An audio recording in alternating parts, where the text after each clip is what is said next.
to get my other streams going, and we should be able to party at this point. Took a minute for that. Okay, we're going to be talking about celebrating the misery of others. Interesting. Celebrating the misery of others. I cannot believe I'm saying that, but that's exactly what we got going on here. So, without further ado, I'll go ahead and start the streams and make sure nothing is on. All right, there we go. All right, so we'll start in three, two, one. What up, folks? Once again, it is indeed your boy Tim, the handsome liberal. Had a little bit of issues with the electronics, particularly on YouTube, but we're back up and running. Happy day after, happy day after the 4th. That's going to be part of our conversation as well. It is indeed July 7th, the 4th being Friday, but we're going to talk about the whole sentiment regarding the 4th of July as well, because there's a whole lot of folks that are now they're intertwining. Remember the Juneteenth holiday? The Juneteenth holiday that was designated by Joe Biden in 2021, so that now there's this federal holiday that designates the end of slavery and things like that. Well, some folks are factoring that in when they're discussing what took place when they're discussing what happened with the whole Independence Day. That's now coming up. So Juneteenth is now coming up in relation to the July 4th. So we'll talk about that. But I want to talk about something that I find is a bit more important, and I want to hear your opinion. I see in the comments already, Susan Fontaine is saying, misery of who? Now, I'm going to ask overall, because it does appear to me, and maybe you guys can correct me on this, but it does appear to me that in America, there is a growing mindset towards celebrating the misery of others, the plight of others when it's negative. I'll give you a prime example. Right now, there's a major flooding disaster in southern Texas. Hell of a lot of liberals are like, it's something you can blame Trump, blame on Trump, whether or not Trump's responsible for what happened in southern Texas with with reducing FEMA and federal funding. But people are looking at it like it's something you can bring up to tie to President Trump, celebrating the sorrow of others. Now, obviously, ICE is going all around the country, ruining people's day. There is no denying that ICE is ruining people's day, and it's not just bad hombres, rapists, and murderers. It's not just illegal immigrants. They're profiling all sorts of people, detaining folks, holding them, and having to let them go because they found out they're a citizen. Once again, when you look in the comments of videos like this all over YouTube and social media, you have a lot of MAGA that are saying, this is what I voted for. Deport them all, get them out, kick them out, go home. Celebrating the misery of others. We can talk about, what is the guy's name there? I got Carmelo Anthony and Austin Metcalf. Once again, folks are celebrating the misery of others. He shouldn't have put his hands on them, fuck around and find out. Celebrating the misery of others. This is happening over and over again in this country. Here's two more photos you're very familiar with. There is George Floyd and Ashley Babbitt. This is from a previous broadcast I did, but I still had the photos on standby there. Celebrating the misery of others. How many folks celebrated the deaths of both of these individuals? Whether it is George Floyd or whether it is Ashley Babbitt. People who have spoken, when I say celebrate, I mean people who have spoken positively of what happened to them. People who have spoken in a manner that indicates they are happy at what happened to them. Whether it is suggesting that George Floyd was a bad guy and bad guys get karma, or suggesting the same thing about Ashley Babbitt. Celebrating the misery of others. That's what we're talking about. Do you see that? Or am I just coming out of left field with that? Celebrating the misery of others. And it's happening over and over again. It's happening over and over again. We could go all the way back to Trayvon. Hell, probably Rodney King. People probably even celebrated what happened to him. We know folks were, when Trayvon Martin was taken out by George Zimmerman, folks were selling Skittles because that's what he was in possession of when he lost his life. Celebrating the misery of others. And like I just stated, right now with the floods in southern Texas and what is happening with ice all over the country, there's no denying that people are dealing with misery. And the opposing side of these events are celebrating it, are simply celebrating. I mean, hell, there are people celebrating the misery of Elon Musk if you really want to look at it that way. So we're going to talk about it from that standpoint. I've seen the comments, no more celebrating misery. I hope not. I hope not, but I'm just simply telling you, look at the misery when this stuff happens and look in the comments section. Whether it's a story on George Floyd, story on Ashley Babbitt, story on Austin Metcalf, story on Carmelo Anthony, the guy who took his life, Daniel Penny, the guy who choked out a guy on the subway system, or Daniel Perry, the guy who took out a Black Lives Matter member. We could even go with Kyle Rittenhouse, celebrating the misery of others. How many folks celebrated Kyle Rittenhouse taking those lives in Kenosha, Wisconsin, celebrating the misery of others? Do you not see that? Am I the only one that's seeing this? Where people are very happy that other folks have met their demise, celebrating the misery of others. So we're going to talk about that. But in addition to celebrating the misery of others, I want to ask you folks. July 4th just passed, Independence Day. I mentioned this earlier in the broadcast with July 4th coming and going.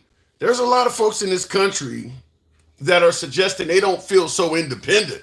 They don't feel so free. That is what we celebrate on July 4th is, the freedom, whereas we became our own nation, freedom from the Brits or whatever you want to call it, but we celebrate freedom. It's a whole lot of citizens in this country it's increasing. There's a growing number of citizens that are starting to suggest they don't feel so free.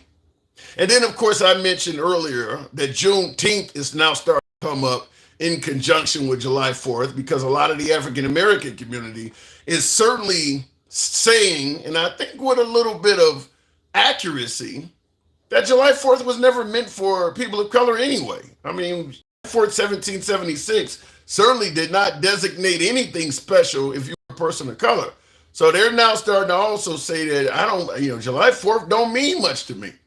Knowledge is power. The more people learn, the more people are educated, the more they're learning that a lot of the things we were taught throughout history might not be totally accurate. But anyway, looking in the comments, Miriam Nuola, I think it says, or Noda, says the nasty left are celebrating the Texas flood. Makes sense of that. That's what we're talking about. Not saying it makes sense at all, but celebrating what's happening to immigrants via ICE makes sense of that. I mean, we've had 80 some odd people lose their lives in the floods in Texas. I believe over a dozen people have lost their lives in the custody of ICE. Makes sense of that. So I'm going to tell you there's nastiness. There's an ample amount of nastiness on both sides. But continuing on, we got a few topics here before we start taking calls and going to the box. Elon Musk is proposing a third party. How many of you guys favor that? I'm going to tell you where I believe you folks stand, and we'll take calls and get your opinions on this. But Elon Musk is proposing what he wants to refer to as the America Party. Where do you stand on that? My guess is, I'm going to speculate on that. I know most of your opinion. Most of you folks favor having an additional party. You don't favor it being headed by Elon. That's where I'm going to believe. That's where I'm going to believe that most of you guys. I think everybody wants it to be more than just two parties. I think everybody agrees with what Elon is saying. I just don't think they believe that Elon should be the one leading it. Now that Elon is on the wrong side of Trump, he doesn't have a hell of a lot of support from MAGA and even the right in general. And the left don't have the time of day for Elon. I mean, he's shown exactly what we're talking about now, celebrating misery, lack of empathy. So Elon is not going to get any love from any Democrat. And now he's not going to get any love from any MAGA. That's probably at least 70% of the country right there. If you take all of MAGA and all of the Democrats, that's probably about 70% of the country. You got independents and traditional Republicans to kind of pick from after that. And that's kind of it. You're not going to get any progressives that are going to vote for Elon. So I think we all like Elon suggesting we need more than two parties. I don't think anybody wants Elon to be the leader of that party, though. So we'll see where that goes. By the way, he's not born and raised in America either, so I'm sure that'll come up. Sounds like Vivek Ramaswamy is starting to have some problems with that as he runs for governor in Ohio. Some of the "you ain't even American" type people are starting to pop up, and they're not liberals because Vivek Ramaswamy's never been a liberal, so they're popping up and they're like, "You're not even an American," which is what some of the folks on the left were suggesting all along when people were indicating that Vivek Ramaswamy would have made a good running mate for Trump. Is that your party is not going to tolerate being led by a guy who is of Indian descent, and you can clearly see it. He's not like Marco Rubio, where he's a Hispanic, or Ted Cruz, where he's Hispanic, but he can pass as something else. Vivek Ramaswamy is pretty fucking obvious what he is. So there's no chance. I don't even think, this is my own speculation here. Maybe I'm wrong. You guys can tell me in the comments. We don't block, ban, or censor anybody, but I don't think there's any chance that Vivek wins as governor in Ohio. I just don't think the Republican Party in our current environment is going to favor promoting somebody of Indian descent to that position. And obviously his wife is even more Indian than him. I mean, it's just not going to happen. I mean, when he started running against Trump, all of a sudden you started hearing people talk about that. Remember Nimrata, Nikki Haley, the minute she started running for president, that Indian shit came up. So I don't see Vivek Ramaswamy in the name. Remember Barack Hussein Obama?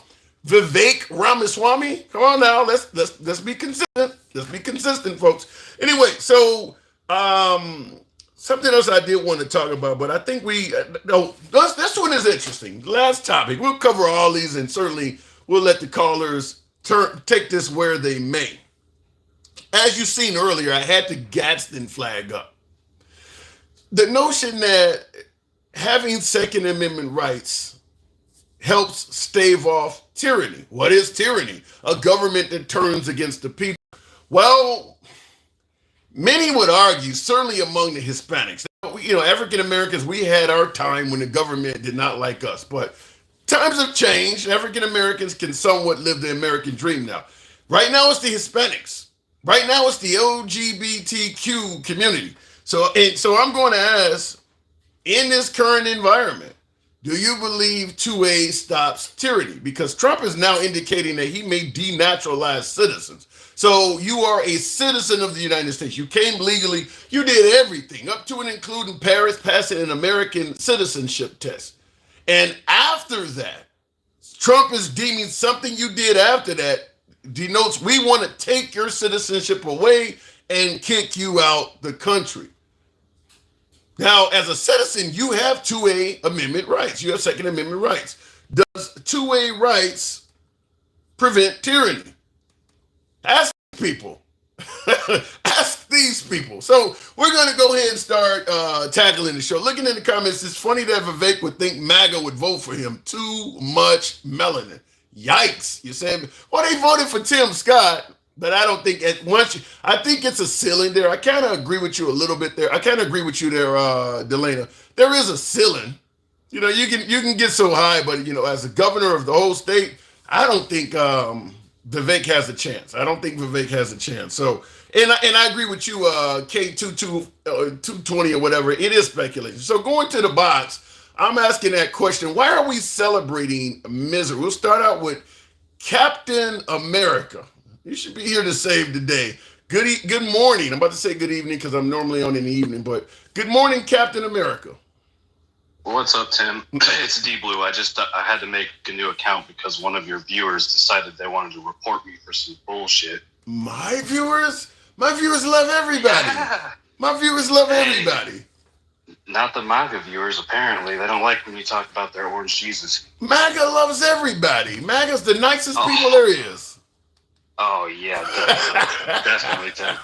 Definitely the nicest.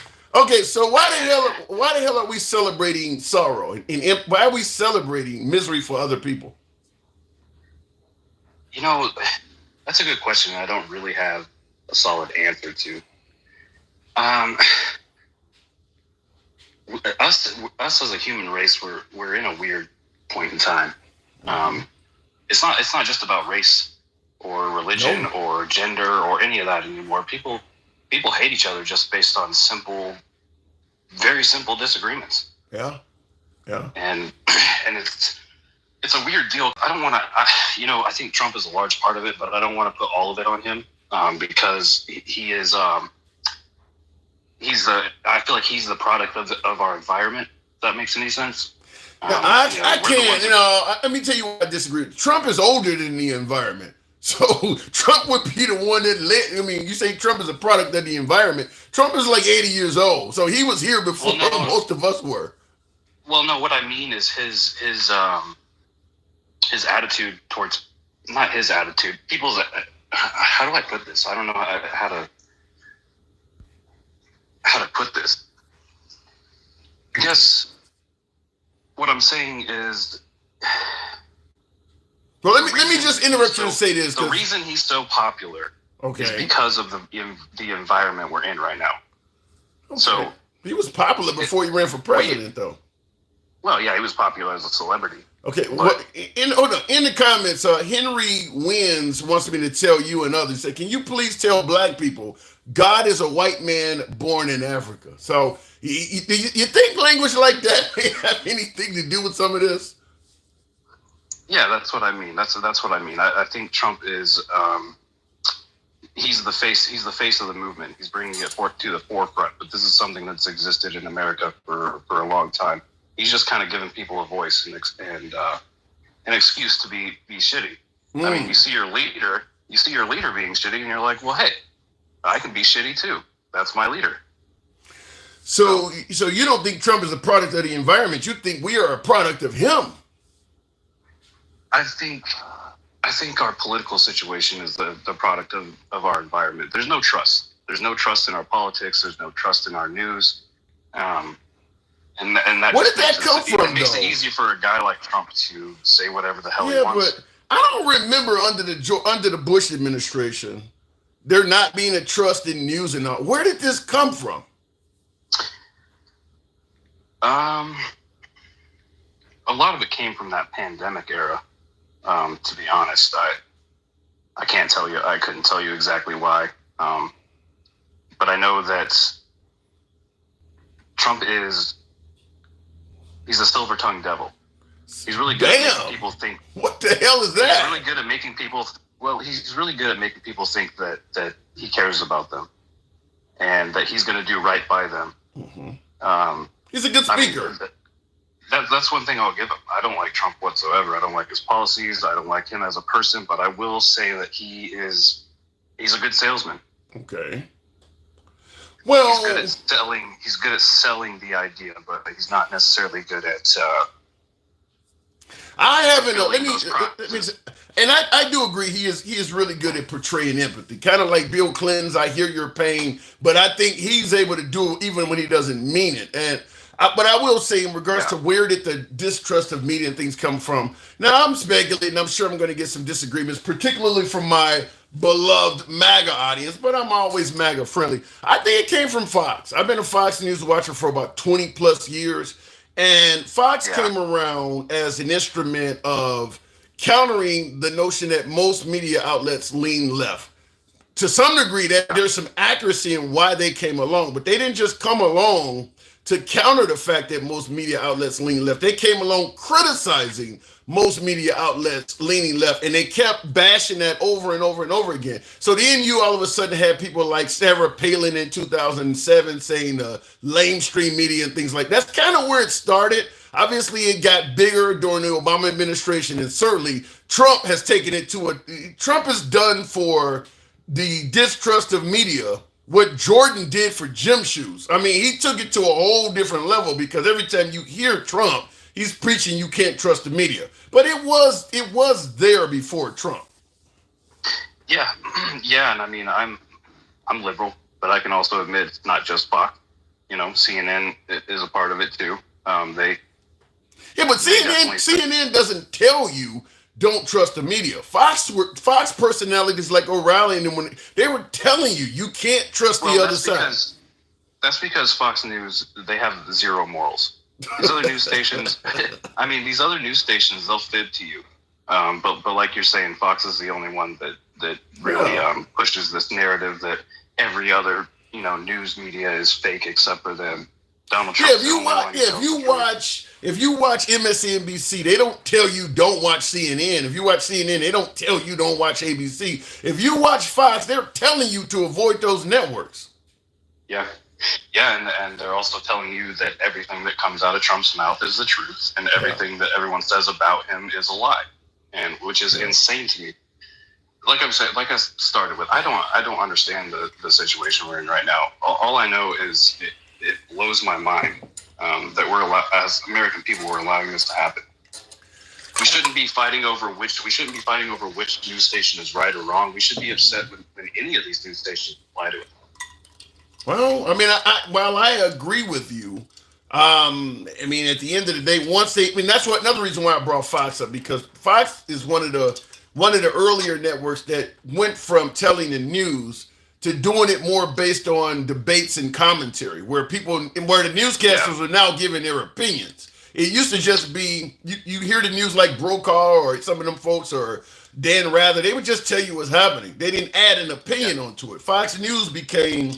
I mean, CNN did it a little back in the day, but Fox News became a place where the most popular personalities on air were the ones giving opinions. Yeah, no, 100%. Fox definitely is the creator of that environment, like you're saying. Yeah, we're all a product of the environment now, but they definitely, they really like to use identity politics. That's their big thing. Yeah. And now Trump does the same thing. And I don't know if I mean, he's watched Fox his whole life, so maybe he got it from there. Well, he didn't just get it from watching Fox. He literally is taking people from their employment roles and working. I mean, he's taking them and putting them on his payroll. That is one of the most ridiculous things about his administration is the fact that he put someone like Pete Hegseth in charge of our military. And then he put someone like Pam Bondi in charge of our DOJ. Which, have you heard about the Epstein stuff? We know what Elon said, but what else has come out? So they have now came out and officially said that there is no list. So the Epstein list does not exist. That's what they said. There's no list. Right. That list that was on her desk, I guess it doesn't exist. The list that Trump promised to actually release does not exist. And I mean, it's like, how can you be bold-faced lied to this much and still love this guy? I don't understand. Well, because they believe the other choice is Kamala Harris, and they thought her and Biden were going to destroy the country, so they're looking at it like pick your poison. I honestly believe it's a cult, and I know we hear that all the time, but give me 3 reasons why you believe MAGA's a cult, because they would tell you you're full of shit. But give me 3 reasons, because you obviously disagree with MAGA, but give me 3 reasons why you believe MAGA's a cult. The main thing about a cult is they would follow someone off a cliff. You know what I mean? You think they would follow Trump off of a cliff? So you believe MAGA would die for Trump, in other words? I don't even think they'd follow him off a cliff. I think he'd point in a direction and they'd walk right off. That's a cult. That's 1. Give me 2 more. So you could just point and they would just go around. Oh my God. Give me 2 more. But anytime you make someone else your entire identity, anytime you have all this apparel and all these signs and flags outside of your house and all this shit, that's a cult of personality. Oh shit, I got a Trump was right hat. I got to keep America great. Here's another one. But I get your point. I get you. To me, that almost sounds like what they refer to often as Trump derangement syndrome. If you got a Trump tattoo, you got his face on your car, you got a bunch of hats and shit all over your house, that should be what Trump derangement syndrome is. But as long as you like Trump, as long as you like him, the right will never say you have derangement syndrome. Yeah. No, I mean, cult leaders are also good at making people feel like they are weak and they're the ones that's strong. So there's your 3rd thing. So they're really good at making people feel like they can't do it without them. Yeah. Well, that could be any pastor, to be honest with you, though. Pastors are really good at that. But I feel the same exact way about religion. think it's a cult. Wow, fair enough. I gotta move it on, but I do understand spirituality, but yeah, fair enough. I gotta move it on, but I'll tell you, I've been to a couple of Trump rallies. I was in line at a Trump rally. I just want to feel the energy. I lean a little bit left, but I want to hear I want to hear what he had to say. And I had a Trump supporter where 5 or 6 hour wait. We were in line to go into the rally, waiting for Trump to arrive. And I did have a Trump supporter telling me, yeah, Trump was ordained by God. God is who sent him here to, to get this nation on track. So yeah, a lot of them do believe Trump has a direct connection with God himself. I've heard people say that. So, all right, I appreciate it. Which is insane because he's a terrible person. I mean, in every way you could possibly think of, he's rude, he's obnoxious, he's a glutton. This whole Epstein thing. Doesn't this seem fishy to you? Yeah. It sounds like there may be. My guess would be it sounds like there might be something that could easily make Trump look bad. So as opposed to releasing the list in its entirety, they'll just say it doesn't exist. I mean, and you're right. MAGA's not going to question that because when Elon said the reason they're not releasing this list is because Trump is on it, it didn't mean shit to MAGA. That went in one ear and went out the other. Yeah, that's another thing that amazes me. It just amazes me that you'll bring up Middle of Fifth Avenue. Something about Trump, and it's always got to be compared to Biden. Every time, and it's like, dude, Biden is gone, and nobody really gives a shit about Biden.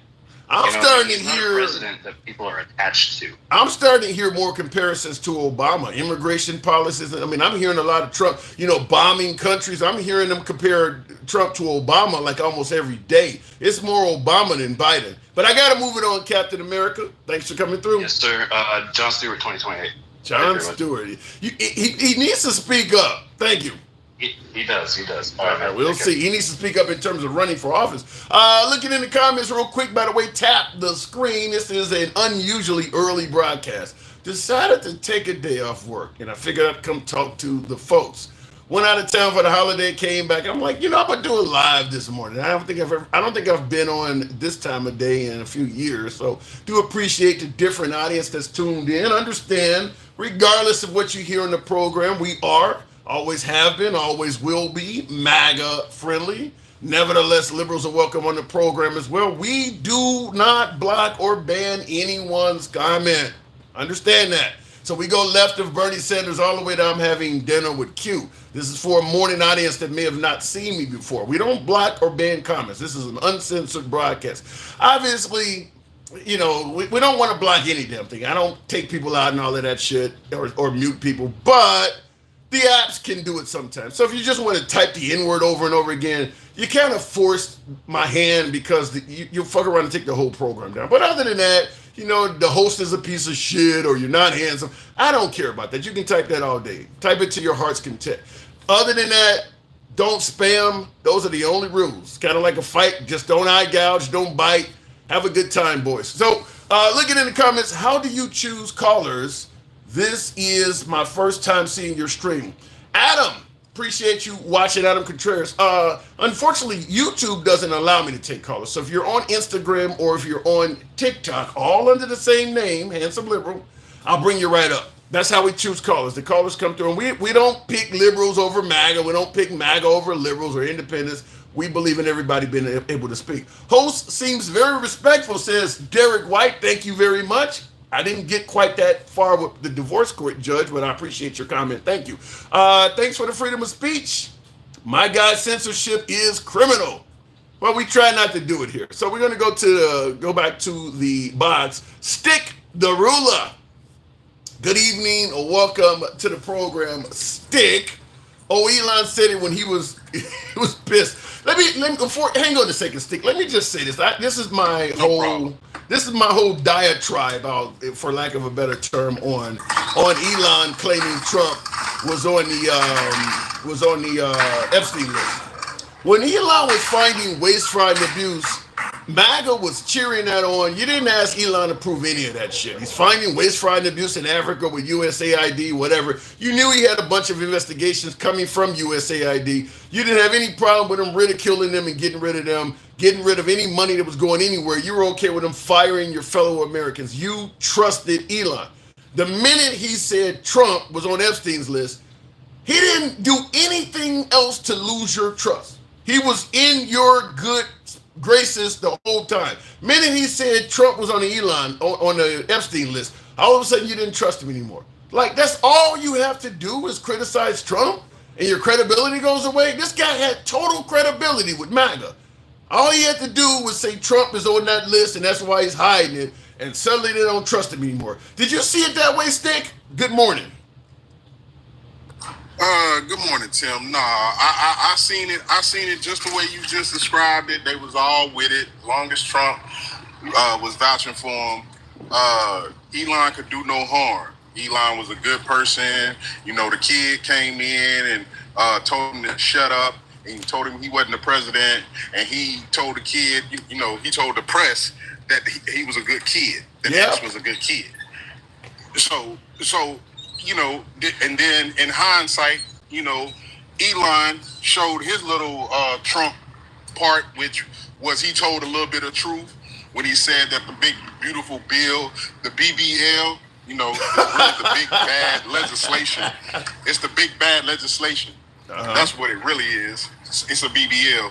But anyway, the BBL. Well, wait, hold up. But before you continue, I'll let you continue. But speaking of that bill, None Useful on YouTube, thanks for the support, says the new bill doesn't apply to people in the 10 GOP-led states that have not expanded Medicaid to non-disabled adults. Only 40 blue-led states apply. Have you heard that? That it's only applying to liberal areas in some places? No, what I did hear was that Trump or Mike Johnson or whoever, because right now we don't know who's the leader.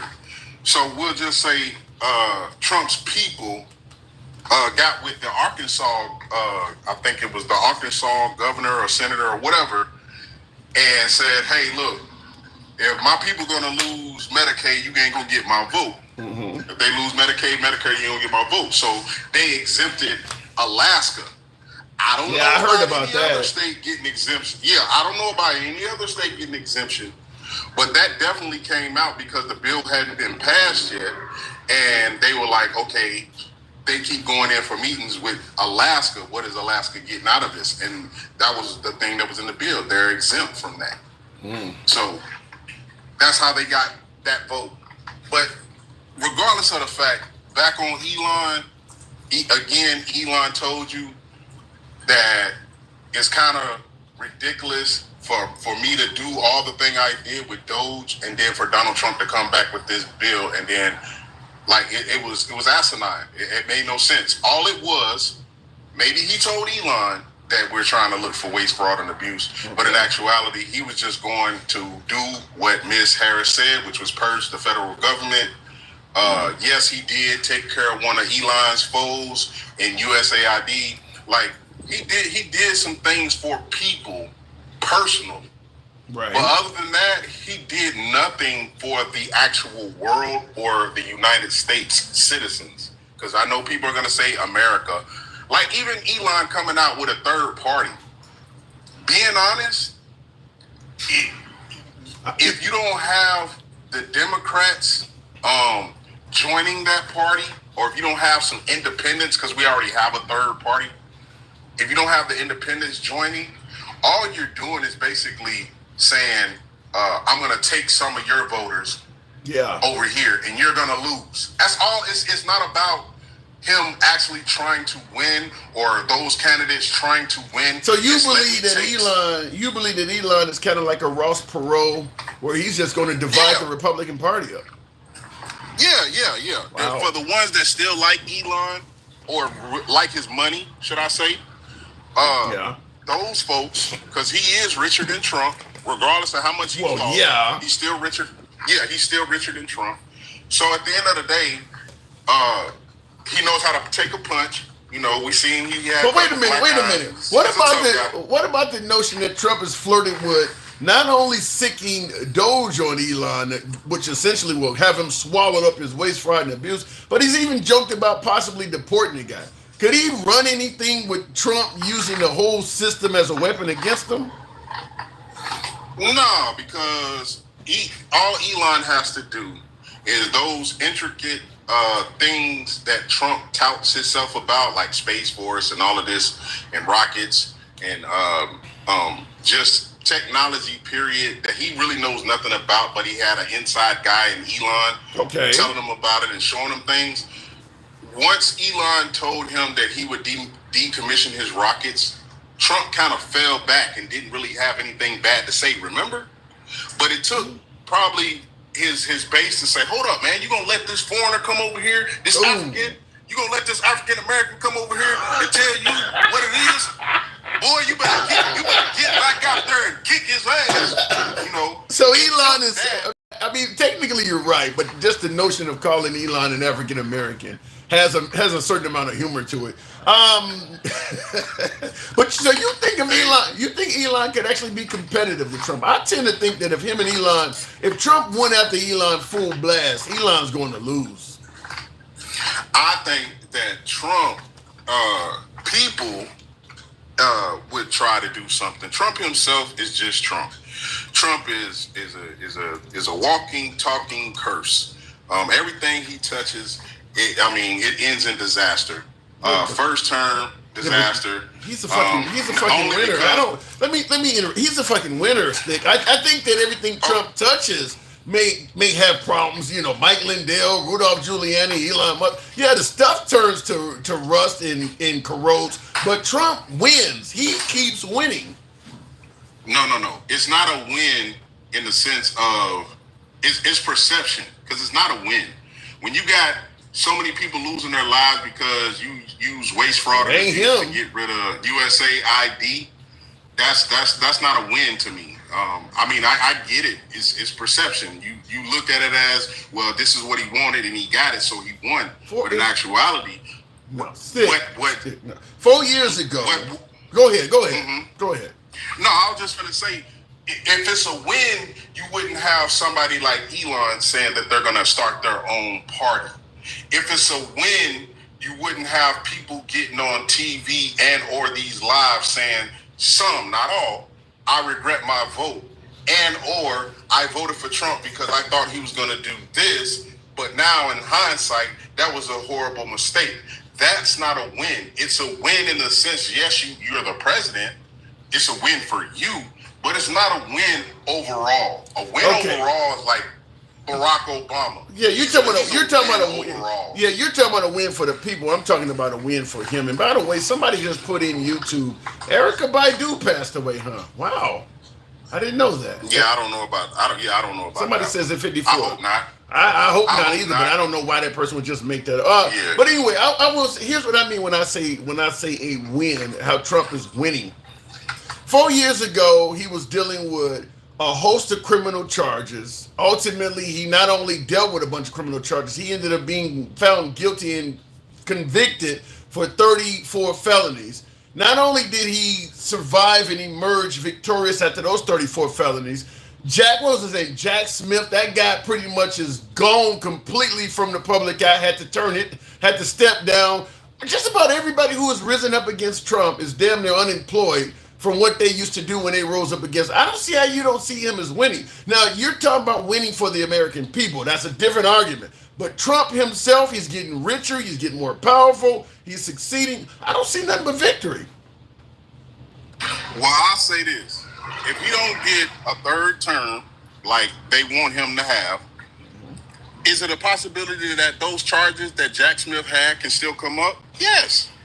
What if he pardons him? What if he just blanket pardons himself before leaving office? Didn't count. Thank you. Appreciate that. What if he just issues himself a blanket pardon? Not to mention the whole immunity thing. I mean, all of that's going to... Trump is not going to see the inside. It ain't even worth it, in my opinion, to even go after the guy.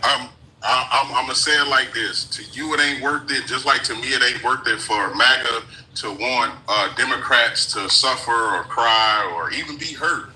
You know what I mean? It's not worth it. But yet they still do it. Yet they still want it. So guess what? I want to see if he makes it, if he's still alive and breathing. I want to see his ass thrown in jail. What are you, like 85? You want to be like 83, 85? You realize? I don't give a damn. He can shit all over the damn prison. I don't care. I want to see his ass in jail. And then on top of that, before he leaves office, I want to see one of these reporters call him out his name, call him a fuck boy or something on live TV and say, I don't want to come to the White House anyway as long as your bitch ass is there. I need that in my life. Well, there's a host of reasons why none of that's going to happen. First of all, Trump is not going to go. Trump will never be incarcerated. He'll be president until he's like 83, and then after that, if you were to charge him with a crime, he could probably fight it out in court and delay any type of conviction and sentencing probably for another couple of years. I mean, you got to hope he even lives to be 86, 87, even get anything out of, much less some time served. So that ain't gonna happen. In regards to hoping a reporter insults President Trump, when you take in consideration what insulting Trump as a reporter can do to the network you work at, nobody's going to do it. Because if you insult Trump, even if he deserves it, your network's going to fire you and you might be blackballed in that industry. So you're not going to have any reporter do that. I get where you're coming from, but none of that's going to happen. Well, we'll see, because we thought that none of the stuff that he's doing now would happen. We thought that, he wouldn't be allowed to whoop those charges that were blatant. He had 34 felonies. We didn't think that he could still be the president, even though he seen that it was in the law that he can't do it, or he shouldn't do it, or it looks bad on our country. They voted it in anyway. So America has, or the United States has given me a newfound hope. And I hope everything that needs to go wrong goes wrong. And for all those Texans, listen. For all those Texans that voted for Trump, where is he now? Where is FEMA now? Like, who's gonna help you? You're doing exactly what the life is. You're doing exactly what the life is about. You're celebrating misery. And I'm telling you, this is what it is, not for the people who don't deserve it, but for the people who voted for this, who voted for tie your bootstraps up, get out there, shovel all that mud out your house and redo all the stuff yourself. No help, you don't need it. Hey, you got what you wanted, like you said, you voted for it. How can I be mad, or how can I not celebrate something like you just said? It's a win. It's a win. if you're gonna call people, that's a good. I like how you threw my words back at me effectively. That is, I mean, I don't like it, but that's a really good way of throwing it back at me. I agree with that. Yeah. So if it's a win and you like everything that he's doing, nothing will change your mind, nothing will change your vote. You know what I mean? Then, hey, have it. Texans, have it. Y'all so proud of Hot Wheels and everything that he got going on, and they don't even know where he was at. He was missing for like the whole weekend or something. And by the way, for anybody who don't know, Hot Wheels is taken from what is her name? Big bleach blonde built. What is the girl's name? You're talking about Miss Jasmine Crockett. Yeah, she's the one that started calling Texas Governor Greg Abbott Hot Wheels. Yeah, and it's catchy, and that's what he is. He's got a hot attitude. He tried to. I believe he did pardon the guy that unalived the man at the BLM that was protest. Yeah, one is Daniel Penny and the other one's Daniel Perry. I get there because Daniel Penny's the guy the Marine who choked out a guy on the New York subway. The other guy who did what you're talking about, one is Daniel Penny, one is Daniel Perry. The guy, so yeah, you're right. The guy took out a BLM person and he was eager to pardon him. I got to move it on though, but celebrate misery. You sound like you're part of the crew. Hey, I'm not part of the MAGA crew, but I am part of the crew that's saying God right now is working so swift. Normally you'll ask and pray for people to get what they just deserve, and as soon as that bill passed, they got flooded. It is what it is. I don't know what to tell you. Think God flooded them as revenge? Hey, God did Sodom and Gomorrah. It's in the Bible, right? My Lord. I gotta go, Stick. Wow. Hey, these are the things that they believe. You have to come at them with things that they believe in. Ted Cruz believes that we are supposed to protect Israel, even if you're Hindu, even if you're Buddhist, because you are in the United States. We are supposed to just sacrifice ourselves and go do for Israel. Man, he can eat my balls. But anyway, all right, Tim. All right, Stick. That was a hell of a note to end on. Let me move it on with the program. The last caller, what is it? The last caller is a sick, crazy individual. Neptune Red says little maggot cult followers are so gullible you could trick them with anything. Yikes! So you just hate Texas, says Michael. Well, you know something. That's a good point, a good question. It's asking, does people hate Texas? I was trying to find it, but I believe there's a clip of Trump saying he hates Democrats. President of the United States. I believe he said that in the last few days. Said because they hate Americans, something like that. I should have had the clip ready to play, but I believe that Trump just recently said he hates Democrats. So much for TDS, huh? The blind hatred of Trump. Well, if he's saying he hates Democrats, it kind of justifies hating him, huh? I believe he said that. By the way, I want to correct something. I have no clue why somebody would do this. I briefly mentioned the notion that somebody stated that Erica Baidu had passed away. I've seen nothing but folks in the comments correcting that, saying that's not true. Why would somebody, what are we talking about? Celebrating empathy? You know, making light of somebody's misery? Why would somebody do something like that? I don't know, but it was in the comments. Somebody did state that Erica Baidu dies at 54. Someone stated that. Why make that up? I don't know. But and it was on, it's a TikTok. Somebody said it's a TikTok that someone made, but apparently it's not true. Which would lead to the question again: why would somebody go on social media and create a whole video stream like you do on TikTok about somebody dying that didn't die? I don't want to say it should be a crime. I don't like making crimes out of shit, but you should certainly be able to sue that person civilly. I mean, like, why do something like that? Like, this is the only way you can get to be, you can get your clicks and likes. You have no talent. You're just going to make up this something that's ridiculous. Anyway, looking in the comments, Mara McCheese didn't get Trump overnight. Damn. Don't know what that means. Trump said that whenever he was in Florida. Well, in regards to a president saying he hates Democrats, I haven't seen the clip. I've seen a little bit of snippets on it on the news program, so I'm pretty sure he said it, but I see folks in the comments as well. I will just say this. If you're justifying Trump hating Democrats, and the only person that's going to do that is MAGA. I don't even think the traditional Republicans are going to justify a president saying he hates half the country. I mean, remember how the right went crazy when Hillary Clinton talked about deplorables, or Obama said they cling to their Bibles and guns? But suddenly when Trump says he hates the Democrats, well, now it's okay. So understand that when you do that, that side of the aisle is not going to work with you. So in the future, if you're ever wondering, this guy could cure cancer and they still wouldn't like him, well, he said he hates them. Said he hates them. They're not going to work. You're not going to work with somebody that's openly saying you hate the country and they hate you. I mean, so he kind of just killed any sort of olive branch he could ever have between him and the Democrat Party. Anyway, looking in the comments, Biden called Trump supporters garbage. Quit cherry picking. No, it's not cherry picking, because when Biden called the Trump supporters garbage, the Trump supporters were very insulted by that. They were very critical of that. It was all over the media. But let's see how they react now that Trump has done it back. Let's see if they have that same amount of insult. They're defending it. They're defending it. So understand it. Looking in the comments, before I continue on with the show, Non-Useful says, if Trump knocked on my door for water, I wouldn't give him the sweat off my gonads. Damn. Yikes. Oh my God, really? The man said if Trump knocked on my door for water, I wouldn't give him the sweat off my balls. God, I'm assuming you're joking, Non-Useful. I'm assuming you wouldn't disrespect the president to that level. I'm assuming nobody would do. Wow, that's bad. Shit. You got sweaty balls and I can't get a sip? God damn. Tap the screen, by the way. Get the likes on up to about 30,000. We can certainly make that happen. We don't block, ban, or censor. Helps out the algorithm, helps out the show. Tap the screen, get the likes on up. We'll continue on with Denkow.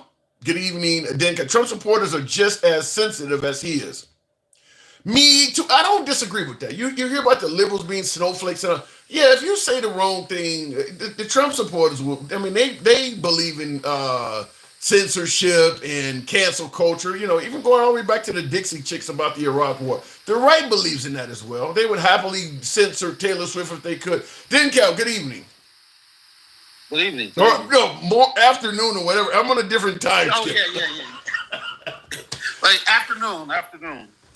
I'm asking you. I covered a gamut of incidents in this country where it's starting to look like Americans celebrate the misery of others. I mean, we could talk about George Floyd. We could talk about Ashley Babbitt. We could talk about Austin Metcalf and Carmelo Anthony. When bad things happen, Kyle Rittenhouse takes out 3 protesters. People are celebrating. People celebrated what happened to Trayvon Martin. Why are we celebrating the misery of other people?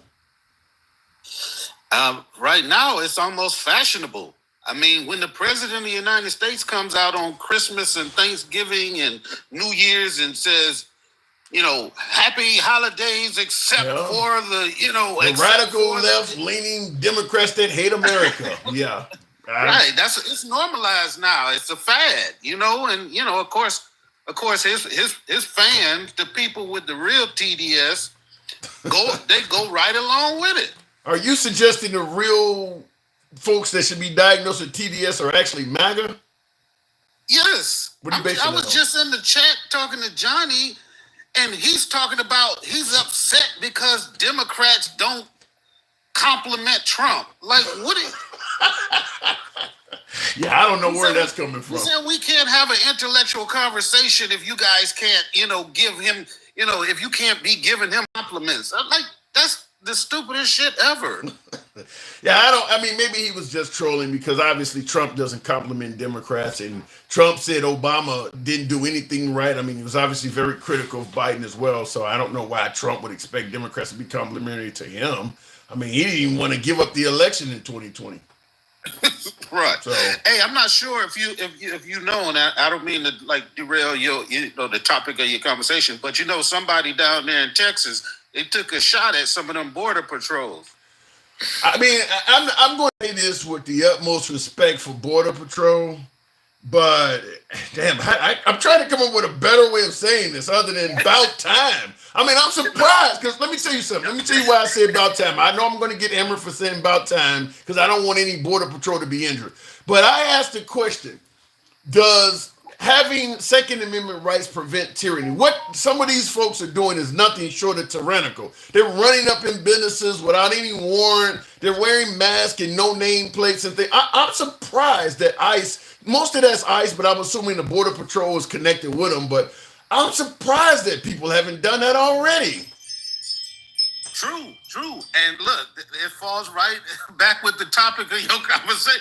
When they've done so much, it's hard to have empathy for the other side when they've normalized calling people names. I mean, they got people that they were showing that they changed the name of the sign actually to Alligator Alcatraz. Like they actually put a sign up?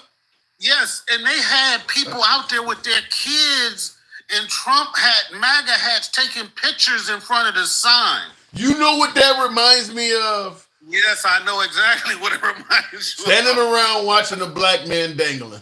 Yep. It's just like, wow. With their kids. I mean, they like anybody with half a brain would understand that there's no way that they could have that facility out there in the middle of the Everglades during hurricane season, and you're not going to be able to protect those people out there. They would just leave them and tell them they should have thought about that. You should have thought about the possibility of dying in a hurricane before you came in the country illegally. That's what they would say. So imagine somebody who their only crime was they came across the border at a port of entry. They ended up, they worked in the country for many years, no crimes, no nothing. They get placed in this detention center in the middle of the Everglades, and now a hurricane comes and blow away all their protection, and now they out there with the alligator. Like somebody who's cool with that has the nerve to even say anything or even try to insinuate that, he didn't mean he hated all Democrats. The president of the United States should never say he hates anybody who he rules over, who he presides over. Now, but you know something, I've said this before on previous lives. There's going to come a time in history where our descendants are going to be trying to pretend like we didn't do as their ancestors what we're doing right now. Just like in history, you don't really want to see stamps they used to have that featured a black man hanging, or postcards that show kids standing around at some of these things.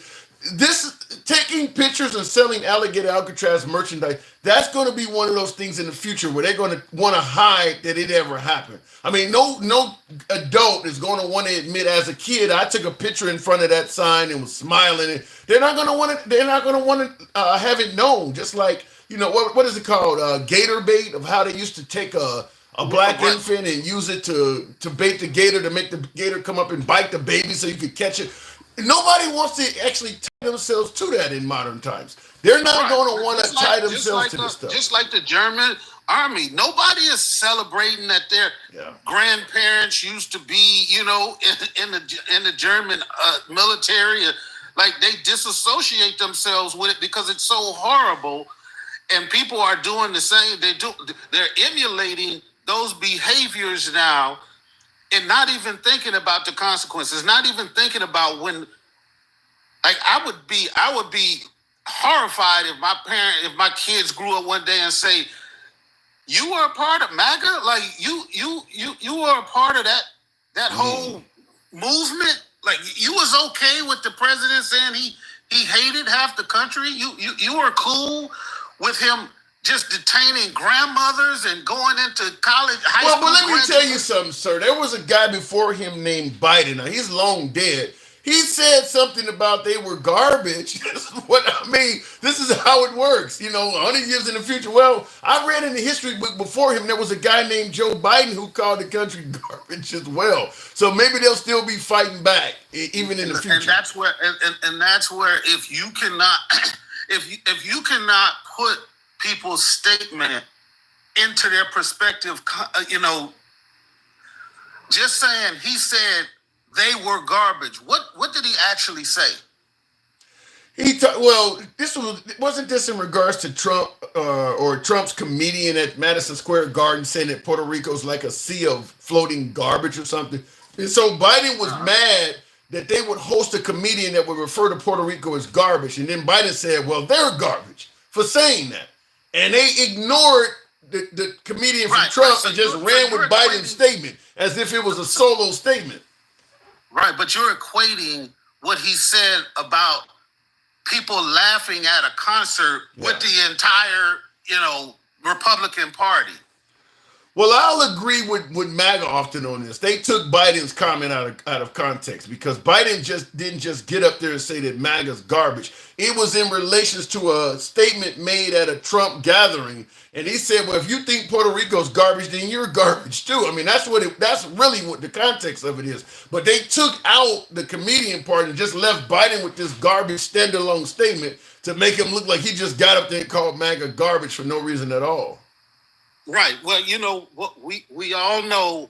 We all know that context doesn't matter anymore, and it's a reason why it doesn't matter anymore, because one movement, one person has ingrained this stuff into society so bad that people just accept it, and they've always got this excuse for everything to say somebody else did it. The context of this stuff, what about all of this stuff mixed together at the same time of us seeing the man go to court. We've seen him go through our justice system. We've seen him get convicted by a jury of his peers. We've seen him be, we've seen him be found guilty for having a fake university and stealing people's money. We've seen him have thousands of lawsuits. We've seen him all of this time being mixed up with Epstein. We've seen all of this stuff.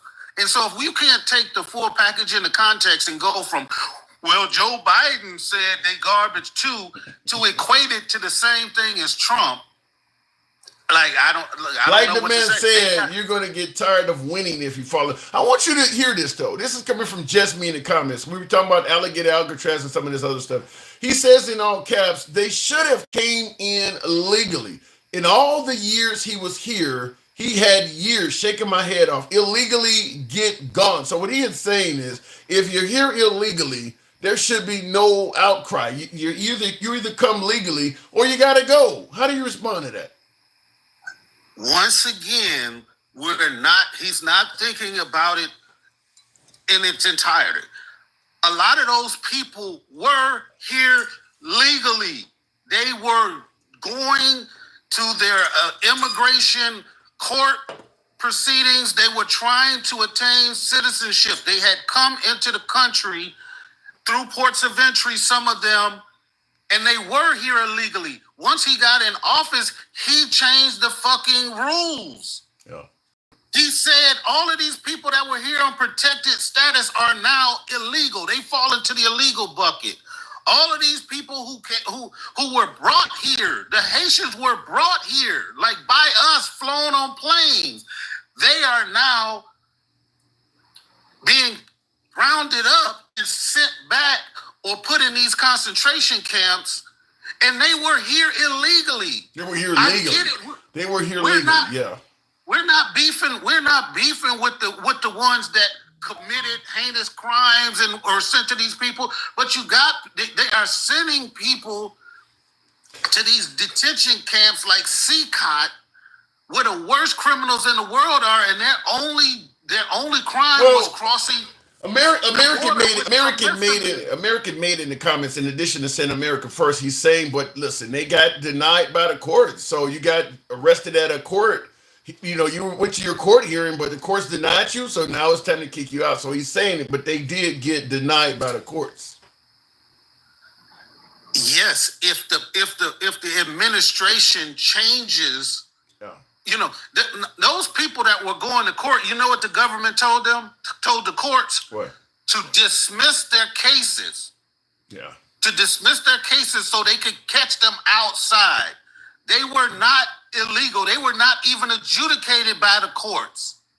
Yeah, I don't think you have a chance to come here legally under the Trump administration. In fact, if you're coming across the southern border, any of them Hispanic countries down there, I don't know how you could come here legally outside of having a ton of money and buying your way in. Asylum is gone. My guess is it's going to be very hard to find companies to sponsor you. You can't marry your way in. I mean, I think he pretty much got rid of every way to come here legally that they could get rid of. I mean, we're not talking about coming across illegally. I'm talking about most of the legal ways to come here. He's gotten rid of most of that stuff too. Right. And now he's bringing back the convict leasing system by saying the people that are in those concentration camps, because that's what they are, they're saying now that the farmers can check those people out and be responsible for them as their owners.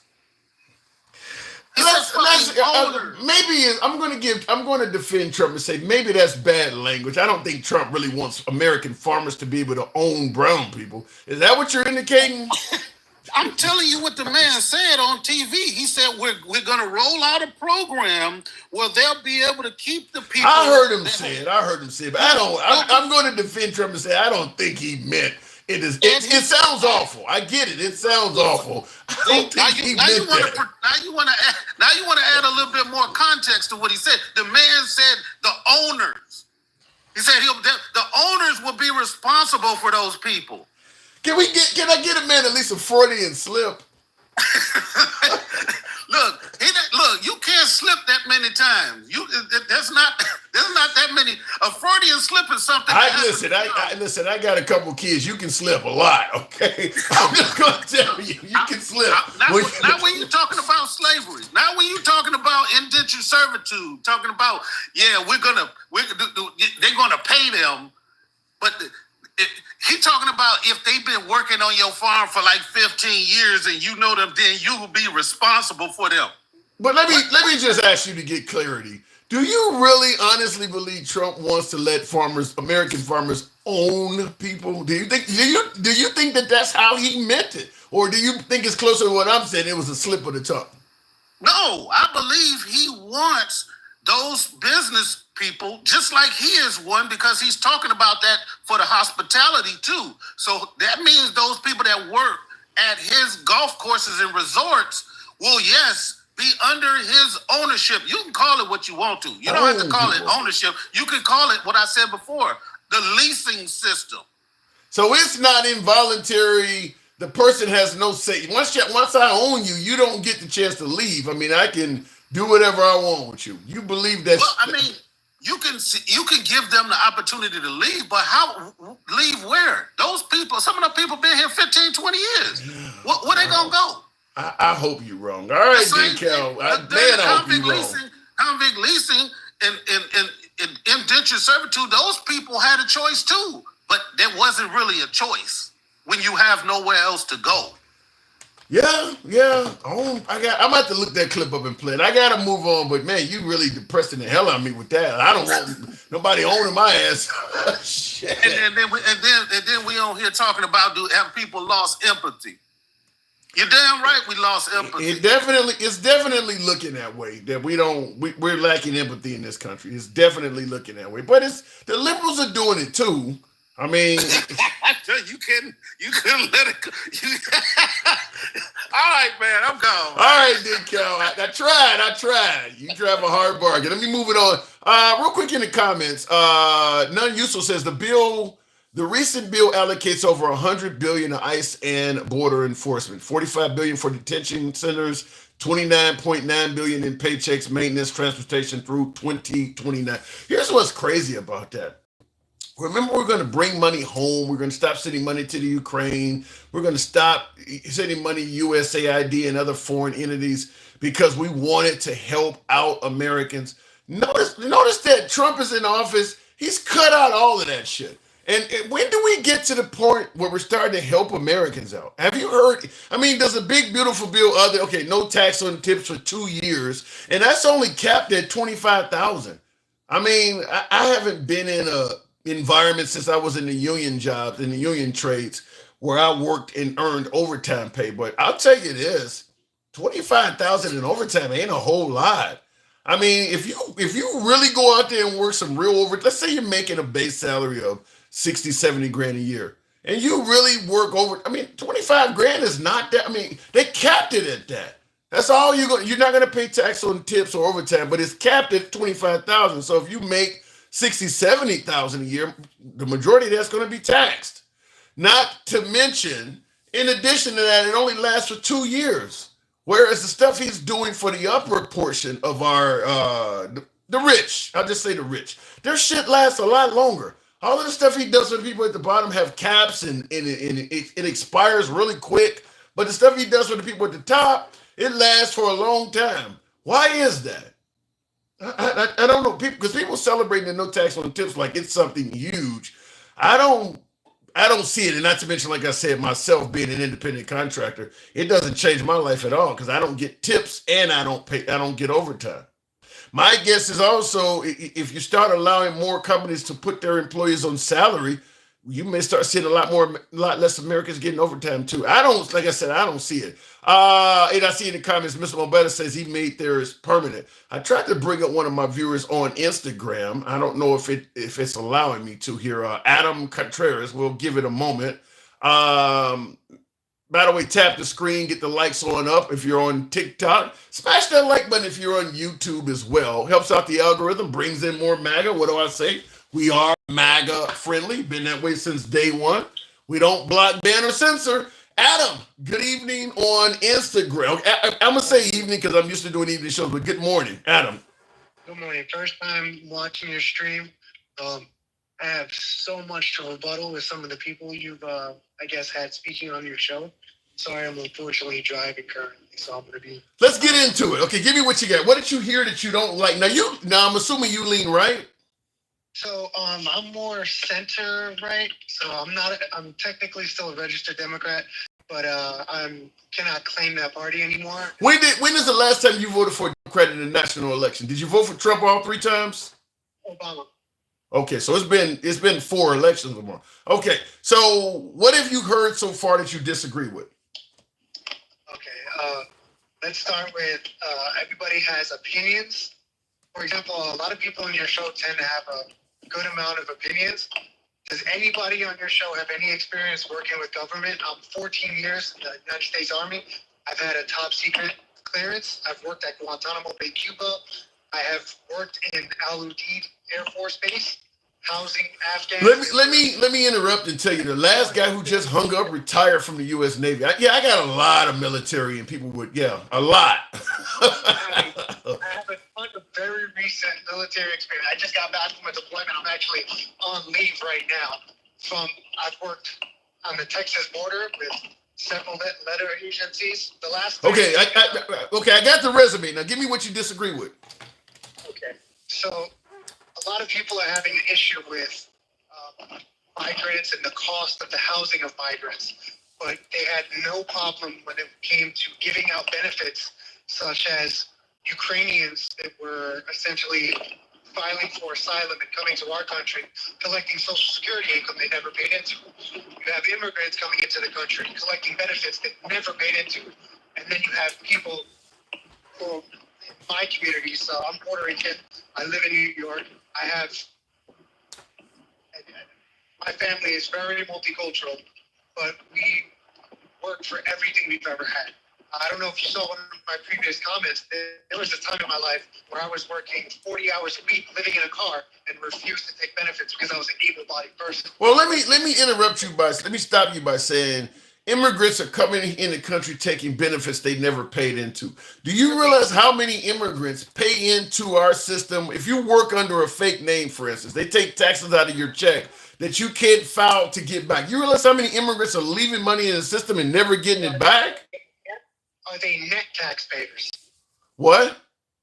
Are they net taxpayers? As in they are paying more tax. So everybody gets an income tax. Everybody. There are plenty of immigrants in this country that are working under the table that are not getting food stamps or any sort of assistance from the government. They're just paying taxes and getting nothing back for it. Yeah.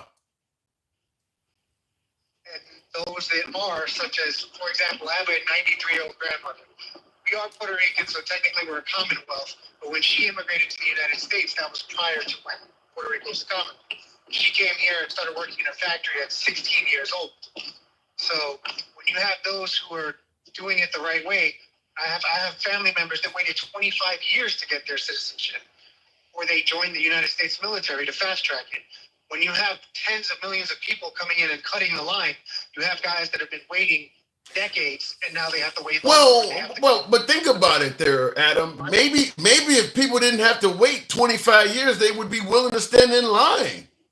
So we should invest in the system and not just allowing people to cut the line. So why don't we take all the money we use on housing, deporting, and tracking down those who were, I guess, into the country, into fixing the system and having a better system. Have you heard Trump saying he was trying to do anything at all to reduce the line or fix the system? How he's working on his deportation. By the way, can you explain the 59 South Africans who were allowed to cut the line? Well, they were coming in because they were apparently the 59 that came in under circumstance of they had direct threats against their life. You are of Hispanic descent, and you see the white South Afrikaners coming in the country because they have threats under their lives, but you're chastising the Hispanic community, and you don't see that. I just thought that they were African. I wasn't aware that they were white. They're all white from South Africa. I believe if you're fleeing if you claim asylum, you should be able to prove that there's an actual threat to your life. So, for example, they had pretty good documentation, and it was 49 personnel as opposed to the previous administration's 10 million they allowed in. Wait, if you're running from a country that is trying, like when Venezuela, or let's take Haiti, for instance, when Haiti fell apart, how can you prove your life is in danger? There's no paperwork, there's no government that's going to give you anything. How could you prove it? Perfect example, the Haitians, correct? Yeah. They did allow and they gave legal asylum to Haitians. Actually, I believe it was upwards of 50,000, was it not? Now, I believe they also took that population and dumped them into a rural area with no cultural assimilation. If you go into a town of 20,000 Hispanics and drop 50,000 Haitians in, how do you think that's going to play out? Well, first of all, they didn't just dump them into a town. There were businesses there that claimed they needed people to fill the jobs, and these folks were people they hired. They were wanted there by the corporations, just not by the citizens in that town. But they didn't just randomly dump them there. So now we're valuing corporations over the citizenry and the constituents of the local town and government. Have we ever not done that? Well, here's the issue, right? So if I walk into a neighborhood that's not my neighborhood and someone says, hey, you shouldn't do this thing because people in this neighborhood might take it as disrespectful, I take the time to go through a cultural assimilation and learn. So I've been to several different countries. I've been deployed 5 times. And every time before deployment, I go and we take about a month to learn basic language. Wait. I had to learn how to How can you, if you truly are in fear of your life and you're running for your life, you don't have time for all of that. You don't, but what you do have time for is to stay humble, learn the culture around you, embrace the culture, and then trade your culture and ideals and not essentially come into, I believe it was Ohio, I want to say. Springfield, the town that Trump claimed they were eating cats and dogs. Yeah, that's probably a lie. It's probably a lie. Probably a lie, but that's more like just saying people who are Chinese people eat cats. We all know that's probably not true, but that doesn't stop people from saying it. Adam, it is the president of the United States during the national debate shown around the world. That is not like you or I joking about eating cats. It's not the same. Trump is not politically correct. So I'm not a Trumper. I'm not a Trump fan. I like some of his policies. He's breaking up. I'll give him a minute to clear. We may have to drop him. I don't like dropping people, but the signal is not clear. Adam, I may have to drop you. Your signal is not clear. Yeah. I don't know where you went or what you did. He was driving, but his signal is yeah. Yeah, Adam, I'm about to drop you. Your signal's all jacked up. Yeah. Okay, and unfortunately, I don't know how to. I'll turn that down and continue moving on until I figure out how to drop him because his signal is really bad there, as you can hear. We don't normally drop folks. We run an uncensored program, but if their signal, something like that, then we can do it with it. Anyway, tap the screen and get the lights on up. Adam, if you can still hear the program, you pretty much were, what do I want to say? Your audio was gone. We couldn't understand. We couldn't, unintelligible? I'm about to say inedible. That's for food, but I'm having a biting moment. Anyway, tap the screen, get the lights on up to 40,000. Adam, you can always come back later. Looking in the comments, we're trying to miss anything. Thank you folks that are tuned in. Real quick here, I missed a super chat I did want to respond to if I can find it. There we go. Now Yusuf says the tax cuts for the 84 billionaire Americans are permanent. Yeah, I don't get why Trump does that, other than he's supporting rich people. All of the stuff you do for the folks at the bottom end of the socioeconomic scale have expiration dates. The stuff you do for the people at the top either last a lot longer or is permanent. And folks at the bottom are the ones that think you are looking out for them. He's clearly doing more for the rich than the poor. And I think the big, beautiful bill has made that obvious. You see some of the town halls, the Republican citizens, the Republicans' constituents and voters are going off on their Republican politicians. I think because Trump swore up and down they were not going to touch Medicaid or Medicare. There's all sorts of videos of him promising we're not going to touch that.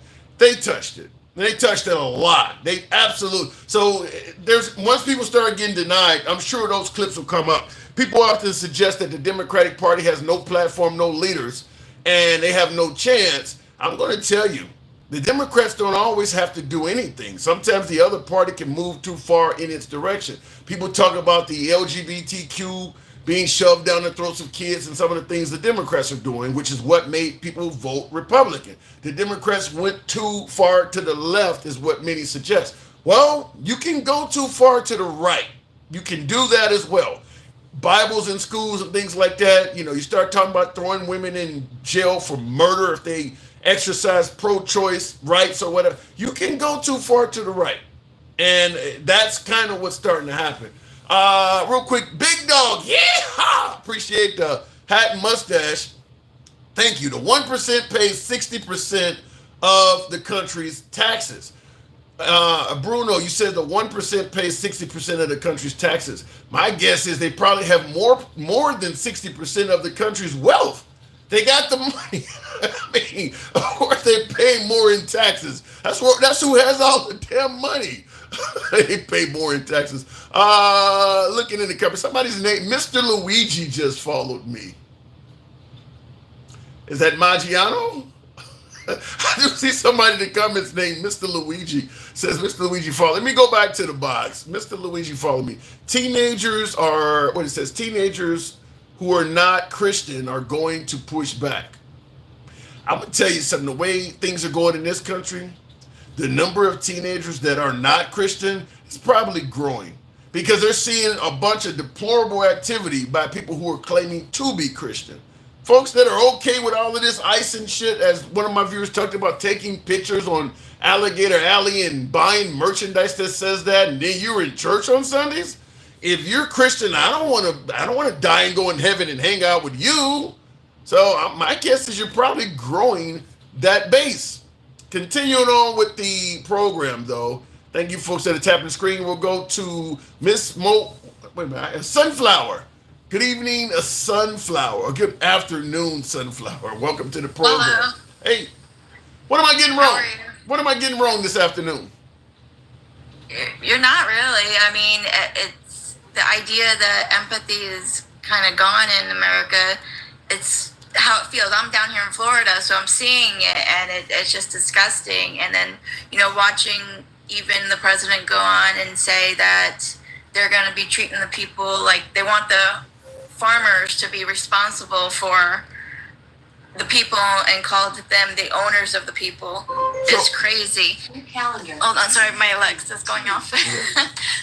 So but the idea that- you do also believe that Trump, but that wasn't a slip of the tongue. You believe that Trump is promoting some modern day form of slavery.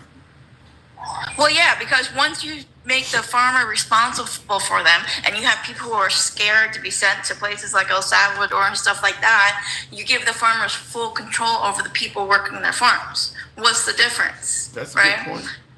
The government is saying we're giving you full control because it's your responsibility of the people, without even saying what that is. Like, are you paying them fair wages? Are you making, or do they are they allowed to roam free, or do they have to stay on the farm? Do you have to build housing for them on the farm and make sure they stay on your property?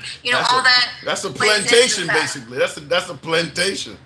Yeah. And he corrected himself to call them the owners. Jeez. So it's. Why isn't this getting attention? Because we heard a lot of Biden slips, and MAGA was all over Biden slips. Why isn't this getting more attention? If he's talking something that sounds very similar to slavery, why? Because you don't hear MAGA saying anything about this at all. No, but you got to remember too. He picks and chooses who's allowed to attend his news sources and stuff like that. And then the news people also risk not being invited anymore if they report anything bad. So we have a president who controls the press now. Yeah, he is certainly getting to the point now where if you're in the press, you're probably afraid to go up against him because he's suing people, and he's insulting the hell out of people to their faces. It is a tough time to be the press covering President Trump. Yeah, so I feel like that they tippy-toe around, and then also, a lot of people who aren't even allowed to come to the White House anymore to report. If you ask a bad question he doesn't like, you don't come back. You don't get to be a regular reporter anymore. It's interesting you would bring that up, because I remember during the Biden administration, you had, I think his name is Peter Ducey, either Peter or Steve. One's the father, one's the son, but of Fox News. And he used to be asking Karine St-Pierre, Biden's spokesperson, all of these gotcha questions. He was asking her nothing but tough questions all the damn time. And they kept taking questions from this guy. They never stopped him from coming to the White House or kicked him out. But you are right. If you ask Trump a tough question, he's going to ridicule the hell out of you, and you probably will not be invited back.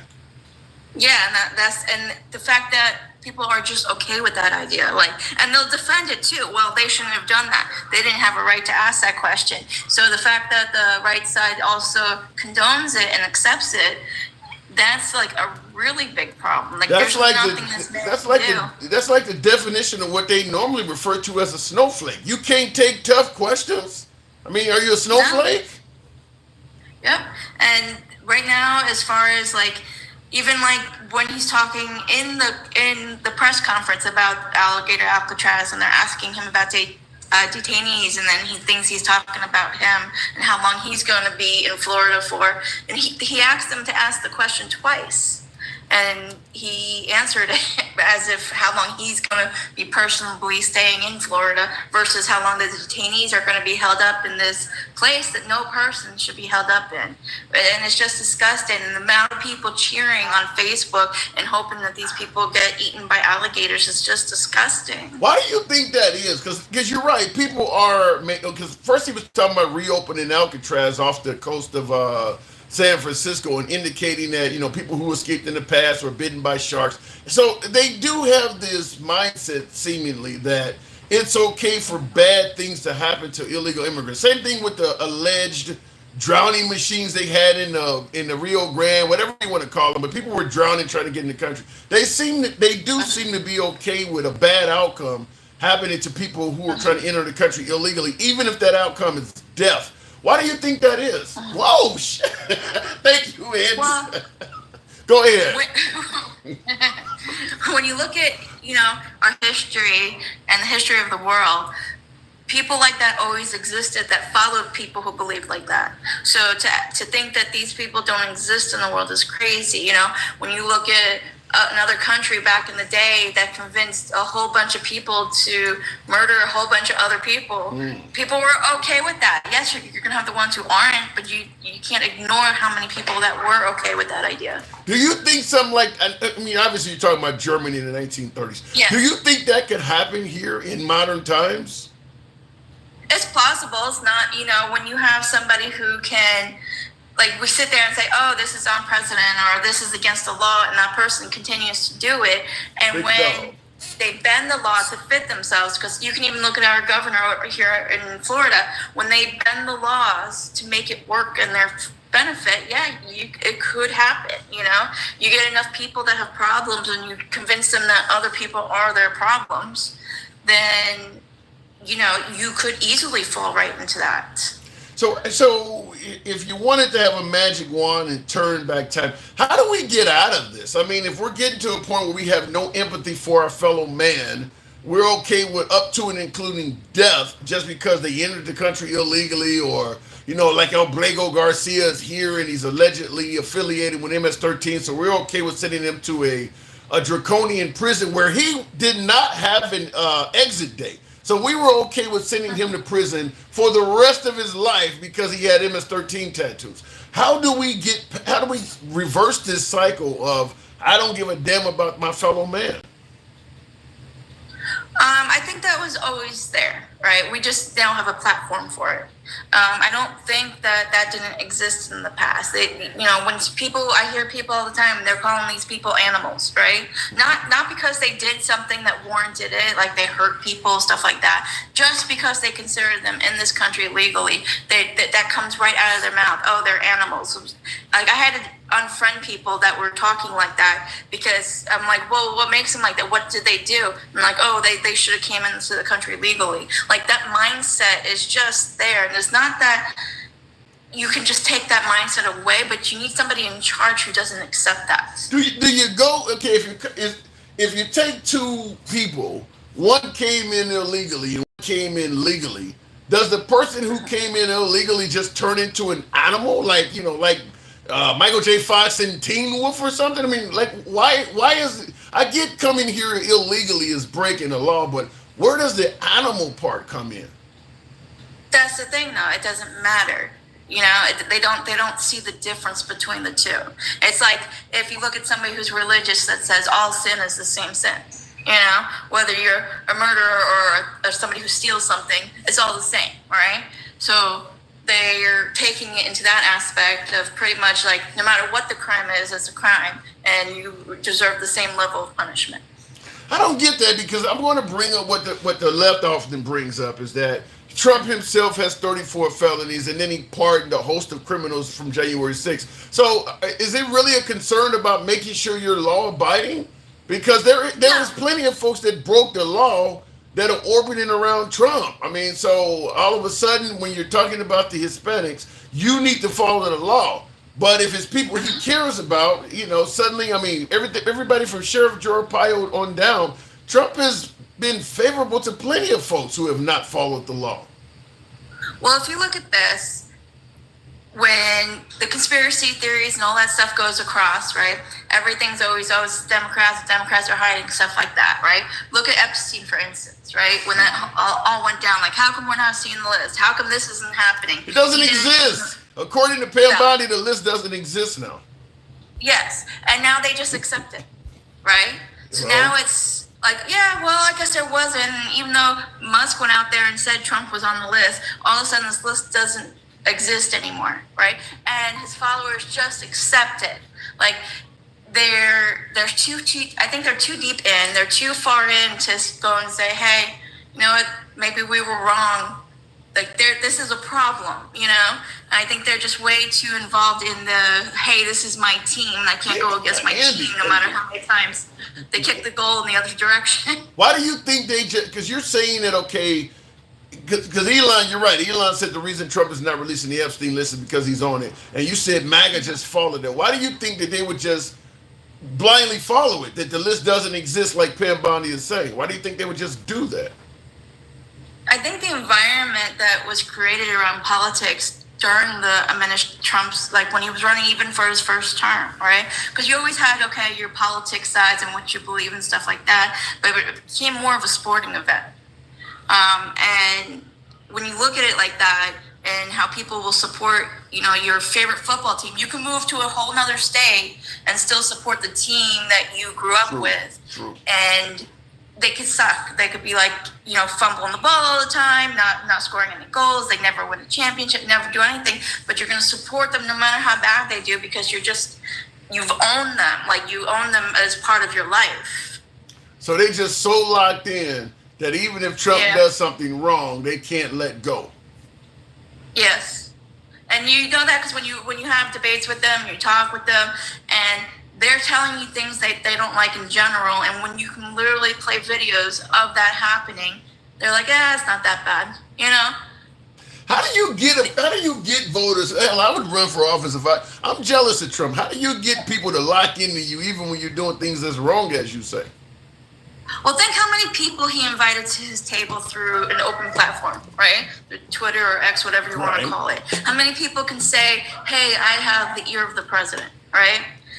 That's a good thing. He used that in his benefit, and the Democrats were silly for not doing the same, right? Because let's say if I'm a supporter, I feel important. I'm going to type something directly to his page. Maybe he'll read it. Maybe one of his people will read it. But outside of that, before that, I didn't have direct access to a president.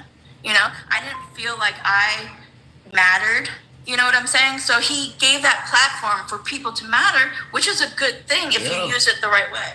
And that's something I do like about Trump is he gets on TV every day and talks to the people. He don't always say what's true, but I think just like you're saying, it's good that you come on and talk to the people. I got to move it on, Sunflower. Is this our first time talking? Third time. Third time. Appreciate having you on. Come on back anytime. Thank you. Thanks for having me up. Take care. Much love. All right, moving on with the program. By the way, tap the screen, folks. Get your boy on up to about 60 thou, Thou. We can certainly make that happen if you let your thumbs not be lazy. None Useful says the greatest transfer of wealth, 84 trillion, is happening in the next 20 years. Jesus. Now, they still look back to the Reagan era for things that are good and bad. If that happens, as None Useful was saying, that we're transferring, because right now there's already a huge, colossal disparity between rich and poor in this country. And if you're going to try to impose that on top of it, man, 20 years from now, we're going to all be in tiny homes, if what he's saying is true. I mean, you talk about we need to stop going to college and getting deep in debt and maybe go back into trades and shit like that. I don't think anybody's going to be doing too much higher learning if it's as bad as what None Useful is saying. And there are many folks that agree with him. 84 trillion, wow. That's bad. I mean, isn't that the notion we all want our children to grow up to live a better life than we did? I don't think we can guarantee that anymore. getting a home and pursuing the American dream, a couple of nice cars in front of the crib for you and the wife or you and the spouse. I don't think we can agree. I don't think we can feel confident that's going to happen anymore. There's a reason why the Klan endorsed Donald Trump, says Eli Cianes.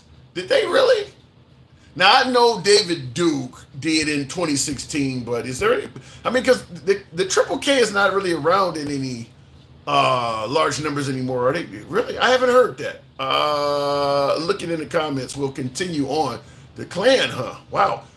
Andy, welcome to the program. Thank you folks that are tapping the screen. Get your boy up to about 60,000. We can make that happen if you let your thumbs not be lazy. As always, we are indeed MAGA friendly.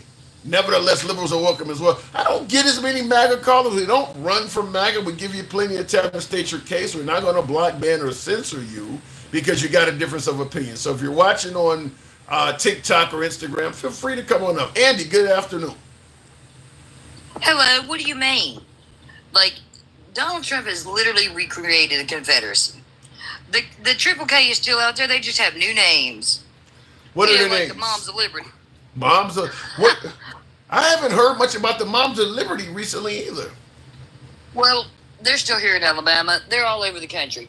What do you think those guys are with damn things on their heads yelling, "We would not be replaced"? Yeah. Even after Trump's 2024 election, there was a where'd she go? There was a professor that says historians and politicians. Here we go. The Confederacy won. Emory University professor Carol Anderson declared that Trump's 2024 re-election, that the Confederacy won. The kind of racism, xenophobia, and hatred, all wrapped in a sense of honor and gallantry. Tell me that doesn't sound right. I hear what you're saying, but I got so many MAGA, even black MAGA, that'll say Trump has done a hell of a lot more for the black community than the Democratic Party. So, I mean, if Trump is as racist as you're suggesting, why does he have... Some of them said slavery didn't even exist, so I don't want to hear about that. That is because true. When they'll tell me that slavery didn't exist in America, and I know damn good and well it did, I have a hard time believing anything else comes out of their damn mouth. Yeah, but what about the notion that even black MAGA are still heavily supporting Trump? What percentage of the population is that? And I can't speak on your community. That is for you to talk. I'm not black MAGA. I get what you're saying, but I'm not black MAGA. I do believe that Donald Trump is a great con man, and he has fooled a whole bunch of people. No. Just not all of us. Yeah, but he's in office that'll now. say you can fool some of the people some of the time, but you can't fool all of the people all of the time. That's where he's at. I see the comments. He gets to the point to where we cannot fool all of the people all of the time. Well, I mean, and look, do you think he's lost significant support since he's been in office for 6 months? We've seen where he's taken the country. You think people are jumping ship? Well, I've seen more pale people protesting in Alabama than I've ever seen. Probably because of that and Medicaid. I'm assuming they're not all Harris supporters. Is it mostly due to Medicaid? Because if there were, the election would have gone different, huh? Is it mostly due to Medicaid cuts? No, some of it had to do with farmers. And even some of the people who voted right, not the ones on this app, but they think he's gone too far. They told me that he's supposed to take criminals and bad people, but now they're pulling out University of Alabama students for a damn, office mistake. Like, if we're going to go through and kick everybody out over mistakes, in the bureaucracy, we're screwed. Like, nobody stands a chance of anything if a simple clerical error will do you in. But here's what I don't get, because you said you're in Alabama and you're seeing pale people protesting. Trump ran on a campaign of going after people, whether it's his adversaries in politics, whether we talked about his illegal immigrants, whether we're talking about getting rid of money going to the Ukraine. We knew Trump was going to run a campaign or become president. Wait, did you see Donald Trump? Was it on Axios? Shaking Putin's hand, there's a picture on Axios that says we've changed sides and had Trump and Vladimir Putin on the cover. This is recent? Mm-hmm. Has he even met with Vladimir Putin recently? I don't know. But I know that was on the headline of, Donald Trump is trying to play both ends against the middle, and that's not going to last for very long. I mean... No, I think that Zelensky, due to Zelensky's persistence, I'm talking about the president of the Ukraine. I think he has made it so that even most of the world realizes who the victim is in the Ukraine-Russian war. I think only Trump and MAGA, outside of other than maybe Belarus, who's a close ally of Russia. Outside of that, the whole world realizes who is the aggressor in that. Other than Trump and MAGA, which obviously is probably because Trump has some kind of relationship with Putin that he doesn't want to get in it. But I don't think we have any NATO member allies or anybody. I haven't heard Netanyahu give his opinion on it, but I don't think even he is siding with Russia on that. Other than MAGA, everybody realizes who's wrong. When you were talking about immigration and they were screaming, all those people shouldn't come here. Yeah. Maybe the United States, just maybe, we should quit destabilizing their nations. Almost all of those are destabilized nations by the United States. No. And before we continue, I see the comments. Hold on. Before we continue. Haiti, El Salvador, Venezuela, Guatemala. Like, we have fucked around and destroyed all that. Yeah. And now we're mad. We're mad that we destroyed where they live and they want to live here. Yeah. Damn, how arrogant are we? We're a very arrogant country. I see in the comments, though, Cedric Haney says, we all know who the aggressor is in that war. The difference is MAGA doesn't care. It's not our war to fight. That's not true. You do care. Trump is on TV blaming the Ukraine for starting the war. He didn't say, I don't care. He literally blamed them for starting it. So you kind of getting that one wrong. So... Yep. They are under the, like, they have even been telling me, like, I don't know, I grew up in the 80s with Red Dawn and all the movies, like James Bond, all making Russia the bad guy. Like, there is no chance in hell I'm going to look at Russia and go, oh, they're our ally. There are people coming up on this app telling me that, oh, well, we've been doing Russia wrong. Russia has been actively fucking with us for years. During the 2017 Donald Trump administration, first time he was in office, Russia hacked in with solar winds and made a major hack on the United States, one of the biggest hacks in history. Got into the infrastructure, stole all kind of shit. So no, they're not our friend. Y'all stop that shit. Yeah, I don't get. They want to see us go away forever. If I'm correct, and y'all standing over here, cheering for Putin. That's some bullshit. If I'm correct, though, we did under the Bill Clinton administration hack into the Russian election and try to stop Putin from rising to power. I mean, we interfere with stuff. So I mean. I agree with you. I agree with you 100%. We are enemies with Russia. I don't disagree with that at all. We are enemies to Russia. But I wouldn't stand in Russia and say they were America's friend. I wouldn't. Yeah. See, because I'm smarter than that. I would know that our countries have some serious damn beef.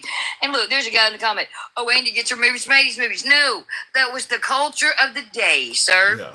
I just happened to know that the entire 80s, I had to hide under my desk because the teachers told us that, Russia threatened us with a big boom boom. Like hiding under our damn desk was going to do any good, but it made the teachers feel good. So, sir, the fact that you say that just shows that you are another sympathizer for the wrong fucking side. I don't know what made us, other than Trump, what made us start saying that Russia's not an enemy? Because you're right. Nothing. Trump is it. Yeah, because George W. Bush was definitely viewing Russia as an enemy. He said, I looked into Putin's eyes and saw his soul. George W. Bush saw him as an enemy, too. I don't know what made Trump. Everybody sees him as an enemy, except Donald Trump, who's funny, should get all this money from Deutsche Bank in the 80s when he was busted and had shit. Because, they think Trump's a self-made man. They have no idea how much infusion of money Deutsche Bank has given him throughout the years. Matter of fact, I think when he was running the first time, he was still $400 million in debt to Deutsche Bank. So y'all are out here simping for a man because Donald Trump owed that fucker money. That's hilarious. Well, they believe Trump has the best vision for America, though, Andy. No, they don't. Yeah, they do. They just hate Democrats. No, well, that too. Democrats. And he's the one that'll say he hates Democrats. They fucking don't think he has a good shit. You ask them about policy, because I do. I try not to demonize. I try to talk to them about policy. You know what they tell me? I don't know about his policies. I just know I feel. Motherfuckers say I feel more than anybody I've ever met in my life. I thought the Republicans, I thought MAGA was known as saying facts over feelings. Yeah, I used to too, and they called us snowflake. But now they get up on our panels, fucking crash out in a minute and a half. You ask them a question and start calling us damn names and racial epithets. It's fucking ridiculous. Well, I go in MAGA forums all the time, and I mean, I do get called some names, but I just like talking to MAGA. See, But look, Democrats are destroying America. No, we're not. We're trying to pick up the pieces of what you're shattering and don't even realize you took a hammer to. This is how dumb America is currently. But what about, okay, Lori in the comments says most of us voted for Trump because we went on under the Biden administration. In other words, they believe Biden was destroying the country. Wait, so what went on? No. They can't never tell me what went on either. I asked them that too. I can tell you. I me can what went answer on that. in the Biden administration. I can answer because that. we got through the pandemic. We had a little bit of inflation after the pandemic, but other than that, nothing major went on. There's some damn projects to help the whole damn United States, like the infrastructure plan, the PACT Act, the CHIPS Act. He didn't do anything devastating to the United States. And all those people that came around, we've been holding there for 18 months. For 18 months, the border was closed under the Biden administration due to Title 42 and for almost a year under Trump's. So, yeah, there was a backlog of damn people. That's called common sense and critical thinking. Y'all need to learn how to do that. And then once all these people came through, it went back down to a ticker. So, no, he didn't do jack shit to the United States. I could keep us from going under. I could after put the on last my disastrous Trump term. I could put on my MAGA hat and counter a lot of that by saying, when you say Biden didn't do anything to Yeah, the you can. Go ahead. Okay, well, let me go ahead. I've been talking with them all week. Go right ahead. All right. Well, first of all, they're going to suggest that he was getting us to a point where we couldn't even tell what a damn woman was. You couldn't. He was letting women in women's sports play against men. That's something Biden was doing. They don't believe. He didn't do that. I'm just telling you No, what he they. didn't do that. I'm just telling you what they think. Wait. People in the United States who were living their lives and doing things, were doing this stuff, and because Biden didn't make it illegal, because he believes in freedom, for the people, then and since they're 1% of the population, I don't think most of these people bitching about him's ever seen a transgender person. I don't. I'm just telling you what they think, Andy. They believe They're just hating to be hating. That's another one. They're just hating to be hating. Under Biden, nobody felt safe. You got people coming in the country. They've not been vetted. The borders are open. You got crime rising in all of the cities. That's a big problem. As many 2A rights as they have, if they don't feel safe with all these immigrants coming in, that's a damn problem. They need to go see a shrink. I don't know what to tell them. Because they got more weapons in this country than anywhere. So with all their boom booms, if they don't feel safe, I think that's a them problem too. Once again, freedom and what happened to freedom? Speaking of freedom under the Biden administration, not only did he orchestrate some of the, he was a fan of some of these mask mandates and shit. You couldn't even speak your opinion online without being censored under Biden. Wait. That was the CDC. That wasn't the Joe Biden. Yeah. That was the CDC, who we have a public health mandate, who we've had since Washington. Even Donald Washington was worse to his troops. He inoculated them, not vaccinated them. Can you imagine being in George Washington's army and being given a disease to see if you live through it so you can stay in the army? And these people whine about this shit. I don't know. I don't think they'd make it in continental USA while they're putting 1776 behind their name. But realistically, they wouldn't have made it through 1776. So next. I'm telling you how the people feel. You can disagree with it. I'm telling you. I understand that. But I'm telling them that if that's the way they feel, then they should live in a country that doesn't give a shit about their health. Because I didn't see America chaining people in their house like other countries. I didn't see America throwing people in prison for breaking the damn mandate like other countries. Americans have become crybabies. Every little thing makes them want to whine. I am sorry. If you can't get your shit together in America 2025, that's on you. Well, they got their shit together, and they got the president they believe is capable of doing that. They feel that we are now respected on the world stage. Under Biden, they didn't even feel like the country was respected. Under Trump, they feel like we're respected worldwide now. He didn't win with more votes than Joe Biden lost by. This is the whole deal.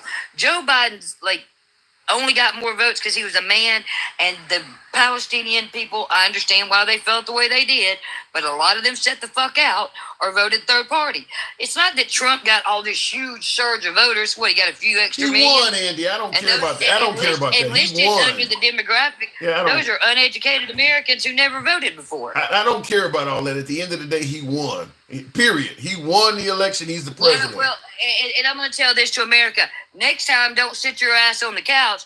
Get your fucking ass up and vote so we don't have to deal with fascism again. Because a bunch of you lazy people are the reason why we're dealing with this shit today. Like Alabama. You think Alabama's red? Nope. Alabama's a non-voting state. Alabama stays red with only 30% of the vote because most of the people in Alabama feel like their vote don't matter. But realistically, if they got their asses off the couch and went and voted, they could change everything. So we need to get over empathy and apathy in America. Get some empathy and act like we care. All right, Andy. Appreciate you coming through. Thank you. Always a pleasure. See, I told you I am on them this week because Tommy Tuberville said he wants to be governor of Alabama. The man who don't know the three branches of government, who said he got conned by 3 pyramid schemes. This man wants to be governor of Alabama. No, I am ready for MAGA. Bring it. You were ready. You were ready when it came to thinking the women were going to stand up after the abortion bans, and you were wrong. They voted for Trump. I made my mistake, but you know the difference between me and MAGA? I own my mistake, didn't I? I came in here and stood up and said I fucking own that shit, and I won't make that mistake again. All right. But see, they keep making it. We'll Bye. see what appreciate it. All right, moving on with the program. By the way, tap the screen. I asked to get to 60,000. A lot of lazy thumbs in here. Tap the screen. Get your boy up to 60,000. We'll take the next caller at 60. You can make probably 65 if you really show your boy some love. Tap the screen, get the likes up. Same thing if you're watching on YouTube. If you're watching on Instagram as well, we take the callers. If you're wondering how do you call in, Instagram or TikTok. So if you got either one of those platforms, same name across all platforms, The Handsome Liberal. Clapper, if you use Clapper, I've been trying to go back to, does anybody use Rumble still? Because I have that as well. I don't think anybody uses. None Useful says, would you come back to work after you were thrown out? I say, hell no. We deserve everything you voted for. That's the notion of would the farmers come back to the United States after how we treated them and kicked them out. I think some would. I think it depends on how desperate their situation is. But I think I say this across all avenues. I think Trump has shown that you can't really trust the United States. And I'm not just talking about from an immigration standpoint, because he's right. I don't know if I would want to come back to the country after ICE treated me like shit and kicked me out either. But I'm talking about Paris Accord, Iran deal, NAFTA, talking about how he threatened NATO. I'm just simply saying Trump has shown that if you enter into an agreement with America, you can't trust them to honor that agreement. There's nothing stopping the next president from coming along and saying, you know, that deal you made with the last president, I think it's a bad deal. We're just going to break it. Trump has shown that the word of America is not valid. I'm not saying that maybe he wasn't right, some deal was wrong, or maybe NAFTA wasn't the best for the United States, or, you know, maybe NATO wasn't ripping us off, or maybe the Iran deal, whatever. Just because he's right, don't mean you just violate the word you have given on the world stage. Trump has shown that our word is not good. He has shown it. Why would you make a deal with Trump if the next president can just break it under the guise of, I think it's a bad deal? So from this point on, like I mentioned with Iran, I think Iran would be stupid to enter into any agreement with Trump, because they entered into one with Obama and Trump just broke it. Okay, so the next guy that comes along from Trump, how do we know he's not going to break it as well? I just believe your word is your bond. If you made an agreement to do something, you honor that fucking agreement. You don't reassess what you did after you signed on the dotted line. Well, I'm going to change it now. We would not have accepted Iran changing the deal. That, to me, and I'm surprised so many MAGA was okay with that, which, to me, it shows that the integrity part is off. Look, it's a bad deal Obama made. Let's see if we can buy Iran or make some kind of other deal with Iran to get them to backtrack off, whatever. But you can't just fucking break it out of thin air like that. And like I said, I seen a hell of a lot of MAGA that was favorable to that. And what they don't understand is when the next guy comes along and just breaks all of Trump's deals, they're not going to like it. They're just not going to like it like that. But you cheered it on when Trump was doing it, so it is what it is. Every country there ever was has healthy disparities. Bipolar bear, I think you're talking about, you said every country there has ever been has a wealth disparity. Yeah, I don't think that is an excuse to do it here. A lot of countries around the world have a history of slavery. That don't mean it's okay to do it here because other countries are doing it. Think about how many countries out there that have gun laws. You don't want that, do you? So you can't pick and choose when I want to say other countries are doing this. Most other free countries around the world do not allow you to just own all of the weapons you can in America. Most free first world free countries do not let you have the gun ownership you have in America. So there goes your most countries argument. You don't want it now, do you? But it's okay when you're using it to your benefit. Real quick in the comments before we continue on, and thank you folks that are tapping the screen, getting us towards 60,000. The aggressor in that conflict was the Ukrainian diver, now wanted by German authorities for sabotaging the Nord Stream pipeline. No, I don't even think Russia, bipolar bear, I love the name. I don't even think Russia claimed that a Ukrainian diver bombed the Nord Stream pipeline as a reason for why they invaded them. They didn't even use that excuse. You're trying to blame the Ukrainian war on the Ukrainians by suggesting they had some diver bomb a fuel pipeline. The Russians have never even claimed that. I don't think there's any validity to that at all. Otherwise, the Russians would have said that when it happened and used it. They were actually using mercenaries, the Wagner group. They were invading the Ukraine, just like America, what we just did with Iran the other week. They were actually committing an act of war while denying that they were committing an act of war. We committed an act of war with Iran and tried to deny it was an act. Well, it's just a conflict. It's a fucking act of war. You're bombing installations on a sovereign country. But nobody died. Who gives a fuck? You're telling me that if a neighborhood in America, everybody was gone, and some other country just bombed the whole neighborhood, but no loss of life took place, we wouldn't consider that an act of war? You can strike anything you want in America as long as you don't take a life. That's an act of war. The idea that we tried to say it was not as insane.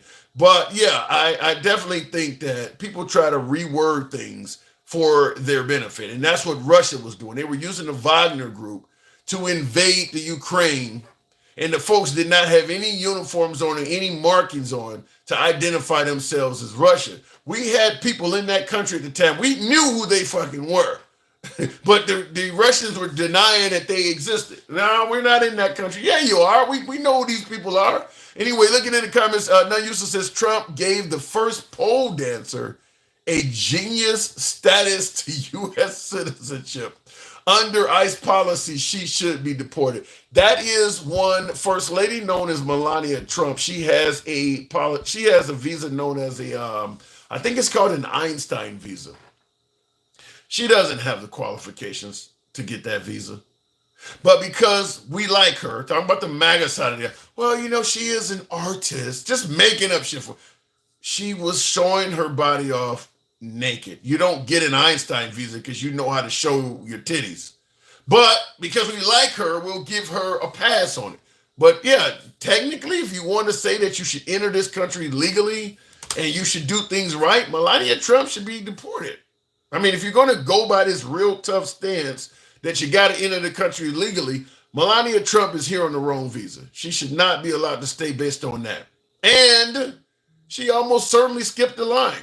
She almost certainly did not go through the proper procedure. Obviously, she didn't wait 20 years. She didn't go through the proper procedure. She got to skip the line. And then she got to stay here. And I see in the comments, Tori Ann says she speaks 5 to 6 different languages. Speaking multiple languages don't guarantee you entry into America. You know how many folks coming across the southern border speak multiple languages? That don't allow you. That ain't something that gives you entry. This is what I'm talking about. We like Melania, so we're making up excuses for why she should be able to do what we would not accept from anybody else. You're making excuses for her. Doesn't matter that she speaks multiple languages. That ain't what the Einstein visa is about. Not to mention, she's not out there working as an interpreter. If she came over speaking multiple languages and she was, working with the troops or something, then that's different. She ain't doing none of that. So it doesn't matter what kind of skill she has in speaking multiple languages. She's not using it to benefit America in any way, shape, or form. Biden's not responsible for things under his administration, but Trump's responsible for everything he does. Well, bipolar bear, and I just keep liking the name, but that works in reverse. That works in reverse. Under the Biden administration, the liberals are going to try to make it excuses for Biden. Trump is president right now, and the right is making excuses for everything he does. So I agree with your statement to some degree. It is what is referred to as politics. Almost at 65,000. We'll take the next caller. I do want to play this clip from Trump. This is what people's been talking about. I haven't heard this in its entirety, so I do want to hear this. What does that say? Bruno Pernault says, you want to go up against her in a test. They got shit to do with it. Simply having intelligence. Okay, you're suggesting that Melania Trump is smarter than me. Maybe she is. That's not a gateway to entering America. If you're intelligent, but you're not using your intelligence for any beneficial point in terms of America, no corporation sponsored her. She's not using it for the military. I don't give a damn how intelligent she is or how many languages she speaks. It's not helping out the U.S. You don't that's not an excuse you're making up whatever you can to let her in. You wouldn't accept that some Hispanic that came in the country was intelligent. He spoke 5 languages, but he ain't doing shit for the country. That's not an excuse. You're making up excuses for why it's okay to let his wife in and skip the line. We're going to do something that we're going to sort of put the farmers in charge. And if a farmer's been with one of these people that work so hard, they bend over all day. We don't have too many people can do that, but they work very hard and they know them very well. And some of the farmers are literally, they cry when they see this happen. If a farmer is willing to vouch for these people, in some way, Christy, I think we're going to have to just say that's going to be good, right? We're going to be good with it, because we don't want to do it where we take all of the workers off the farms. We want the farms to do great like they're doing right now. I didn't hear him use the word ownership, though. Somebody said he said something about owning immigrants. I didn't hear that in there. He is saying vouch. Vouch can cause a problem in itself, but I didn't hear ownership. I believe that's out there. I can't find a clip to hear that. But somebody said he talked about letting. Now there's no more to it, Mike. That's the end of that particular clip. And that's on ABC News affiliate in some city in America. But I want to hear the ownership part, because, yeah, that's what sounds like slavery. So if somebody can find that clip, let me see it. Anyway, let me go back to the comment section here. We get to 65,000? Not yet. Continuing on, President Trump has spoken about farmers having responsibility or being in charge of immigrant laborers. This does not equate to suggesting farmers would own them, says Will Sim. That's what I'm saying. I don't hear the ownership part. But I will say this. I'm going to challenge the MAGA side of the aisle and say this. If you are an immigrant and you're wanting to get in this country, and the government is depending on the farmer to, quote unquote, vouch for you, that still gives you a whole lot of power as a farmer. Because let's say, for instance, I do something to you. Maybe it's sexual. Maybe I beat you. Maybe I work you too hard. Maybe I don't pay you enough. Maybe I don't feed you enough. I can tell you, you can complain all you want, but remember, they're dependent on me to vouch for you. If I go in there and say the wrong thing, you're going back. So it does give me a significant amount of power over you. It ain't ownership. It's not ownership. But if you want to stay and your remaining in America is dependent upon me vouching for you, then you do need to keep me happy. You do. So if I do something wrong to you and you go and complain, then I'm not going to vouch for you anymore. You got to go. And you know already that he's making it clear, if you don't have nobody to vouch for you, you can't stay. So even if I do something criminal, yeah, you can go complain about me to the cops, But that don't mean your ass gonna be able to stay. You might not even be around at the trial you hoping to get on me. Nobody's gonna vouch for you. And once you become a snitch, I'm gonna make sure the whole farming community knows that you don't know how to keep your mouth shut. See how this could work? See how this if you're gonna believe that what I just stated has an impossibility of happening, then you're kind of closing your eyes to how this could work. But yeah, I mean you could literally be blackballed. If you're going to go and snitch on me for not giving you a meal last night, or spanking you across the bum for not picking the fruit fast enough or something, you go snitch on me, I'm gonna make sure the whole farming community knows what type of person you are, and maybe they should go a different direction when it comes to vouching for an immigrant in the future. You'll never be back here in America again. You want to tell me that can't happen? So yeah, I'm not saying it's necessarily all down the road of slavery, but it does give you a significant amount of power over that immigrant. Dencal says he's trying to bring back slavery. Creed, he did say that, but he based it on Trump talking about ownership. I need to hear that clip. Did Trump use the word own? Did anybody hear that? Did anybody? Because I'm trying to find it. I can't find Trump talking about owning immigrants. MAGA intoxicated with Trump's diaper juice. Damn, nothing useful. He says MAGA is intoxicated with Trump's diaper juice. Yuck. Oh, that's gross. All right, let me continue on. Did we get to that 65? Jesus Christ, diaper juice. First, the farmers. Who's next? Where does it stop? Said, well, they talk about black jobs, so I mean, how it could go anywhere. I'm just going to tell you that. Jesus. Continuing on, Chris, welcome to the show. These little boys in the comments show who's for Trump. It's slow. Okay. All right, Chris, good evening or good afternoon.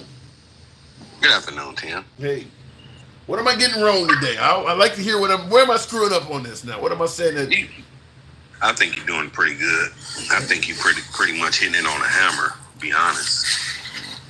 Do you think Trump, do you see it like some folks believe that Trump is indicating that he wants to kind of bring back a virtual form of slavery with these people? No, I can't see that. I don't see the evidence as far as he's saying letting the farmers take over. But I mean, it can go that way, but directly, I don't see it. Indirectly, it can happen, Now I get viewers all the time that say Trump is, I mean, for lack of a better, I just say bigoted. You know what I'm getting at. Do you see any of that in Trump? Yeah, pretty much, yeah. So you do see him as bigoted or racist or something like that? To a degree, yeah. Explain why you have that mindset. His past, all you have to do is research his past in the 70s, is all evidence. How do you respond to folks who suggest that he's done for blacks like Jesse Jackson and Al Sharpton, and he allocated money to HBCUs? A man is claiming he's done more for blacks than anybody since Abraham Lincoln. Blacks, okay, that's blacks. Okay, what about what he's doing now? You have to look at what he's doing now, and how he targeting Hispanics, how he targeting people from certain countries other than Europe. You don't see anything. But when you say he's targeting people of color, he's targeting Hispanics. Folks would suggest that he's only trying to get people out of this country that are either harmful to the nation or here illegally. You say he's targeting people. Elaborate on that. Okay, why haven't we seen them rounding up people, say in New York, that come from Europe? Okay, let's talk about Europe. Okay, Western Europe, Eastern Europe, a lot of them are in New York and on the East Coast. Okay, why ain't ICE over there? Do we have a lot of Western Europeans that here illegally? I believe so. And I believe a lot of them been here for decades. I haven't heard much. I mean, listen, if that's the case, you got a good argument. But I haven't heard, even on the left, people really yelling out that there's a whole lot of Western Europeans that are here illegally. I haven't even heard them saying that. Nobody's talking about it. I don't. That's what I don't understand. A lot of them been here for decades, what I'm saying 30, 40, 50 years, and never became a citizen. They just here at a piece of shop or whatever, working, whatever, you know. Yeah. They got connections. They got connections to their community, so they to survive. You know, working under the table. But let's be honest. I mean, in regards to wondering why it seems to be more brown people, there are far more folks here undocumented or illegally that are brown. Would you not agree? I can't agree with that because I don't know. Okay, I can't. I don't know for a fact that's true. So no, I can't agree with that. You know, listen to the media. That's what I guess we going by what the media say. I don't know. I mean, even if you look at the people that were coming here when Biden was in office, you know, they had to migrate, the caravans and things like that. Most of them people were brown. You don't see caravans of white people coming to the country. There may be a few sprinkled in the brown caravans, but like you don't see, when is the last time you saw a ship full of migrants, full of white people showing up to, let's say, Martha's Vineyard or something? I mean, it's you got to assume based on what we've seen over the last few decades that most of them are brown. Yeah, I'll tell you like this, Tim, and this is the honest truth, and you know this, and everybody know this. It's easier to get in this country coming from Europe than it is coming from Asia or South America or Africa. It's much easier to get in this country and become a citizen if you from Europe. Yeah. And it's a proven fact. Look at Ellis Island. Look at Angel Island. Research both of those, and you will see Ellis Island, they were able to get in here in 5 hours. 5 hours they were releasing to the public. Angel Island, it made 2 weeks, a month. Well, there are time periods throughout history where it was easy to get here as a Hispanic too. It's just not now. Under the Biden administration, for instance, if Kamala Harris had won, people who are brown would have been able to say, I got in here just as easy as some of the people you just named. It's just we elected a leader that went against it. That's possibly true. I mean, think about it. If you came here during a caravan under the Biden administration and Kamala Harris had followed him, meaning that now they're going to be in power all the way to 2028, them people would have been able to say, I came here just as easy as all the folks you're naming. It ain't that it's hard coming here as a brown person. It depends on who's in power. Because the Democrats would let brown people in pretty easy. The same thing with the migrants in Springfield. They came in, they were already working, they were gainfully employed and everything. All of a sudden we elect Trump and it's like back to the war zone you go. So you're saying it depends on the who's in charge, the leadership. Yeah. I'm saying that it's not necessarily easier to come here as a white immigrant. It's easier to come here when the Democrat is in charge of the country. And getting processed. I'm talking about legally getting processed. You come here, you get legally processed, and then they set you free. You know, here. You can even if you look at the broken immigration system we have entirely, if you wanted that system to be fixed so that we can streamline and move people faster, a Democrat's going to do that. I mean, the Democrats are just a more immigrant-friendly party than the right is. Yeah, you might have a point there. Yeah, that's true. I mean, you're going to get more deportations on the right. You're going to get more folks allowed to stay coming from the left. Right. Nowadays. That's nowadays. Because now we can go back to 1890 up to 1920. Yeah. That's a 30-year or 40-year span. You had Democrats and Republican. The same scenario was it's easier coming from Europe than it is from Asia. Well, let's make it clear. Really, it shouldn't even be comparing right and left. It should be comparing Trump and all of the rest of the presidents. Because Bush is coined for saying the phrase, they'll do jobs no Americans want. I believe Ronald Reagan gave thousands of them amnesty. It's just Trump. Trump came along and suddenly he was just, and by the way, because some folks try to often suggest that, well, the only reason why he's like that is because Biden let so many people in. Now, he was like that when he took office after Obama, too, and Obama was allegedly deporting everybody. When Trump came in 2016, he was anti-immigrant then, too. You know, shithole countries, you know, Muslim ban. He was hardcore anti-immigrant from the moment he got in the White House. But you have to realize what countries he's targeting. Let's be honest. I'll give you that. Let's be honest. He's definitely not targeting not one country from Europe. Yeah, that's specific. Yeah, that's specifically to Trump. It's obvious. It's obvious. Yeah, I'll say this. I don't think that it's easier to get in the country necessarily as a white immigrant. Probably a little bit easier, but I do believe it depends on who's in charge. And yeah, under Trump, I definitely believe under Trump, being a white immigrant would probably be worth some points. But that's Trump specifically. I'm thinking no matter who the president, I believe you can get in here easier from Europe. I don't care who president. It's just easier coming from Europe. Now, I do agree, as far as coming from South America or Africa, it depends on who's the president. You may get in easy, you may not. But Europe, you're going to get a pass. You're going to get a free, easy pass no matter who is the president. That's my opinion. I want to say, in regards to Europe, we do obviously have a lot of allies in Western Europe. But if you're coming from Eastern Europe, I don't quite totally agree with you there. Coming from Western Europe, Italy, Spain, all these countries that we have, an alliance with, it's going to be easier to get there. I mean, it's going to be easy. Yeah, I agree with that. Yeah, but also, too, most of them coming here are not dirt poor. I mean, we are a country we're more friendly. In fact, most first world countries, they're more friendly to immigrants coming from first world countries. Like when I lived in Australia, that was one of the things I noticed. When people would see me, sometimes you could see that look of disdain on their eyes. But when they heard me speak, they realized, oh shit, he's first world. He ain't here to take our resources. He's American. And you can just see the change on their face from that.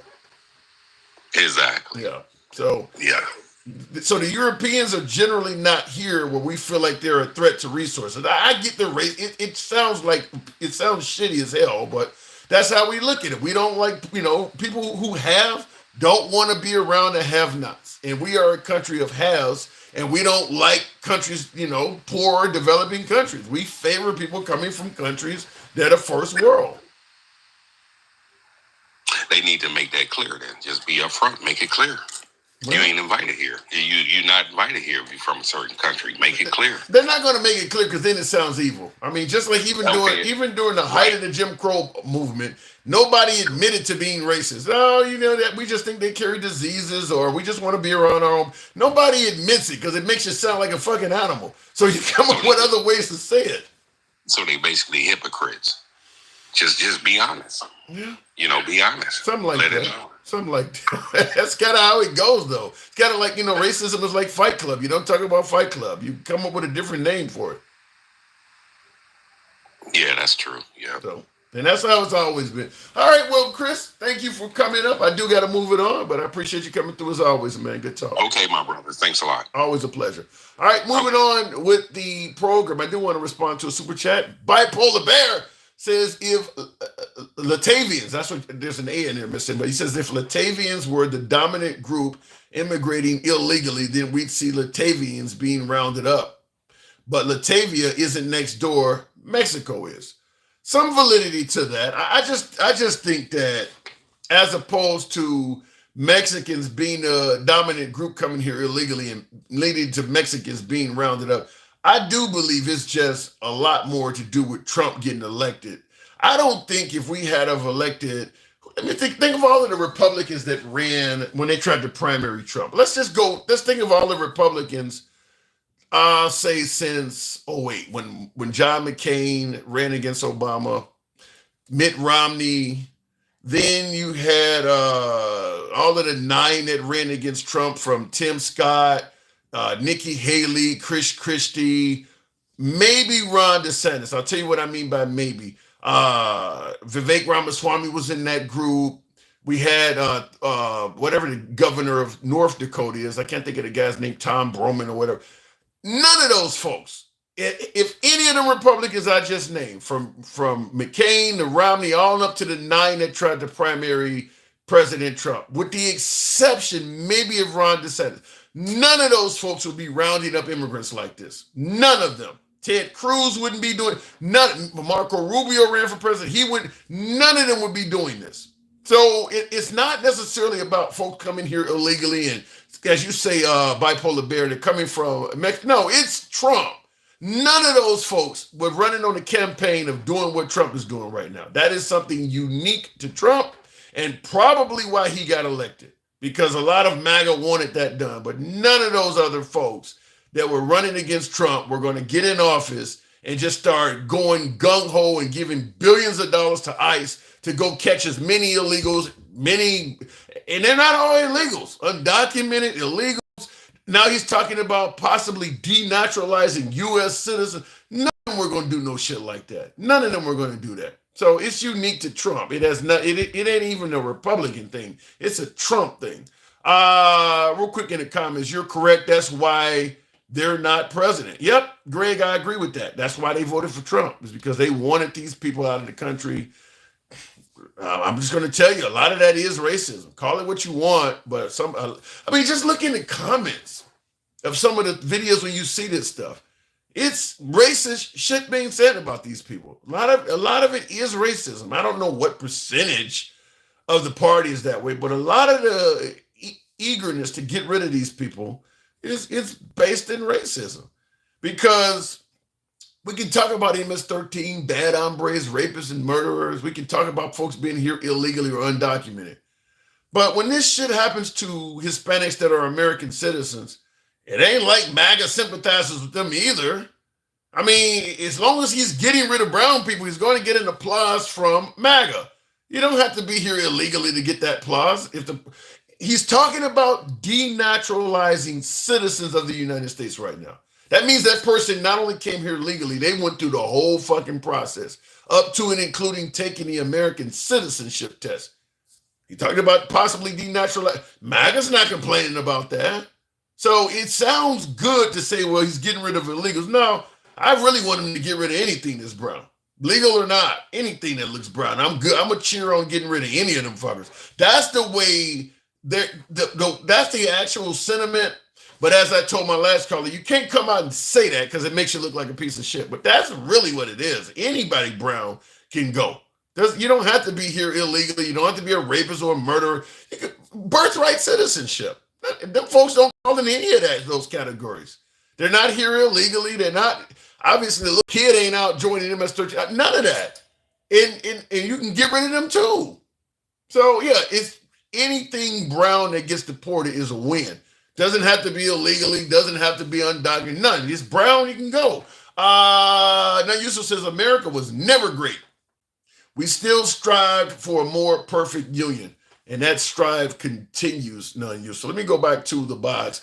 In the comments, real quick, Straight Talk Commerce says liberals are far more racist.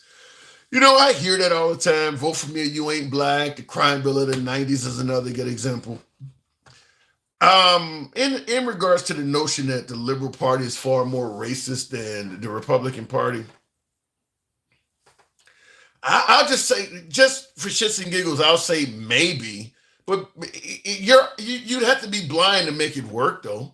If you go to a liberal gathering and then go to a Republican gathering, you're going to walk away from that thinking that the racism is among the liberals. You go to a liberal gathering, every fucking body is there. Muslim, feminists, blacks, whites, Hispanic, everybody. You go to a Republican gathering, it's overwhelmingly Caucasian. But that's the group that loves everybody. The Caucasians are the group, or that Caucasian, fucking strike that. The Republicans are the group that love everybody. It's just the whole fucking nation is too dumb to realize. The Democrats are the racist party. It's just the whole fucking country don't realize it and they go to the Democrats. That makes no sense.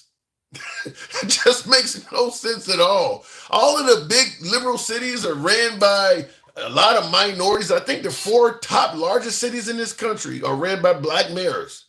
LA, New York, Chicago, and I believe Houston is in there. And then if you go to the top 10, there's going to be a bunch more of them in there. In fact, they're overrepresented. I mean, the black community is only like 13, 16% population. They're overrepresented in the Democratic Party. They're underrepresented in the Republican Party. You look at Biden's administration, more than 13% of them were minorities. Look at the Trump, less than 13%. So it makes no sense at all. The Republican Party is the one that loves everybody. They just ain't nobody there. And then you look at the Democratic Party, they hate everybody, whereas everybody is showing up. It doesn't make any sense if you actually have eyes. I'm just going to say it that way. Looking in the comments, though, You call it racism because your argument is weak. Every argument pointing out racism, if it's coming from a minority, Jeremy, is weak. Every argument. I don't care what period in history even when Martin Luther King was making the argument, it was considered a weak argument back then. Every minority that claims that racism exists is going to be presenting a weak argument if you listen to the opposition. They all are. You know, they used to tell Martin Luther King, these people were just fine until you came here protesting. Nobody was complaining. You came here and all of a sudden there's a problem. I mean, it's all a weak argument. Going back to the box though, continue. I want to make sure I didn't miss the last super chat. 504,000 illegal immigrants in the USA are from Europe. Wow. Cedric Whitaker, that's a great, he says 504,000. Jeremy, why aren't they being rounded up? They are. Where? Have you seen any videos? You don't have to. The news doesn't publish those videos. Why don't the right-wing news publish them? Because they're too busy responding to the left-wing ones. You think that's all the right-wing news does is spend all this time responding to left-wing stuff? Yeah, because the much bigger crisis is on the Mexican border. There's way more of them that are coming over from Mexico than there are from Europe. So they just choose not to show the European ones. Yeah, it's not as sensational. Do you realize You need that? clicks. But you do understand if you're only showing the sensational shit to get clicks, that could also fuel why people are calling the right racist, is because you're only showing minorities. You want to get clicks, as you say. You're looking racist. But let me ask you something. Even if you push the right idea as much as you possibly can, who pays your bills? What do you mean by that? Advertisers. Okay. And how do you get advertisers? Views. Well, if you're getting advertisers, ain't no one gonna advertise on Fox if they don't get views. If you're telling me that to get advertisers on Fox News, you got to show brown immigrants being rounded up, and if you show Europeans, they're not going to advertise on the network, you're kind of admitting they're racist, right? No, I'm kind of admitting that it gets more people riled up, like left-wing people.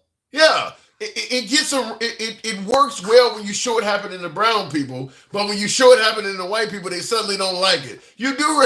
I mean, you're basically saying it's racist. That's not really racism. That's just looking at trends and saying, oh well, we could try to show.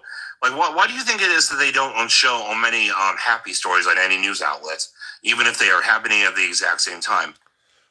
Jeremy, I think you're basically. It's because you need angry people. Okay. To watch your program. You don't think there's just going to be more people. There's just going to be more Mexicans and Latinos rounded up in general because they're there. They're not an entire ocean away. There aren't as many people coming from first world, well-developed, functioning economy nations like Europe that are white. It's okay. Then there are going to be from shitholes like Mexico. No. Because Mexico doesn't know how to run its fucking government. It doesn't know how to run its fucking country. The people over there are sick of it.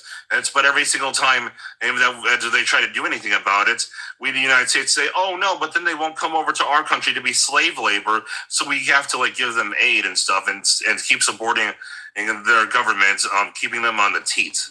How do you respond to folks who often suggest that the reason some of these countries south of the border is fucked up is because of U.S. intervention in how their businesses ran?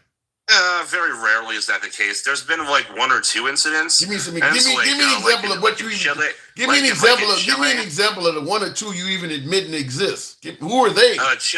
Chile and Argentina. No, with Augusto Pinochet. And you don't throw Venezuela in there with all of our sanctions since Hugo Chavez? No. They've been trading with most of the world. Are you kidding me? It's the same retarded argument that people give when they say stuff like, Cuba's so poor because it won't trade with the U.S. That's hecking wrong. I'm so hecking angry. So you low IQ lobotomites. Of course you'd believe that. Anyway. So wait, hold on. You don't believe Cuba? I mean, the American embargo that's been on Cuba, I don't know how many decades. You don't believe that's hurt Cuba at all, huh? Dude, that's not even a full embargo. It's not a blockade. Europe trades with them. It's a yes or no question, Jeremy. Yeah, I don't think so at all. Okay, because it's not a full embargo. It's no. Hold on. This is important. It's not only do other countries other than the United States trade with these people at full length, okay? But also, it's not even a full embargo. They still receive tons of aid from us in the form of medical assistance and medical supplies. Maybe if they didn't have the embargo and they could actually sell and trade and have tourism, they wouldn't need the foreign aid you're bragging about. The foreign aid is because we fucked them up so much that you don't want to admit happening. It's not even a full embargo. It's not even a full embargo, and it's not a blockade. We're not stopping them from trading with Europe. We're not stopping them from trading with Venezuela, which they do, and from Colombia, and from Brazil, and Argentina. We just named and claimed. And Canada. We just named and claimed the body of water that they would need to do a lot of the trading from the Gulf of Mexico to the Gulf of America. We control interest and access to their country. And you're telling us we haven't had any effect on them at all. No, it's not a blockade. So you're telling me that if the Cubans wanted to bring stuff in from any country in the world, we wouldn't interfere with that?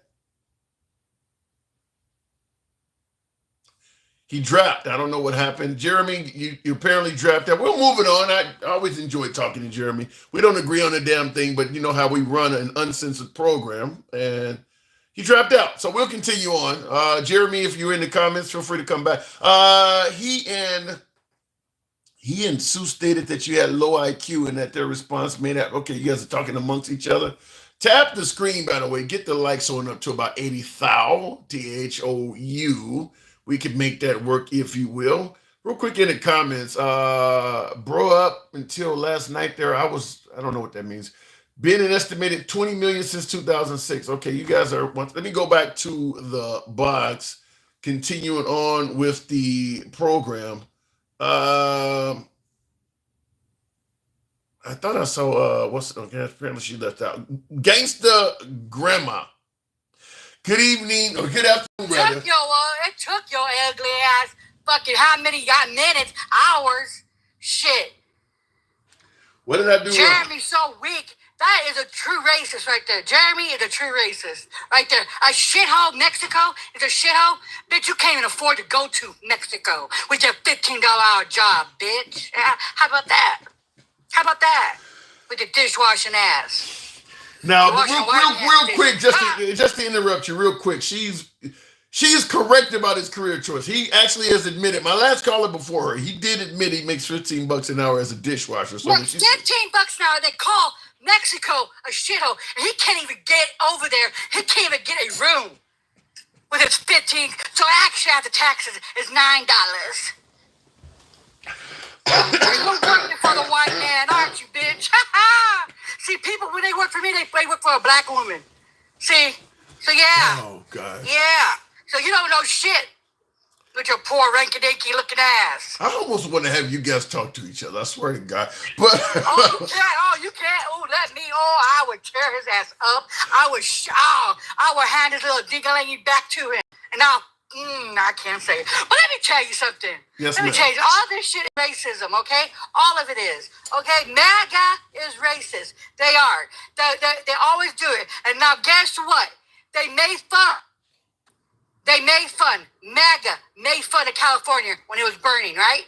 Oh, that's God's work. Yep. That's God's work, right? Hallelujah. God's working, isn't it? Look at all that thing in Texas. After he signed the damn bill, God does work in mysterious ways, don't he? Why are we like that, though, gangster? Why are we celebrating the suffering of others? You're right. They did laugh at California.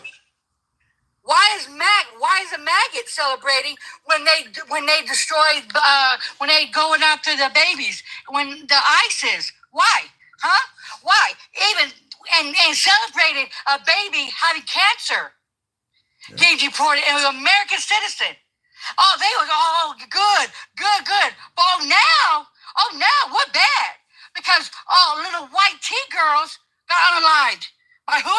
By Mother Nature. Let me go ahead. Real quick. God works in mysterious ways. First of all, that's wild. But before I address that, I want to address a few folks in the comments who say this every time you come on. She is a black woman. She is not white. Everybody says that. I'm not white, man. Everybody says that. Oh, they want me to be so white, though, don't they?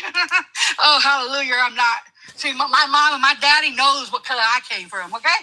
I know, and I would never want to be proud. I wouldn't be proud to be white tea, not in this situation. Because you know what? Because the maggots are making white people look very bad. Damn. Very, very bad. You think, you think MAGA is making whites look bad? You got to explain that. But look, always cheering. Oh my God, ICE is coming, doing the alligators from Arkansas and stuff, doing all of this crap, doing all this. That's hate right there. Okay, that's pure hate.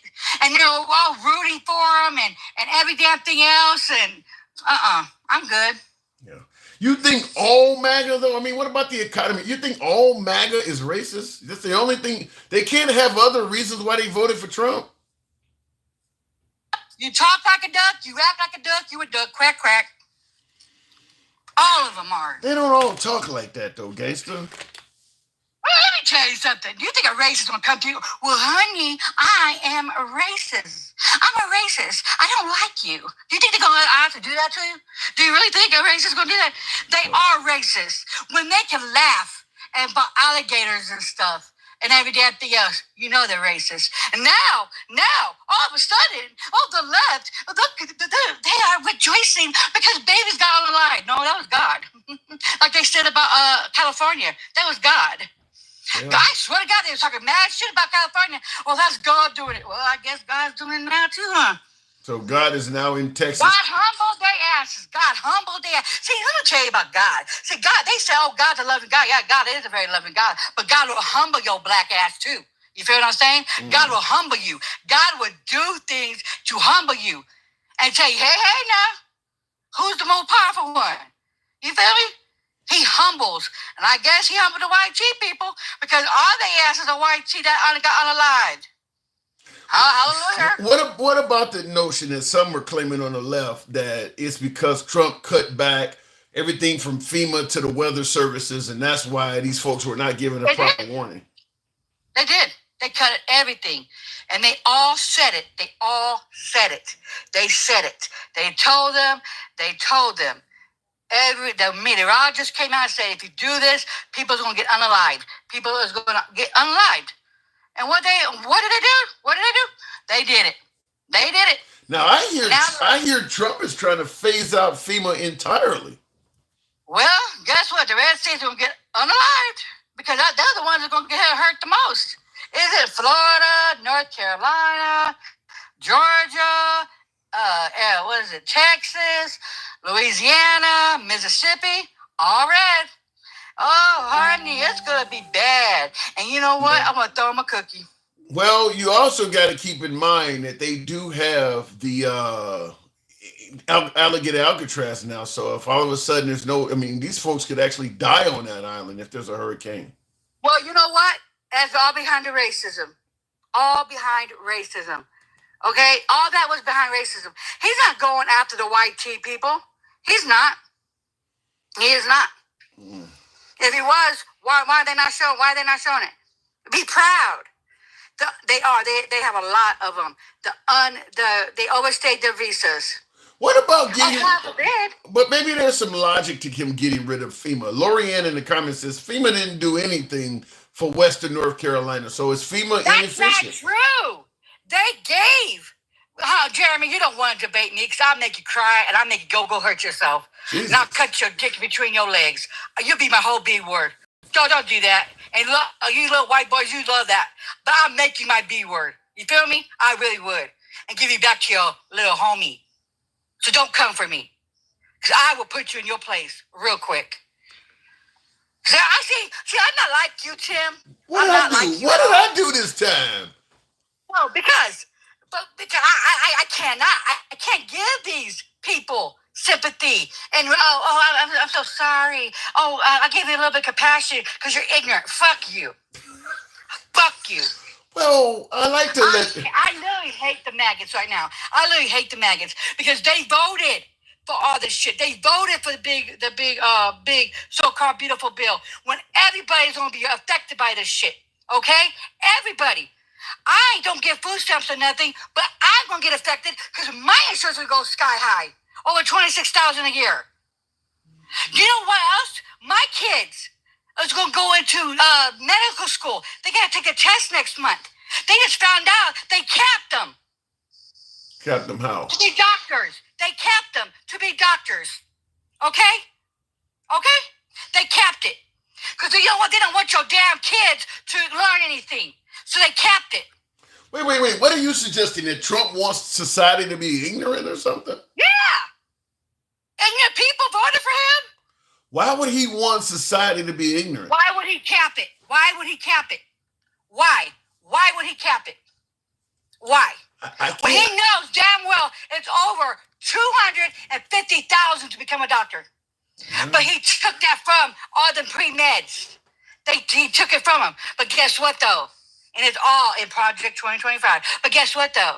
See, my daughters called me crying and said, Mom, I may not be able to become a doctor. I said, what the hell? Why? They capped it. Oh, for real? Oh, my kids will become a doctor. Oh, my kids will. Because if I got to go take loans out for my babies, I will. I will. What's going to have to end up happening is you're going to probably have to have hospitals that need doctors doing more to help kids become doctors. I mean, they're going to have to if the government is not, if our government becomes a government of don't ask me for shit, we're going to have to, and that's what we're slowly becoming. That's happening. If the government does it, why are we paying taxes? It's a great question. Why? They gutted Medicaid. Why are we paying taxes? That's a great question. I don't have an answer for that. I mean, they are gutting. They are gutting. Hold on. This little idiot thing. Oh, my daughter paid $100,000. Let me tell you something. She got a loan, bitch. She got a loan, and my daughters ain't asking for handouts like scholarships. They get loans. Yeah. You have to pay it back, Riri. And the loan is what has been capped, is what you're saying. Yeah, the loan. I'm not asking for no freebies. I'm not the white man. And then you was on this morning, that white teen man said, oh, the black people, the government gave you guys an incentive to have babies. It was welfare. No, bitch. Welfare wasn't for us. It was for the white teen man. He was doing. I tuned in there. He was throwing so much. I couldn't respond to all of it. He was saying a bunch of stuff. The white man gets on the line by the popos. Yeah. Not the innocent ones. Well, Trump believes that too. Trump is white, T. Trump is the billionaire that's going to get all these damn benefits. Then why are you bitching, Riri? But you do realize Trump is like almost 85. Trump will be damn near 85 by the time he's leaving. You think he's still on the money grab? Man, I wish you'll see the light. I swear to God. He's making the United States look so bad. I wish you'll just see the fucking light. I wish God would say, you know what, devil? Go see the light. Because he did it to Texas. See, people's like, oh, well, all these babies, and they didn't have warning. Well, honey, your orange Jesus did it. Your orange Jesus did it. You're really blaming what happened in Texas this weekend. You're saying that's God karma. Karma is so real, honey. Karma is so real. See, when you talk shit about people, when you go and you say about California and you talk so much mad shit, all the hatred that the red is spewing, you don't think, honest to God, you don't think karma's not going to hit you? Oh, karma's going to hit you. And it's going to hit you swiftly and hard. And God said in the Bible, he will humble you. We got 3.5 more years of Trump. Where do you think we're headed? I pray he sees the damn light. I swear to God. I hope a Big Mac takes him out. I was just about to say, thank God you're not. Look at this hate. All this hate. I'm not spewing. I'm spewing facts. I ain't spewing facts. I don't have hate. I was just about to say, thank God you're not wishing his demise, but now you say you want a Big Mac to take him. You want the guy to die? Oh, yeah. And if he would knock on my door for water, if he walked on my door for water, I would never give that motherfucker a drink. I will give an undocumented immigrant a drink before I'll give him a drink. Oh, well, I didn't see you there. You're too orange. I don't know. You're the orange spot. No. That's it. Let me ask you something. Are you one of those types? Because folks often suggest there are liberals out there that would not give Trump credit even if he cured cancer. Can he do anything to please you? What credit we give him? He just undid FEMA. He just undid the weather, okay? He's stripping people from their Medicaid where they do work for it. ACA, they do work for it, okay? They're stripping babies from what is it called? Food stamps, okay? They're taking free lunch from them. They're taking $1 billion away from food pantries. That's capitalism. I got a viewer. But guess what, though? So what do I give him credit for? What do I give him credit for? Stripping away everything? I got a viewer, Gangsta Grandma, that says, I don't think she understands the Bible praying for hurt. You're saying you actually... Oh, honey, let me tell you something about the Bible. There's good things and there's bad things. Goliath and stuff, what did God do to them? Huh? He humbled them real quick, right? Hallelujah. Hallelujah. All right, Gangsta. I didn't fluff today, Let me tell you this. Let me tell you this, though. On some real shit. Let me tell you something. See, God did humble your ugly asses. And you guys better take note. No, you roll your eyes and you know. God humbled you. Took your kids, took your madness, your babies. Now you want us, all little blue dots, all blueies.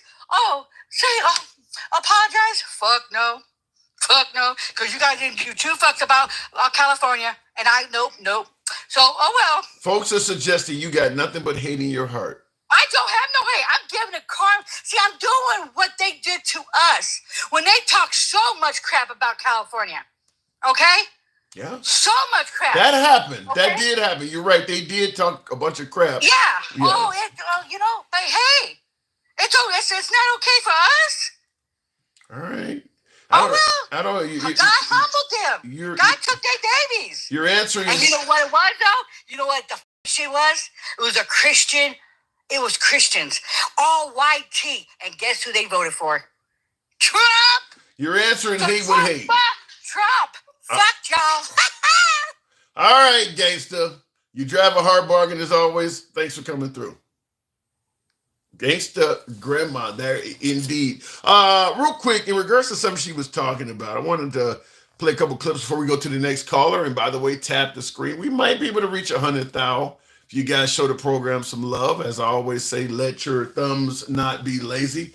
For those who are wondering, we are MAGA friendly, always have been, always will be. We don't block, ban, or censor anyone for their commentary. We go left of Bernie Sanders to I'm having dinner with Q. So if you enjoy uncensored, civilized dialogue, and I put civilized in quotes, but if you enjoy uncensored, civilized dialogue from all sides of the aisle, show your boy some love. Follow the program if you're currently watching on Instagram or TikTok, and if you're watching currently on YouTube, give your boy a sub. We're generally here most weekdays, so give your boy a sub on YouTube if you happen to be watching. In regards to what we were talking about, now see the call. If you call, Creed says, if you call protected by my country racist, then I'm the most racist person here. What do you mean by protected by country? Let's talk about George Floyd. You said George Floyd's death was a terrible thing. Terrible. Why are African Americans still dying at the hands of law enforcement in the country? And so are white people. What a terrible question to ask. So are white people. More white people, by the way. More white people. That's what she was he was saying in regards to stuff like that. So apparently you're no safer from police if you're white than black. That's according to Trump. That's a few years back, but I also wanted to address another comment in regards to FEMA. So we say God bless all of the people that have gone through so much, and God bless the state of Texas. It's an incredible place. Any questions? President, are you still planning to phase out FEMA? Well, FEMA is something we can talk about later, but right now they're busy working, so we'll leave it at that. Go ahead. He didn't say no. So he was asked, are you talking about phasing out FEMA? Are you still talking about doing that? He didn't say no. They're working right now. We're not going to fire you while you're working. You're doing something we need you to do, but once things calm down, probably you're going to get fired. I mean, that's kind of what that didn't. If you were FEMA and you were concerned whether you're going to get phased out or not, what he just said didn't give you any sort of comfort at all. That didn't give you. I mean, we'll look at it. We already know how that's going to work. So FEMA's gone. FEMA needs to be gone or reformed, says Mike. Well, let's take it this. Let's look at it this way. A lot of states, particularly cities that go through natural disasters, do not have the money themselves to cover the cost of what they went through. In some cases, the whole state does not have the money. You look at Hurricane Katrina, New Orleans could not have helped those people out to the level of what they needed. So, and I'm saying this because Trump is talking about putting it back on the states. A lot of states don't have the money for this. Here's a problem where you open up the door to, I don't want to say hatred. I guess I would say discrimination or something like that. If you take it and give it back to the states, you help yourself, you help out your own self when there's a natural disaster. Federal government's going to wipe their hands of it. You already know what's going to happen if a red state has a natural disaster versus a blue state. It's going to depend on who's in office. So if a blue state has a natural disaster and there's a Democrat president in there, they can expect more relief than they can if it's a Republican president. It makes it so that you start discriminating in regards to helping out Americans. Under Trump, if a blue state has a natural disaster, they're going to get less federal funds. Let's say the state can't. Well, first of all, let's say California has a natural disaster. Trump would probably deny that state help altogether and suggest, well, you got the fifth largest economy. You guys already have enough money to figure it out. He probably wouldn't help out California at all. Whereas if Florida had a natural disaster, he would suddenly find money to help them out. So I don't buy that giving it back to the states is going to be the best way to handle this, because I do believe they'll then start playing games with discriminating against states that are not they're not fans of. Also, this could really fuck with elections as well. You know, all of a sudden you are you're a blue president, you're a Democratic president, and the red state has a natural disaster. And you can go talk to the governor, or you guys got midterms coming up. We do need you can start playing games with how they do things. I need you to vote in favor of this, or I need you to do that. If you need assistance, you would do this. And Trump has already done that stuff before. I believe there was a hospital ship that was going on the West Coast during the pandemic. And Trump started diverting the ship that was going to give help to people because he didn't like the mayor of one of the towns or something like that, or the governor of one of those states. He's already started doing that. I don't believe you should be able to, as the commander in chief of the federal government, you should be able to discriminate against certain Americans because you don't like their governor or a congresswoman, or you don't like somebody in that state, or you don't like the politics of that state. He's already done that before. And if he gets rid of FEMA and goes back to letting the states take care of themselves, all of a sudden, if a state says we've had a natural disaster and we don't have enough funds within this state, we need to beg for some federal assistance, it's going to suddenly matter if you're a blue or red state, or if you got a good or bad relationship with Trump. I just think that's awful. That's discrimination. And that certainly will happen if we get rid of FEMA and return it back to state level. Looking in the comments real quick. So people are mean online to Trump, should be allowed to do illegal stuff. I don't know about it. Nobody should be allowed to do illegal stuff, but I don't know why on earth would we think that a guy who is in charge of 350 million plus people is not going to have bad things said about him. I mean, you're not going to lead a nation that's this fucking big and have everybody speak positively of you, unless you pass some kind of Kim Jong-un type law where anybody caught speaking negatively about you can be thrown in prison or killed. That's the only way that's going to happen. You can't please I don't know why under Trump, you realize how much bad shit was said about Biden, Obama, and Bush? All of a sudden Trump comes along where you're talking mean about me. You do realize, while calling the liberals snowflakes on a constant basis, you're making that guy sound like the biggest snowflake of all. As president, you got to let that shit roll off your back. Hey, he said something mean about me, so I'm going on Twitter and I can say something back. How petty is that? None useful. Thank you for the super chat. Thank you for your generosity. None useful too. Says the red states are the poorest states in the union. I agree with that. Why else would the blue states give red states some of their federal money to help their poor citizens? Red states never help blue states. I don't. This is the start of, I don't want to say a civil war or anything like that, but when you start doing shit like this, you're dividing the nation. This is the start of that kind of stuff. What None Use was rightfully pointing out. This state ain't gonna help that state. This president ain't gonna. I mean, look. Why are we paying federal taxes if during a disaster you're going to tell me you're not going to help me out, but you're going to help out the state next door that's paying you a lot less in federal taxes? Before you know it, the people start revolting and say, well, shit, I'm not going to give you any of my money. If I can't depend on this one, same thing with Social Security. You don't took Social Security out of people's, now I can't get it back when it's my time to claim it. I mean, there's only so much before the people are going to start saying, fuck it.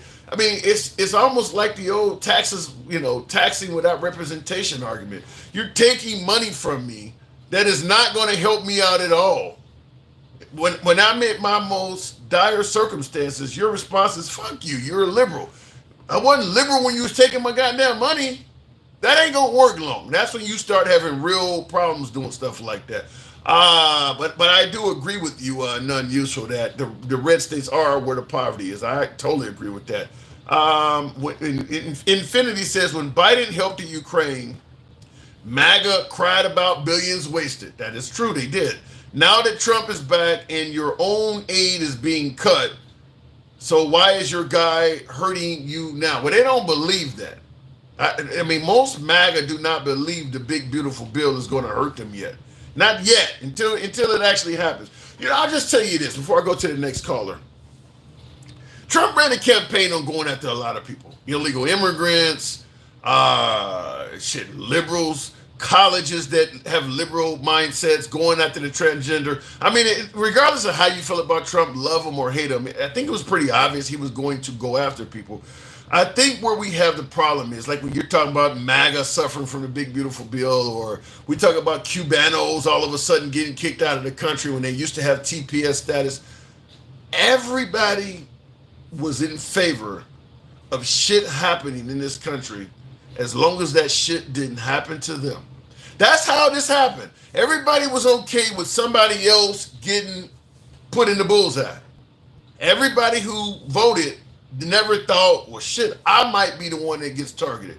It's kind of like a Bruce Lee movie where everybody stands there and lets him attack them one by one. They don't realize the goal is to beat all of y'all asses. But if you're going to stand in the line, you kind of make it easier for me. And that's why I think the issue is everybody was okay with the cruelty happening to other people. It just wasn't supposed to happen to you. So one by one, just like in the Bruce Lee movie, oh shit, now you got the nunchucks on me. I wasn't expecting you to hit me in the head. Well, there you go. What? Let me go back to the box and continue on with Golden Share. Good evening or good afternoon, brother. Welcome to the program. Golden Share, good afternoon. Can you hear me? Yeah, loud and clear. So, hey, how are you? I'm doing good. I appreciate you holding on, by the way, too. So, why is it that we seem to just simply lack empathy? We're actually cheering on bad outcomes for our fellow Americans. Why is that? I think Obama predicted that when he gave the speech about how people had been left behind when the economy grew substantially during the period of globalization. And he said a lot of people who used to have $20 an hour jobs, now they have these Walmart $6 an hour jobs. So they're going to cling to their guns and their Bibles and blame the immigrant.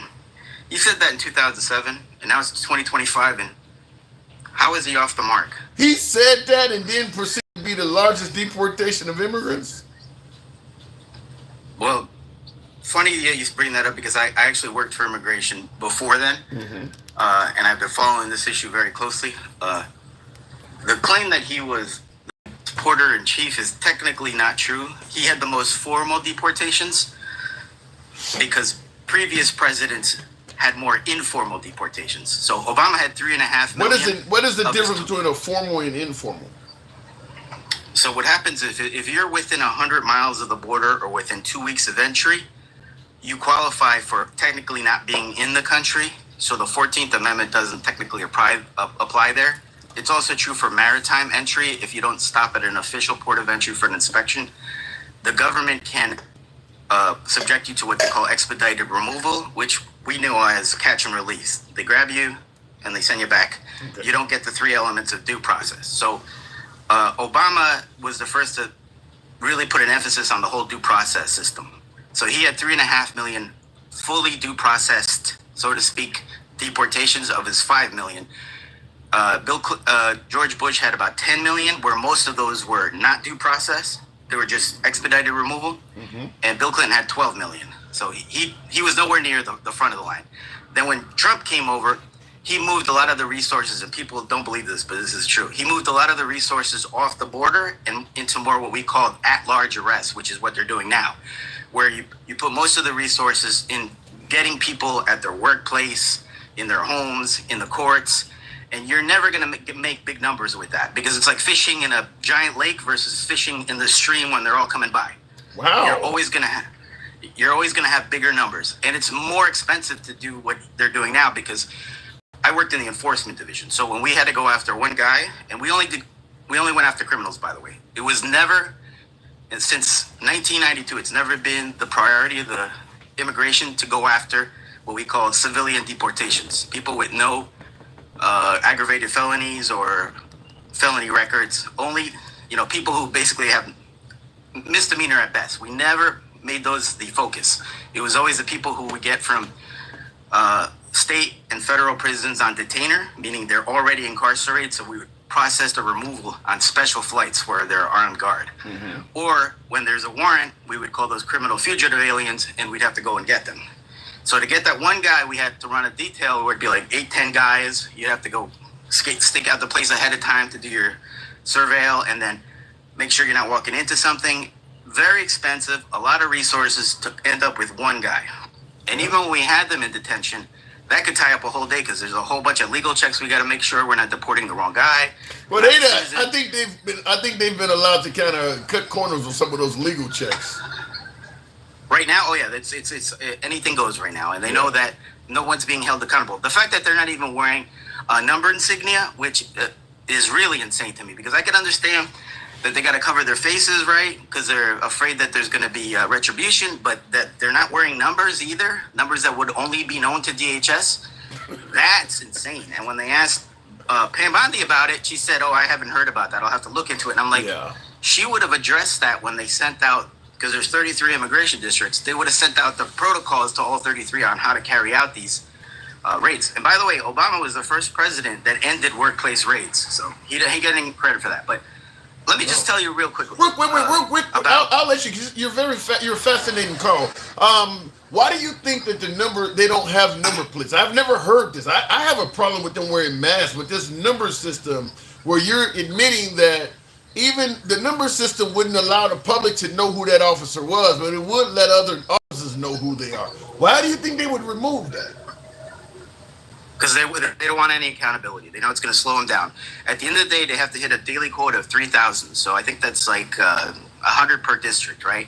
And they want to, at the end of the year, they want to be able to say 1 million deportations is the most in a first presidential term in U.S. history. But it's not a million deportations. It's 1 million arrests, because there's only 700 immigration court judges nationwide. That's only 15 per state. So these people are going to sit in detention indefinitely. We had a detention center when I worked there for the people who claim political asylum that flew in through JFK and Newark Airport, New Jersey. Mm-hmm. Those people would sit there 2 years, and they had maybe 1 or 2 hearings. So these guys are going to sit there for a long time. It's a mass incarceration scheme to profit off of groups like Geo Group and GS4, because they're going to it's going to be for profit. You go up to Canada, they don't allow this.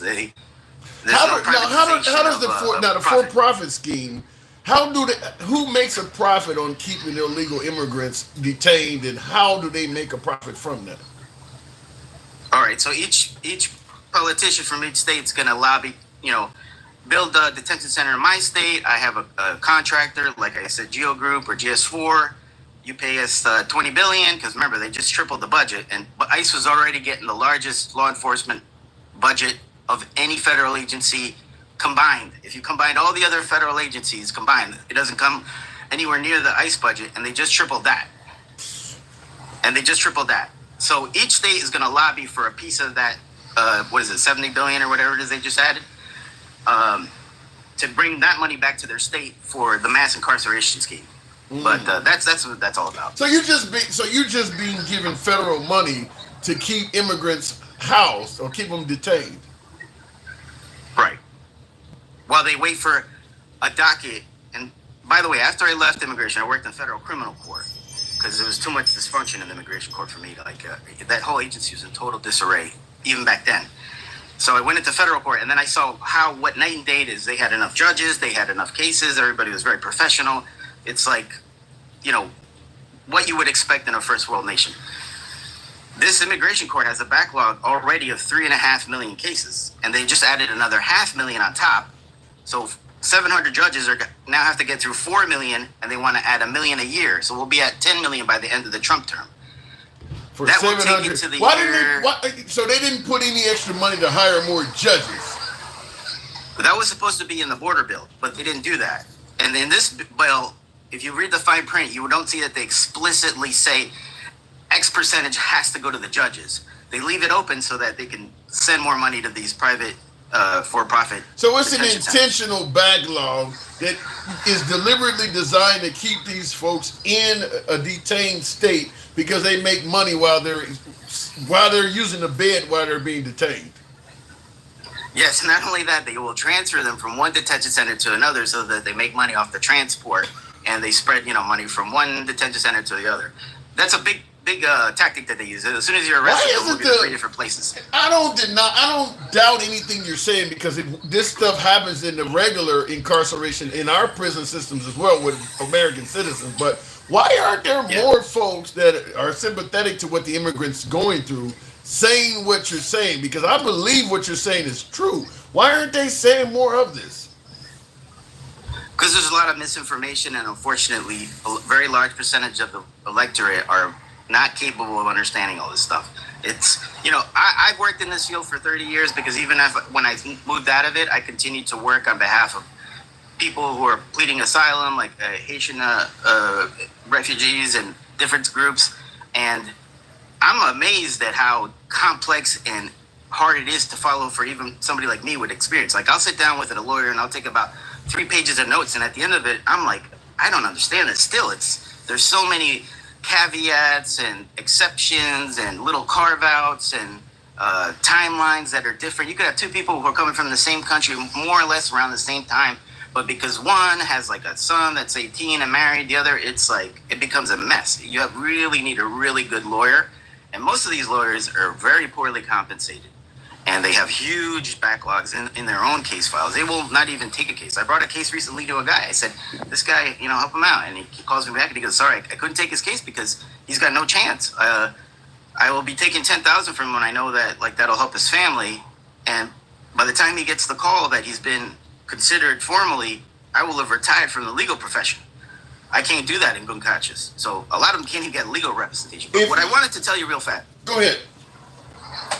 The process of doing it the right way, I want to just go through that really quickly so that people fully understand. The United States gives out 1 million visas that allow you to work in the United States, and that's for a planet of 8 billion people. They'll receive 30 million applications, so those are the people that are willing to pay. And I told you it's like $10,000, and that's in U.S. dollars. So for somebody coming from a country where they only make $70,000 a year, that's 1.5 years of their income. So if you're good at math, 1 in 30, because it's 1 million visas for 30 million applications, that's 3% probability of success. And they don't tell you right away. They'll wait about 10 to 15 years before they contact you to say, report to your home consulate in your home country to begin to start the process, which will take another 10 to 15 years. And remember, that's not free. So it's basically like you go to immigration, it's kind of like going to Walmart, and there are 5 lines, and this is a critical part.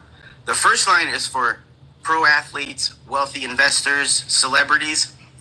You go right in, there's no wait. The second line are for people who are quote unquote genius visa holders like Melania Trump.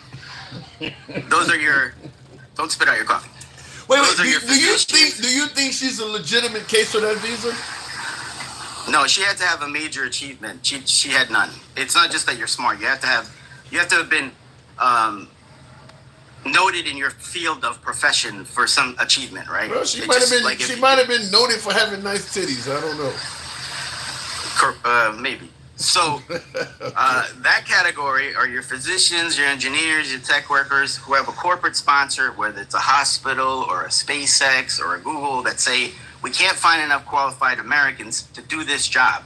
So that line is 1 to 10 years, but closer to 1, depending on who you know and which country you're coming from. The third line, all right, so already you see the corruption, right? Yeah. It's how much money you have, who you know. Yep. The third line, there's money's not involved. It's you're a U.S. citizen, you're at least 18 years old, and you're asking for your spouse, your son, your parent, your sibling. That line is 1 to 10 years, but closer to 10. The fourth line are the visa lottery winners. These people never win this. This is literally a lottery, so that line's always empty and the cashier shows up once a year. Damn. The fifth line are for the migrant workers. This is an immigration visa that allows you to work in the United States. Not a tourist visa. You can't work on a tourist visa, which is what Melania had. So that line goes through the store, through the parking lot, down the road, onto the highway, and 30 miles down the road. Because it's easy because remember, it's 1 million visa applications for 30 million applications they'll receive, which is distributed worldwide. So if you look at the countries where most of the migrant workers are coming from, it's way less than 3%, because they're having to pick from that very condensed pool. So those people, I mean, it's not happening. Like, you could apply, but you're going to be waiting 50 to 60 years. So as an end run to that, in 2020, the Republican and Democrat corporations, and this happened through lobbyists, so, went to the Biden administration and said, we got to bounce back from the pandemic recession, and we're going to need about 7 to 8 million workers. So as an end run to that, they came up with this parole program for the TPS countries. Okay. So if you're from Venezuela, Nicaragua, Cuba, or Haiti, and you passed your background check and you presented yourself at the port of entry, you got expedited entry. They use that CBP1 app, and those are 2.8 million over the 4 years. Now, all of that's gone, right? Trump got rid of all that now, right? Well, Biden stopped it before he left, meaning no further applications were going to be accepted. But Trump is now in the process of revoking all of them, because those are the low-hanging fruit. Those are the easy pickups, because they know where they live, they know where they work, they have their addresses, they have their information, they know they're not violent, they know they're not going to, greet you with a pew-pew once you go to their house. So they'll go willingly, and they're even going to the court, so you don't even have to leave your house to go get them. They're showing up. So they're grabbing those 2.8 million to put onto the pile of the 4 million already, and that's their plan. They want to basically reverse all of the expediteds who came in legally. What about the notion? What about the notion? Because the Trump administration is saying that revoking TPS for the Haitians makes sense because Haiti has improved enough where it's safe to go home. Have you heard any validity to that? No, and I talk to people on this all the time because, I mean, it's, as you know, when the lead up to the election and he was talking about the dogs and the cats, they had a big surge in people who were trying to change their status, right? From, to try to stay here permanently from temporary. Mm-hmm. The situation in Haiti is the worst now that it's ever been. I know people who haven't left their houses for 30 days because it's just that out of control. It's basically total anarchy. Like, there's no safety or security in the country right now. So no, this is the worst time, and it's true in Venezuela. Some parts of Venezuela have improved somewhat. So if we deport them back to so if we deport them back to Haiti, some of them probably are not going to make it. Well, they have no way to support themselves there in such a violent situation. So it's literally going against the whole concept of asylum. Yeah. What about this last one? I want to ask you. I might have to move it on, but I do want to ask you this: third country deportations, where they deport you to a country you have never been to before. That's got to go against everything on the books, don't it? Yes, and in the whole time that I've been working in this field, I could count on the fingers of one hand the number of times there was a third country deportation, because generally third countries don't want to get involved with that. It's a diplomatic fiasco. It's easier just to keep them here indefinitely. And generally, they only give you that type of asylum when you applied for your asylum after the 1 year and a day because you didn't have a counsel at the time to tell you that the clock was running. So the best they can do is give you that withholding of removal where it's like you may have been ordered deported, but they're never going to enforce it like they did with the Abrego Garcia case. So in that situation, they just say, you can't be deported to your home country. It's sort of like a safety that they won't be sending them back there, and they know that it's 99.9% improbable that they'll send you to a third country. But that scheme is just a fear-mongering tactic. They want to basically scare people who are considering coming in, undocumented. So you don't think a third country deportation is actually going to happen? They'll do a few for the headlines and for the smoke screen that they like to do, but no, that will be very legally complicated and expensive for them to do that because remember, if they're not arrested at the border or at sea, they have to go through the full court process, and that already becomes an expense. But there's one thing I want you to know, just to call out people who call in and say that it's the Democrats versus the Republicans. There were more deportations under the Democrats than there were under Republicans because typically we have more undocumented immigration if the economy is growing at above 3%. And that's only happened under Bill Clinton's second term and under Biden, or if we're creating more than 200,000 jobs a month. Right now, we lost 30,000 jobs. So that's why there's been this big drop. We've been slowly moving towards recession since December. So when the economy is growing, we have more deportations because there's more border encounters. But the thing that really calls BS on Republicans, and I want you to remember this, you could pass a law tomorrow with a Republican majority and Donald Trump as a Republican in the office of president called mandatory 50-state e-verify. That means every single state will be required to electronically verify every employee. They're run through a database. When they work, they present something called an ITIN number. If there's not a matching corresponding social security number, it gets flagged. This guy is using false documents. Stop, remove from the payroll, do not hire. They go on a do not hire list. Right. And they're notified legally that if you continue to keep this person on payroll, you're now committing a crime. If they pass that in all 50 states, this is what would happen. The poultry industry in Arkansas, Georgia, and Louisiana would collapse. The beef industry in Texas, Oklahoma, and Nebraska would collapse. The dairy industries in the red counties of Wisconsin and Minnesota would collapse. The pork industry in North and South Carolina would collapse. The agricultural industry, which is the majority of red states, would collapse because they do not have the workers to replace this many. So what you're basically saying is it's almost like the Republicans are playing a sleight of hand where they're complaining about we need to get rid of illegal immigrants, but they don't really want to acknowledge the fact that a large portion of their employees in their states are exactly that. It's not just sleight of hand, it's happening as we speak, because in Florida right now, in the state legislature, there's a bill to do just this. It's called E-Verify mandatory all employees, no carve-outs, even if you have more than 25 employees. DeSantis could sign that tomorrow, but it won't leave the Florida Republican-controlled legislature. Texas has never done it. So the two states that were mass busing people up north, and those were all legal documents, migrants, by the way, because it's a felony to transport an undocumented person across state lines. So in Texas, Abbott was transporting people who had gone through that process that we discussed earlier, the formal admission process, and he had everybody think that they were undocumented. They were not. They were all verified ahead of time, because if Abbott put even one on a bus that he knew wasn't undocumented, that would be a Title 18 violation. So, felony. That's punishable like 6 years. If they get hurt, there's no limit to the sentence. Both DeSantis and Abbott, the two largest Republican states, controlled states right now, they're not touching E-Verify with a 20-foot pole. It would be very harmful. Right now, we're already having a big problem. I'm in Florida right now. I have neighbors who are citrus farmers. They're letting crops rot right now. I went to the local farmers market, empty. It's hitting now. That's why Trump's talking about it. I think the problem, though, is why Trump continues to reign supreme, so to speak, is the Democrats keep talking about how bad things are going to get, whether it's his tariffs or deporting people. But the citizens are not seeing this stuff. We were told how bad gas prices are going to be around July 4th with the tariffs and all that. It's not happening, though. It starts to look like liberal fear-mongering, because once those periods of time come upon us, things are okay. People are not seeing the price of groceries skyrocketing or the price of fruits going up like that. They're just being told that.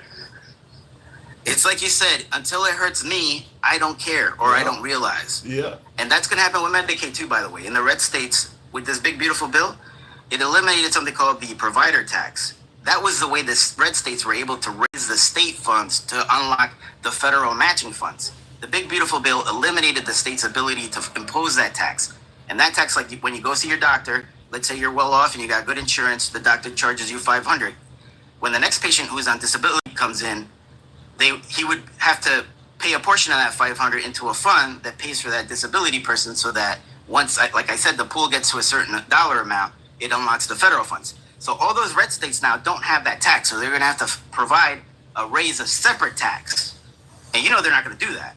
No, but like I mentioned earlier, with the power to discriminate, my guess is to prevent MAGA from feeling the pain, Trump may find federal funding to give to their states so that they don't feel it. Yeah, that could be it, because they want to destroy all these public assistance programs and put it entirely in the hands of the private sector.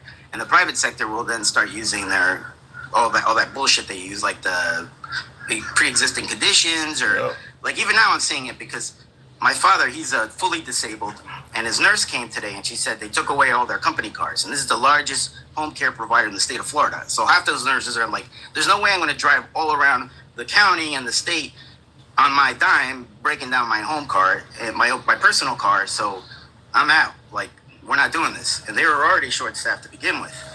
And the process to getting people renewed to is going to get way more complicated. Like, I helped an elderly man try to apply for Medicaid, and they rejected him ultimately. And I thought, wow. And when the documents came back, they were like, oh, you didn't say this one little thing on the one line. And I had to get a lawyer involved, and they reversed. But I'm like, what if you don't have that lawyer? And that's why they said that so many people are going to get cut off of Medicaid. It's going to be people getting tripped up in some of the most trivial things that's going to lead to folks not having care, just lost in the paperwork. But Golden, I do got to move it on, man. Fascinating call. I did give you a follow. Certainly enjoyed talking to you. Lots of interesting information, certainly from your dealings in that profession.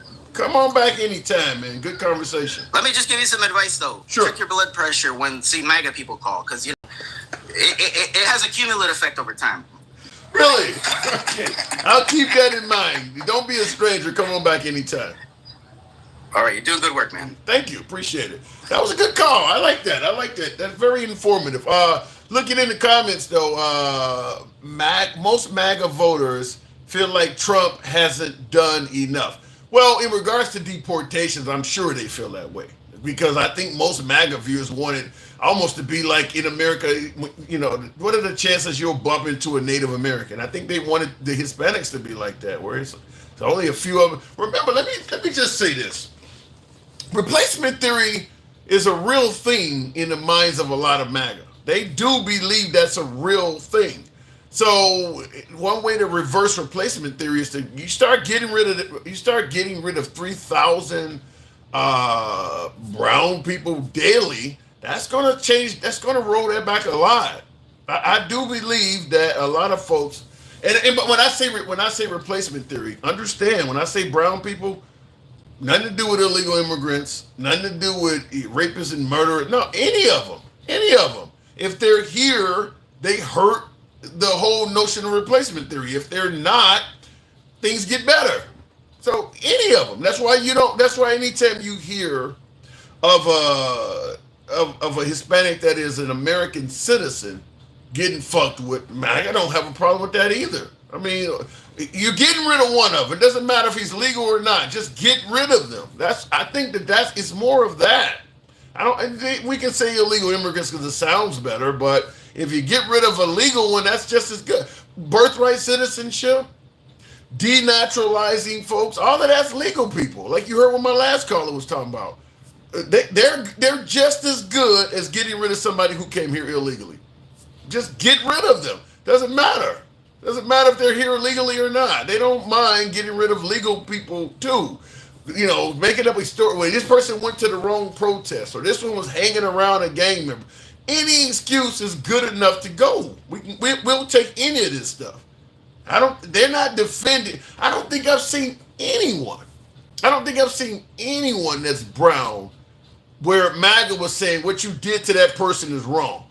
Legal, illegal, criminal, grandma, baby. I don't think I've heard them say anything, any of the outcomes where this person, okay, yeah, this one was wrong or this one should have been allowed to stay. Doesn't matter. Any of them can get it.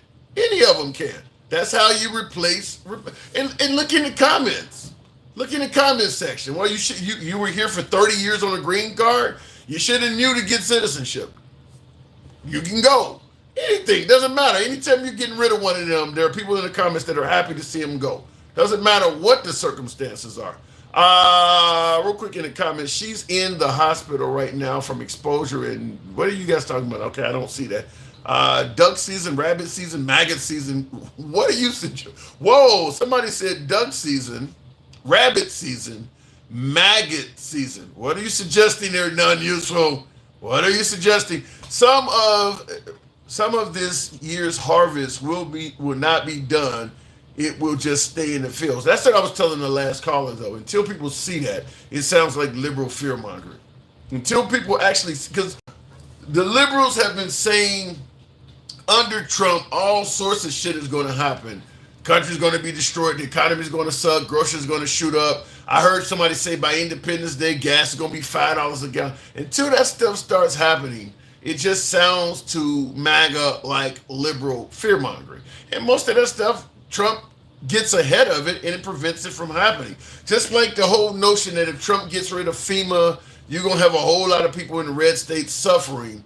And then they'll realize they made a mistake voting for Trump. Well, as I just stated, Trump will make it so that if you're in a red state and you have a natural disaster, they'll suddenly find federal funding to help you out.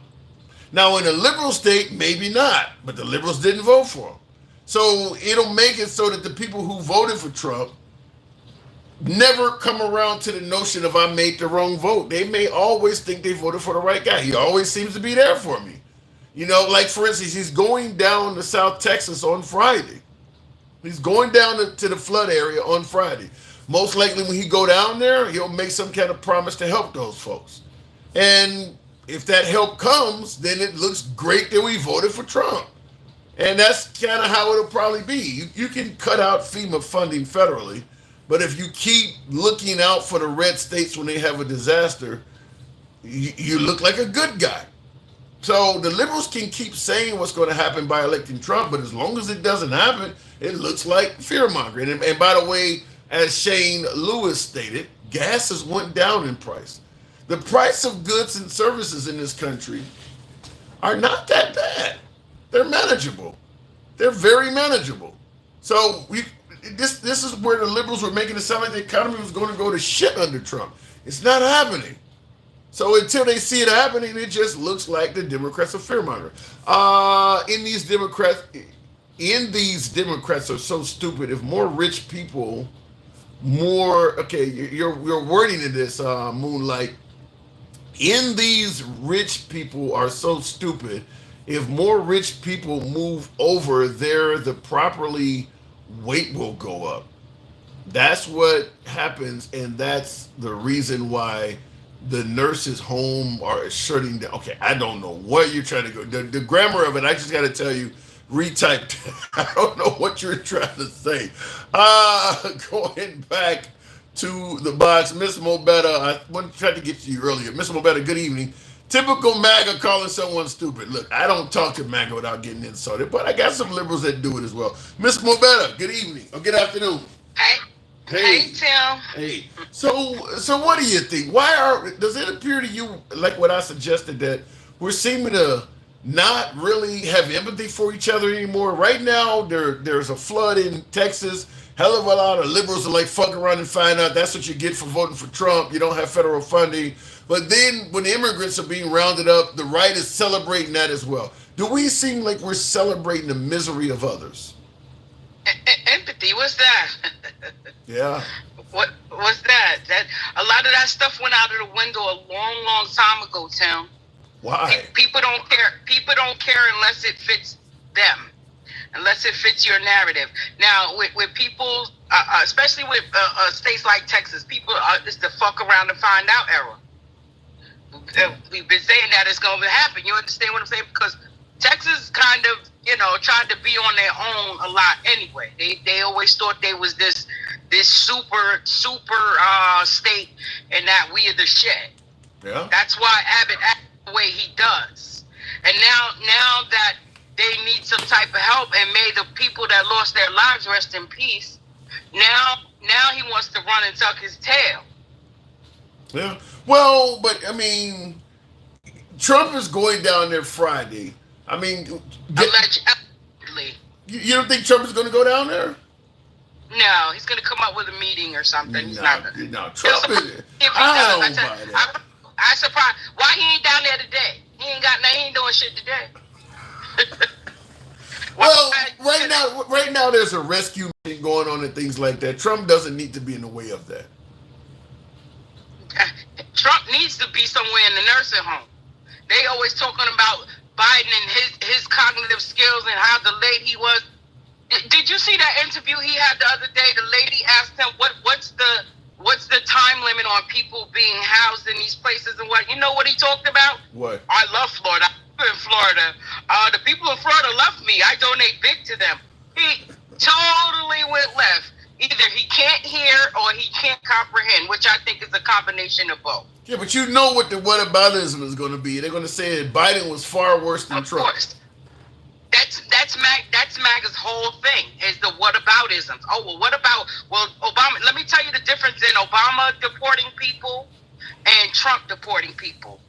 Obama wasn't loud about it. He wasn't boisterous about it. He didn't make it about him. And Trump is the total opposite. I got to be loud. I want them to know it's my name. I did this. Which, and this could have been happening if you didn't tell those people to block the bill. The deportations could have started a long time ago. But I'm gonna put on my MAGA hat and say I give Trump a little bit. You've been doing it all day. You've been doing it all day. You're fluffing hard.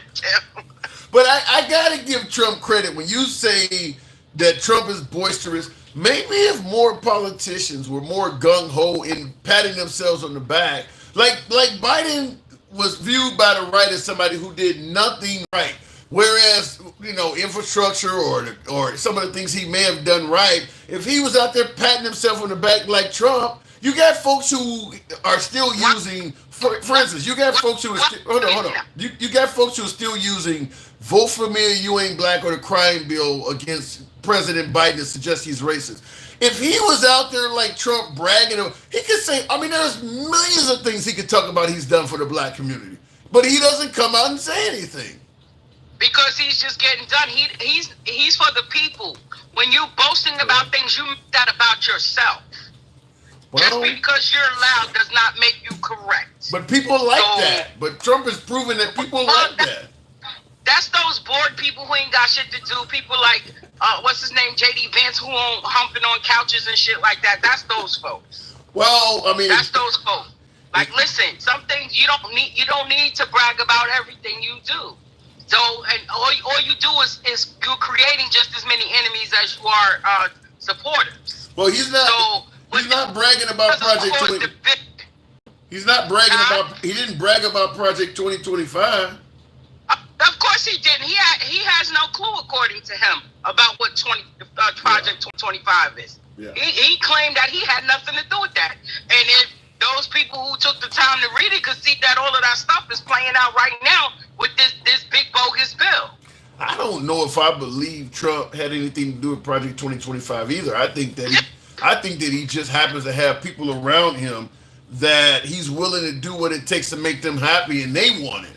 Like the Stephen Miller types. He didn't correct any of it. He didn't correct any of it. So guess what? That makes you liable. Yeah, he's and when your name is all over this stuff. Yeah, if your name is in there 13 times, there's no way you gonna tell me you didn't know nothing about that bill. Yeah, he's complacent in it. He's complacent. Hear his name. Are you kidding? Yeah, he's complacent in it. I'm not going to disagree with that. I know. I do believe that when he told during the campaign, when he was telling people he had never read it and didn't know anything about. Yeah, I believe that's a lie. Just like he said he's not going to touch Medicaid. And it's pretty clear the big, beautiful bill is going to do. Trump doesn't mind telling you something that's not true. Bill. Well, see, that's what most of the stuff he gets up there, he lies or either he flip-flops. You understand what I'm saying? This is why he's talking about, oh, well, the farmers need the migrants and stuff. Because that's why he's up here just snatching anybody. Because he really had no plan on anything. He said, I'm going to just put you in place. You get whoever looks like them, you hear me? And get them out of here. So he's not taking the time to weed out who's the criminals, who's here over a visa, who's a natural citizen. He's not looking at none of that stuff. He's looking at how look. So you kind of sound like you agree with me that being brown alone puts you in being brown alone is enough to make you qualify. Absolutely, it absolutely does. Yeah, I believe that. You can put the proof is in the pudding. The numbers are not lying. Yeah. Again, sure that I don't know if it's as many, but you don't hear of any people that are light or pale skinned being deported at an alarming rate like the brown people are. If I'm lying, prove it to me. Prove me wrong, and I'll shut up. I didn't know. I mean, you are so correct that I wasn't even aware that there's 500,000 undocumented Caucasian Europeans in the country. I've had viewers point that out. I didn't even know that many of them were here because you're right. We're not going after them at all. I figured it just weren't many of them here. That's why you don't see them getting rounded up. But there's half a million of them. They have complexion for the protection. And that's what that is. And that's not me being racist either for those, the MAGA. And I know that's coming. Oh, you're just being racist. No, I'm being truthful. And I'm speaking on how it's moving. You have to call this stuff out. And when you see this stuff happen, you got to call it out. You know what I'm saying? Mm-hmm. So earlier when I said you was fluffing, when you said Trump is winning, no, he is winning. Yeah. Him. The country's falling apart by the seams. But we're not seeing. Well, here's the only way I would agree with you that the country's falling apart. I think in terms of us fighting with each other, we're falling apart. But economically and things like that, I think people still. That's because you're not personally affected, but there's millions of people that are affected by these things that's happening. Life, whether we know it or not, we're gonna need each other one way or the other. You understand what I'm saying? Whether it's my grandmother, may she rest in peace, or my kid's grandmother, or somebody. People are being affected by this stuff, and they don't care. I don't disagree with that. And MAGA. They'll believe anything. They'll believe anything that comes out of his mouth. He demonizes things he say. He makes reporters. He doesn't even respect the jobs and the education and everything that they've gone through. So I want those MAGAs to talk about putting America first when you don't want to forgive any kind of student loan debts. You're taking away health insurance. You're taking away school lunches. How is that about America? Make it make sense. I don't think maybe it's more like putting MAGA first, maybe. Of course, it's all about MAGA and his cronies. Trump, MAGA, and his cronies. And we already know the only reason why he won is because Elon helped him. That's why Elon is so cocky right now. Let me ask you that, because that's one of the topics of the show. Elon is suggesting a third party, saying that we need to get away from the two-party system and have a third party. He's calling it the America Party. What do you think about what Elon is saying here? I wouldn't trust it coming from him. You're not even American, bro. You're not even American, bro. Your money is not feeding me any way, shape, form, or fashion. That's why I've never been into glorifying other people's statuses. You rich. But what is it doing for me? But how much do you feel that these people are going to allow him to get done as a South African? Yeah. I think, it won't flip. It sound like a good idea. You know what I'm saying? It is a good idea. I ain't going to take that. I think most of us agree. Most of us agree we need to get past the two-party system. The problem is nobody wants Elon to be heading the third party. But so he's on. Yeah. He's on the right path. We just don't want him to do it. Let it happen. They're not going to let it happen simply because he would have to go against Donald Trump for it. You understand? So right now, the vast majority that fuck with Elon, they fuck with Trump. So it's like, all right, who I'm going to choose between Elon or Trump? Oh, Trump's American. Then they're going to go back to the American way. You know what I mean? So Elon... Elon would have to go around giving a lot more checks, giving out a lot more checks. The same way he did was out giving out checks for Trump to win. Yeah. I'm going to tell you, in my opinion, I think Elon would have won a hell of a lot further as a liberal. If he, I mean, because his cars, I mean, yeah, I don't know what made him go right. He would have went a lot further as a liberal. I mean, certainly because Trump and Elon are very similar. They're both running as alpha males. They got a ton of money. I mean, like, why would you go with somebody that's literally the same as you? If he had ran as a liberal, I think he would have went so much further. That because Trump promised him that position with Doge. He know that one. I don't think he would have had that same position available over on the liberal side. I don't think they would have gave that up. That position, you already know that. That position didn't do shit for him. He could have paid some money behind the scenes to get those investigations. It cost him more in Doge's position than it did anywhere else. Yeah. But he didn't know that though. So he had access to the White House. You know what I'm saying? Trump. He had his Teslas, like Trump called a Tesla. He had a Tesla on the White House lawn and all of that stuff. And guess what? That Tesla company is about bottomed out right now.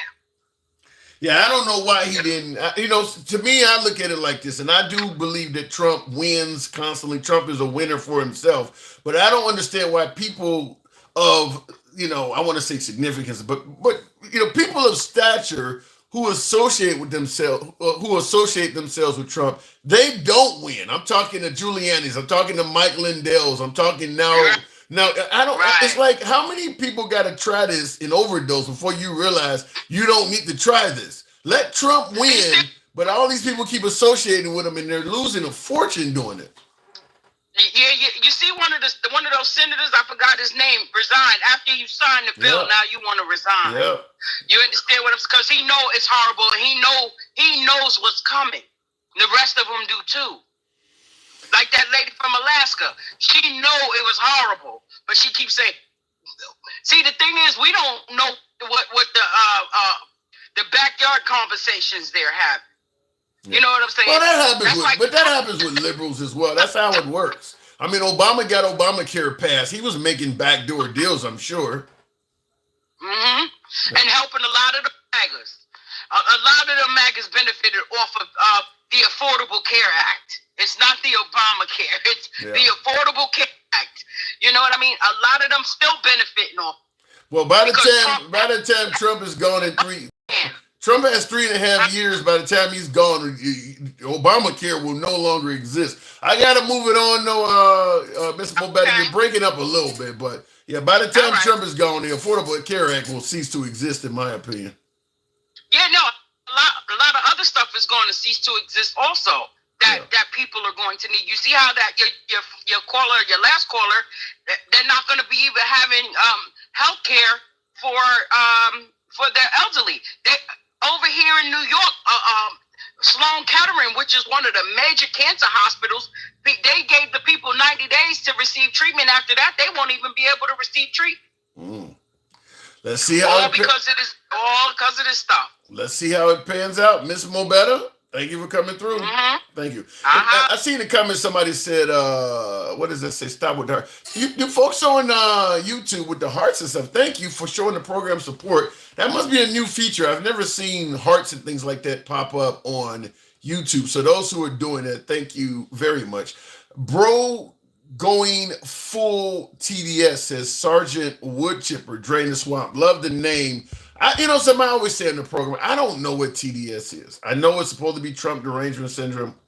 To me, it just sounds like some bullshit that MAGA made up, because I often take Trump's name out of it. And I ask MAGA all the time, all over social media on different platforms, what is your definition of derangement syndrome?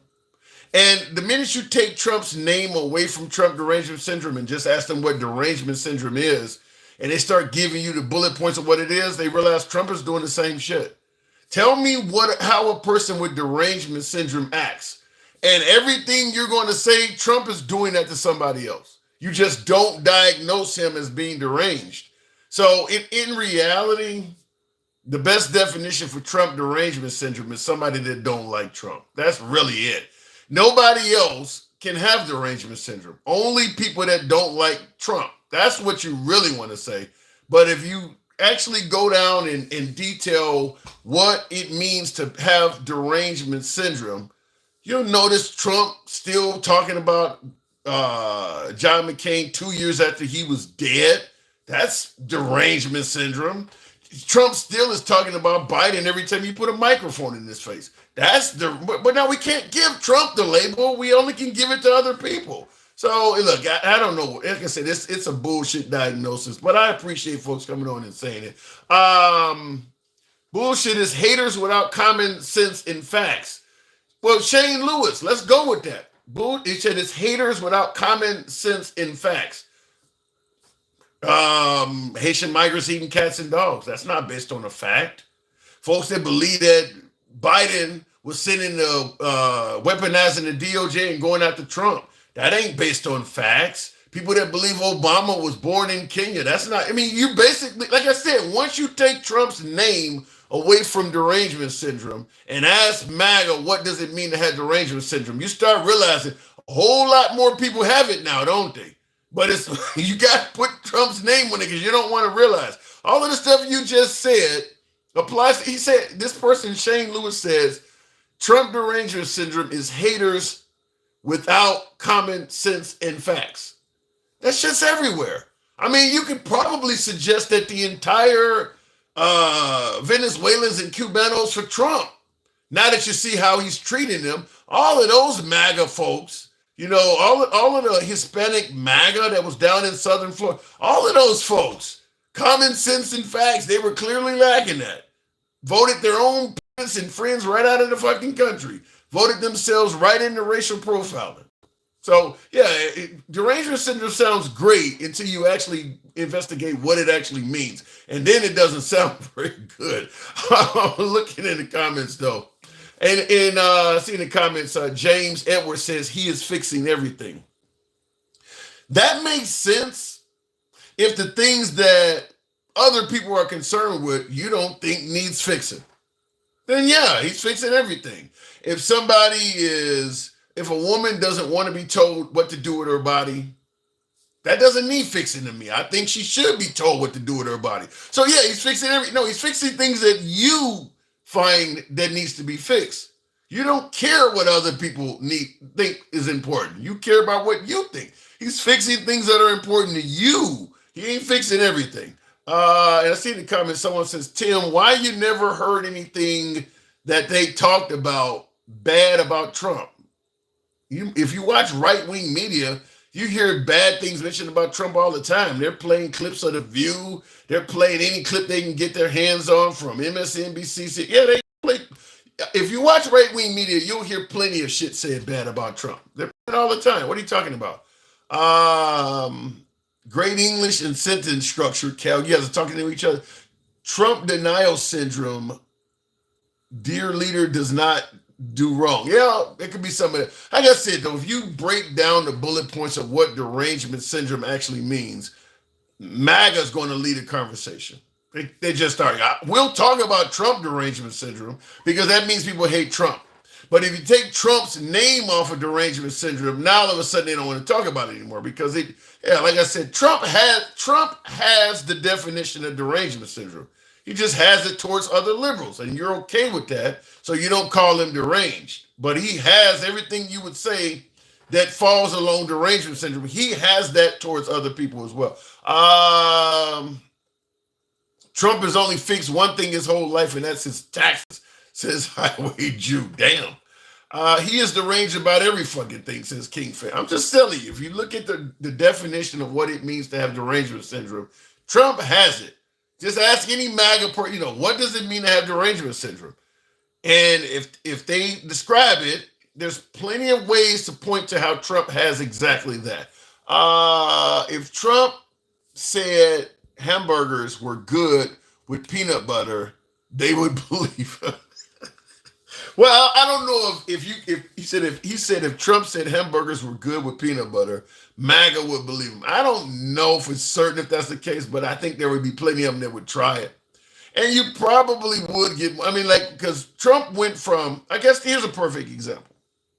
Trump spent most of his 2023 and early 2024 campaign pointing out negative aspects of e-vehicles.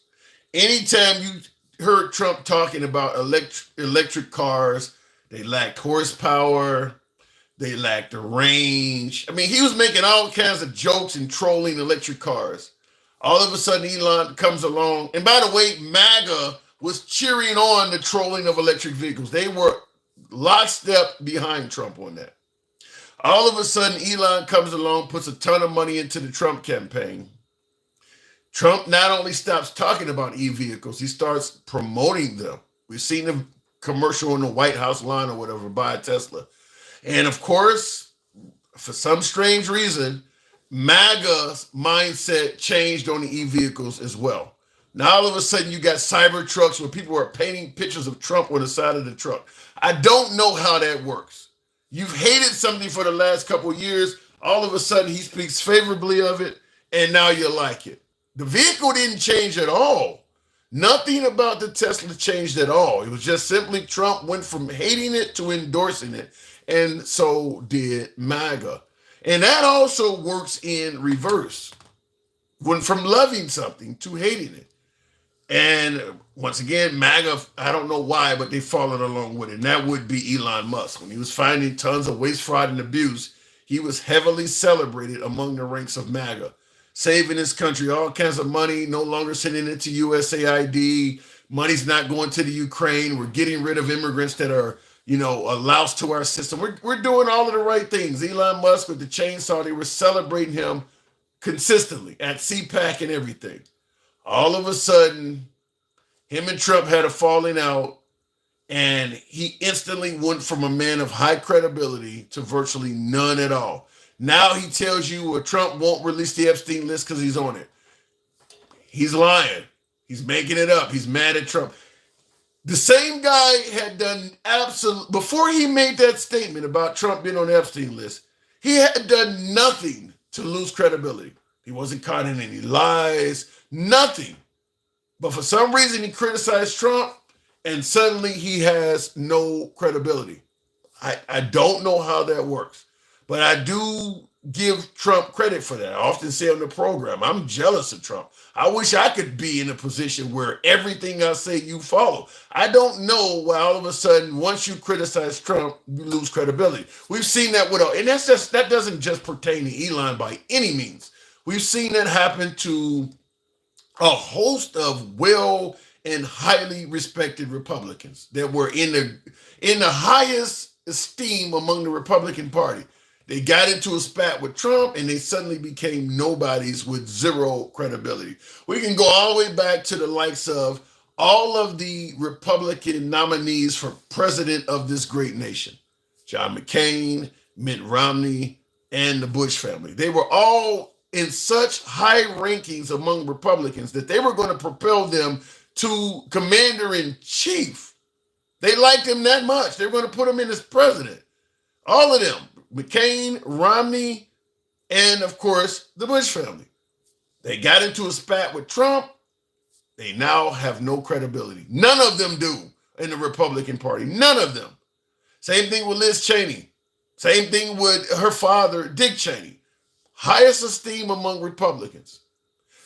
Liz Cheney, if she had not got into a spat with Trump, would still be a Wyoming senator today.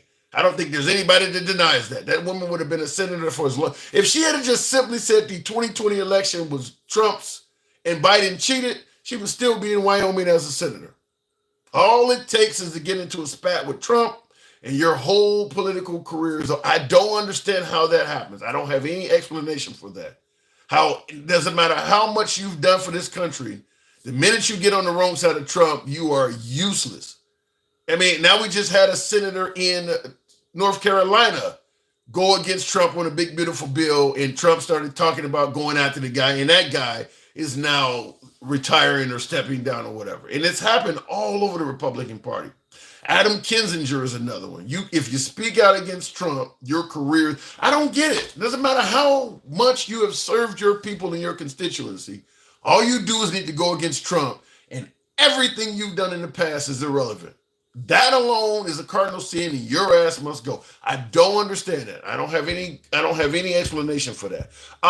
Looking in the comments, if Trump pissed in a what is this? Kev says if Trump pissed in a bucket and told maggots to take a sip and pass it around, they wouldn't hesitate. Oh my God. I don't know about that. But I will put Trump in this kind of. You ever seen the social media post on, let's say, Chuck Norris? You know, Chuck Norris was born and he smacked the doctor and made the doctor. All of these, Trump is like that with MAGA. All of these, just like the most interesting man in the world, and don't say Trump is like. I don't know how anybody, and I'll tell you this right now.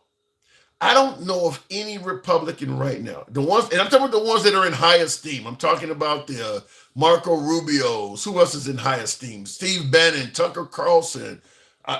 We see what happened to Candace Owens. Any of those folks. I don't know of any Republican in existence that Trump could not destroy and totally end within a span of probably a week or two.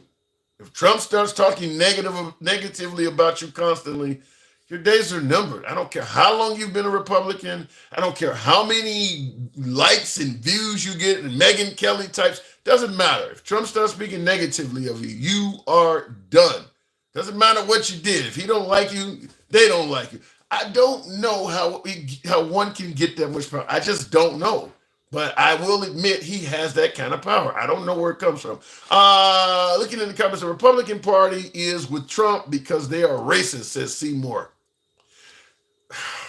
I don't know if they are. I don't believe all Republicans are racist. I think that, like I said, there's legitimate reason to vote for Trump. There is no legitimate reason to view him as if he's God, though. I don't get that part. I guess you don't know about the huge funding of rural medical facilities. Okay, you guys are talking about.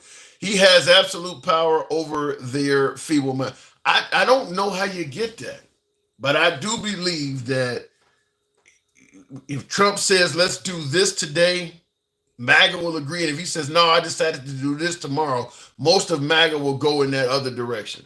This is what happened with no new wars. Well, yeah, we did need to bomb Iran. That ain't what you ran on. I mean, I don't understand how you get that kind of power. All of a sudden, meeting Kim Jong-un was a good thing. Threatening to bomb Kim Jong-un is a good thing. If we went from pretty much blaming the Ukrainians for the Russian war, Trump is now indicating he might actually help the Ukrainians. MAGA's rolling with them no matter what. I just don't understand how you get that power. Like, it's like I don't really, and this is one reason why I say all the time, I stopped watching Fox, and I've been watching Fox News for 20 some odd years. I go way back. I go back to like Hannity and Combs. I go back that far. And I just enjoy, even though I lean a little left, I enjoyed the way they deliver the news. But I stopped watching them in the Trump era because they did go from running on principle, conservative principles, small government, Christianity and things like that, pro-military, pro-police. You kind of knew what they stood on. It's kind of just like we with him. Doesn't matter what if he wants to do this, we roll with that. If he changes tomorrow to this, we roll with that. And that's what kind of made it hard to watch Fox. And like, I've been watching you guys for 20 years. You don't stand on this, but because Trump is for it, you're okay with it now. That didn't used to be Fox. They used to have a conservative ideology they ran with. They didn't just go with whatever Trump goes with. They pointed out things like dishonesty and stuff like. Now all of a sudden, well, he's just exaggerating. Well, he likes to troll. That ain't what you used to run on. So that's what made it a little bit hard. And of course, they will do the same to any of the people that they used to like that he turns on. Like, you've had Liz Cheney on the show. Why is she bad all of a sudden? You were promoting Mitt Romney and John McCain. Why are they bad all of a sudden? I mean, this is Fox. Like, you've enjoyed all of these people, promoting them. He changes and you change with him. And that's what made it hard to do that. Kelly is definitely on the East list. I don't know what the East? Don't know what that means. So what you're saying is they're normal politicians. No. I don't think there's anything Obama, who is probably the most well-known person in the Republic. I don't think if Obama started speaking favorably of Elon, I don't think the Democrats are going to flip like that. There were plenty of Democrats that were criticizing Biden and Obama when they were in office. you don't make it as a Republican criticizing Trump. Big difference. Big difference. I mean, if you're a Democrat and you're criticizing Biden, you don't turn into a Democrat in name only. If you're a Republican, I don't care how long you've been in the game, you turn into a rhino. Doesn't matter what you've done in the past. The minute you start criticizing Trump, you're a Republican in name only. That is, it's different. It's a big difference in that. And I agree with what I can't pronounce the name. A true lover, some says it's the Trump's party. The Democrat Party was never the Obama's party. It was a party that Obama was leading, but it was not Obama's party. The Republican Party is Trump's party. Trump has way more power than Obama had when he was president. It's just not the same. And that's admitting that a lot of people like Obama, but it's a big difference. Let me go back to the box. Fuck around and find out. My boy Gen X. Good evening, Gen X. I know I'm getting a hell of a lot wrong with you. Good evening, or good afternoon, rather. Good afternoon, man. Hey. Good afternoon. Come on, bruh. Now now the program is about lacking empathy. You probably are the perfect person to talk to. Why does it seem like we are starting to lack empathy in this country? Whereas you got what just happened in southern Texas. The Democrats are fuck around and find out that's what you get for voting for Trump. And of course, what's happening to the immigrants, MAGA celebrating all over the internet. Anytime they hear about a family being broken up or something, same thing in Gaza. They hear about a church getting bombed or better yet, a hospital getting bombed. MAGA is celebrating all that stuff. Why have we gotten to a point where we don't give a damn and have no empathy for fellow mankind? 2 words, Tim. Political polarization. I believe that. How do we get past that? I don't know where it started, but how do we get past that? I don't think we can. I don't think that as a society we can get past it until we get past a whole lot of other shit. Give me some examples of the other shit. Politics, the left and the right, different ideologies and beliefs, man. From abortion to men and female sports. If we can't agree on, and I'll take abortion out of there because that's kind of a different animal. But if we can't agree on shit like that, we can't even agree on what mental illness is. Mm. Yeah. So, and it's but on the other hand, I think if everybody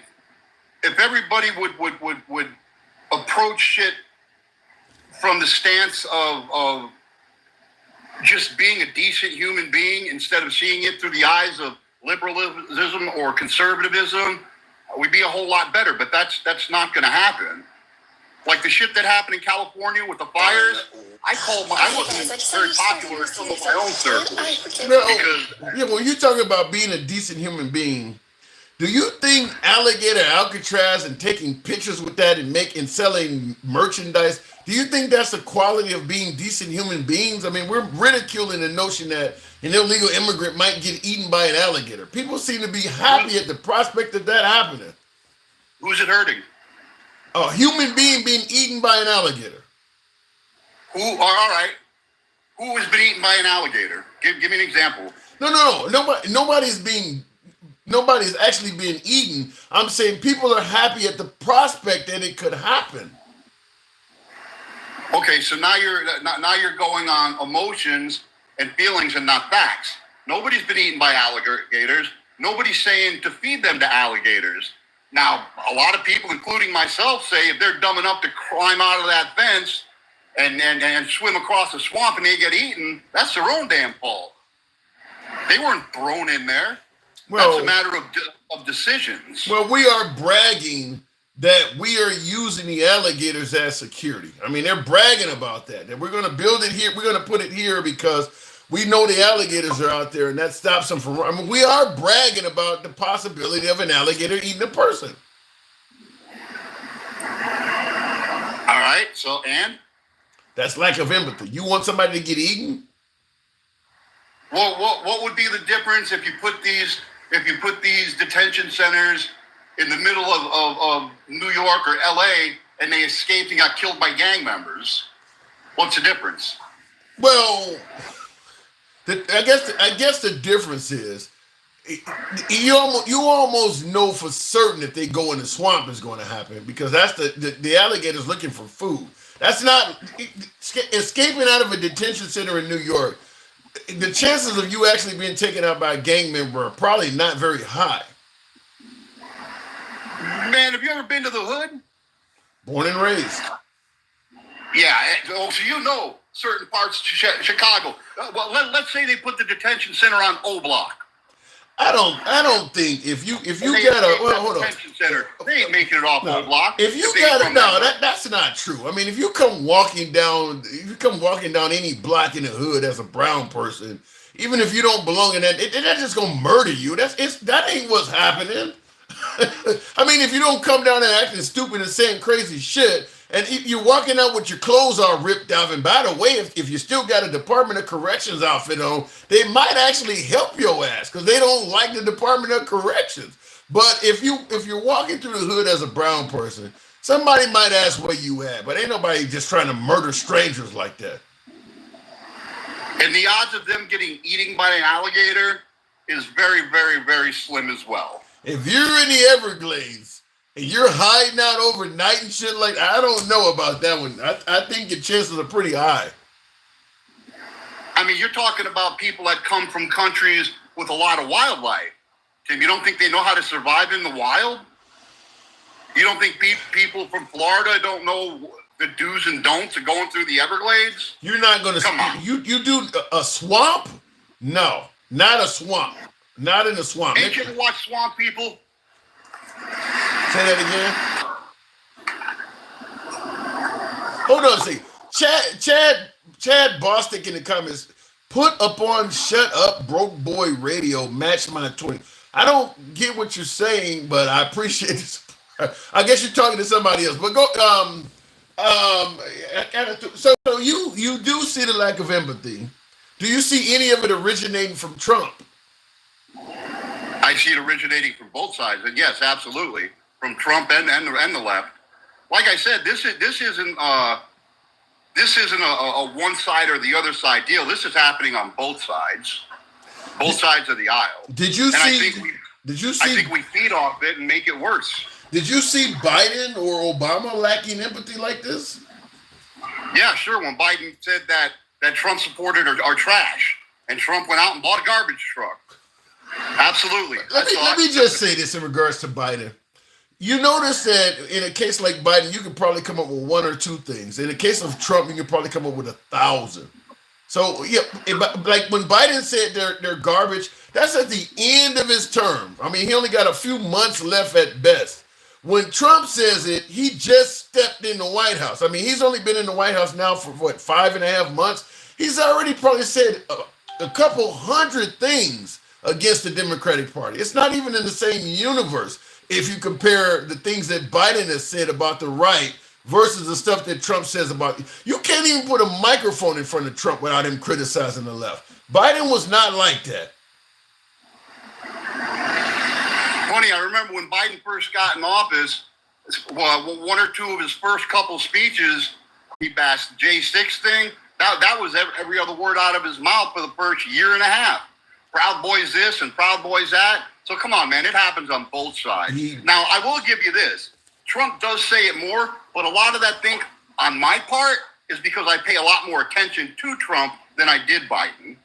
But I notice it from both. Well, the thing about it is Trump's going to say it more for a few reasons. First of all, Trump says more shit than Biden does. Biden was only on TV every week and a half or something like that, whereas Trump is on TV damn near every day. And like I said, every time he's on TV, he's criticizing the left. So, yeah, I mean, my guess is Trump has probably said 1,000 times more negative stuff about the other side than Biden has. He's been on TV 100 times more. And every time he's on TV, he's flooding the zone with negative shit about liberals. So, yeah, I don't think there's anybody in history that's going to keep up with Trump because he is kind of like a hobby. He has derangement syndrome. We just don't call it that. Well, to be fair, Biden could barely string along 5 or 6 sentences to make a coherent paragraph. So Yeah, but I mean, Obama there is didn't that. do it. Obama didn't go on TV and bash the right every chance he got. Nope, I think Obama was an exception to the rule. I'll give you that. I don't Obama, think my George opinion, W. I didn't agree with a lot of Obama shit, but what I will agree with is that Obama was a very, very well spoken presidential man. I'll give him that. I don't think George W. Bush got on TV and bashed the left every chance he got either. He wasn't doing it either.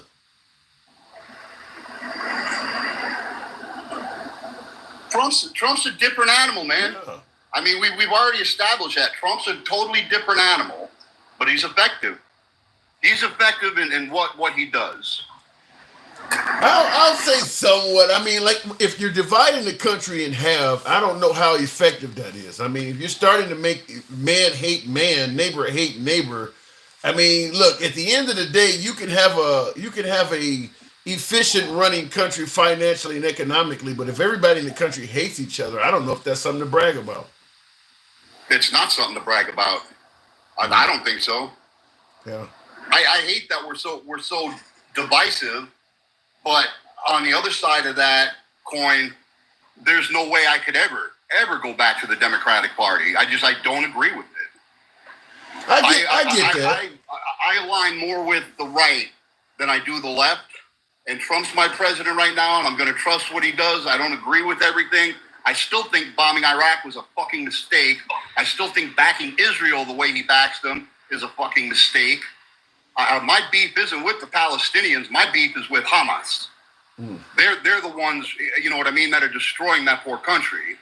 And at the end of the day, truth be told, when they first made the country of Israel, the Palestinians welcomed them with open arms, and they went fucking power hungry, crazy, and committed a lot of atrocities.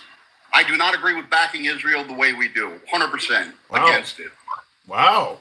I'm surprised that this sounds a lot different than your whole take on women shouldn't have the right to vote. This is the other side of you that people are going to favor a little bit more. This is not the bring me a sandwich Gen X we've come to know and love. I still want my sandwiches, and I want a woman to make them. I still never understood the notion that America would be better off if women didn't vote, though. You lost me with that one. Because they women, unlike men, most men, reason with emotion. They reason with their feelings. The world would be in complete chaos. There's a reason that men have controlled the world throughout human history. Because if they didn't, we wouldn't have made it 1,000 years. You really believe that women use their emotions? You know, most of the bar fights are not women, Gen X. I mean, men are the ones that act on. If you go and talk shit to a woman versus talking shit to a man, there's a much more greater chance that the man is the one that'll resort to violence off of it. Yet you see women as being emotional?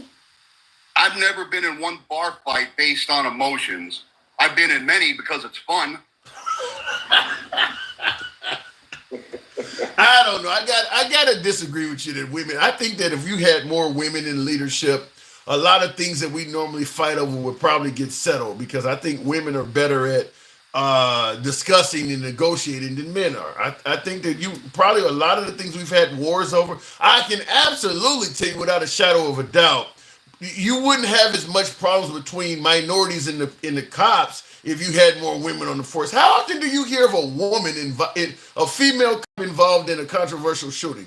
I mean, women are smaller. There's plenty of white women on the force. They almost never get involved in that shit. It's almost always dudes. dudes. The ratio is of women to men? Do you know what the ratio is of women to men per capita in law enforcement? There needs to be a great. It's not even close. That's what I'm saying. Not even close. I get that, but even when you take into account the smaller percentage of female officers versus male officers, and then you look at the controversial actions, the men are still overrepresented. I mean, probably 90+% of the controversial shootings and things you see are men. It's more than 10% on the force of women. So the women are still underrepresented. They just don't get involved. They know how to work with people. They don't just escalate shit to violence. They just make for better cops in terms of working with the public. Now, in terms of areas where you need aggressive activity, you need somebody with strength, then yeah, you need men. But in areas where where a situation can actually be de-escalated as opposed to escalating it, women are a better choice. Let me give you this, Tim. If it wasn't for Eve, we'd all be living in paradise to this day. To this day.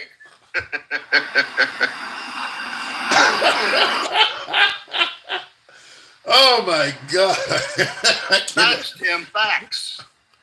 I don't think that's a fact, Gen X. I do not think that's a fact. He's the one that talked him into eating an apple and picking from the forbidden fruit. That wasn't Adam's idea.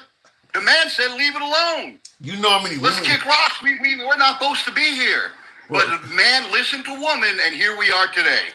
You know how many women will talk me into eating a peach? It can work. It worked. Well, not an apple, but a peach. But it works. They can talk men into eating shit. It happens, man. It just happens. But and they can also talk men into the way they vote. They can also talk men into the way they vote.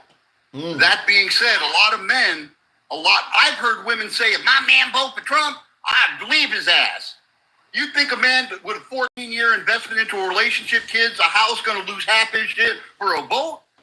Hell no. How is she going to know how you voted, though, Gen X? You just tell her one thing and do another one. She can't see what you vote, no.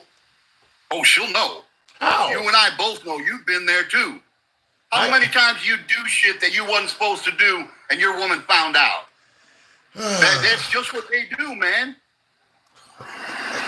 I don't know about all that. But when regards to your comment that a woman can influence a man's vote, I actually think it's usually the opposite. I think it's a lot more women that follow their husbands and vote like their husbands than vice versa. I think the men are the ones that's altering it. Yes. On the conservative side, yes. That's because in a conservative relationship, women are women and men are men. On the liberal side, you don't know who's who. Explain. I need you to elaborate. What do you mean when you say women are women and men are men among conservatives? Explain that. In a conservative household, men and women have their respective roles as defined by God. The liberals don't believe that. They don't believe that because most of them don't believe in God. When you take that element out of the family unit, you corrupt the relationship in a way that, again, go back to Adam and Eve. Everything was just fine until Eve had a bright idea of going to eat an apple. I actually believe that in conservative households, I think what you're trying to say in going by the principles of God is that men have a hierarchy in conservative households. They actually are ranked above the woman. Is that what I'm hearing? Yep. And you think that's a good thing? Right. I'm sorry, what's that? And you think that ranking a man above the woman is a good thing? I didn't say ranking a man above a woman. I said, but a woman has her place and a man has his place. What is the place of a woman? The place of a woman is to take care of the home, raise the children, don't fucking be bitching out the man all the time. If women do 3 things for men, 3 things, feed us, fuck us, and be nice to us, life is good. Life is good, man. And what does a man have to do for the woman? Protect her, provide for her, keep her safe. That is our job. That is our role as men. To protect our children, to bring our children up with values and as good men and women. And if that involves a belt, then so be it. What if the woman wants to provide herself? Then let her provide herself. I'm not saying it's right or wrong. I'm just saying how it should be. Okay. Now, if a woman wants to provide for herself, more power to her. My daughter, Juliet, she was very conservative. She's doing it by herself right now. She tells me, Daddy, I don't want a man. I want to make something of myself in this nursing school. And you know what I say? Baby girl, do what's best for you. Because I know at some point in her life, she's going to want a man. She's going to want a family. And when that time comes, yeah, she'll have her own thing going, but she will respect her respective role in the relationship. So when she gets married, her husband will have hierarchy. In a sense, yes. In a sense, no. I wouldn't expect if she went out to the supermarket with her husband and some dude attacked her for her to have to defend herself. He better whip that dude's ass. That's his job. How How do you respond to Mike in the comments says your daughter may actually grow up to want another woman? Never happened. How do you know? The same way I know that Mike's kids won't grow up and say, why weren't you on the side of history with Donald Trump? Because of the way he's raising his children. So you can raise your child to be heterosexual? Right, absolutely. Yep. You can raise your child right. Is it possible that a child can be born homosexual? I don't believe that either. No. So I think homosexuality is a social construct. So if you're a homosexual, it has oftentimes something to do with how you were raised. If you what? You said so. You're saying that if a person grows up to be a homosexual or trans or something, it has something to do with how they were raised. I think trans is a totally different animal. I think trans people are mentally ill. They're not gay, and even gay people will tell you that they don't agree with the transgender movement. Some, not all.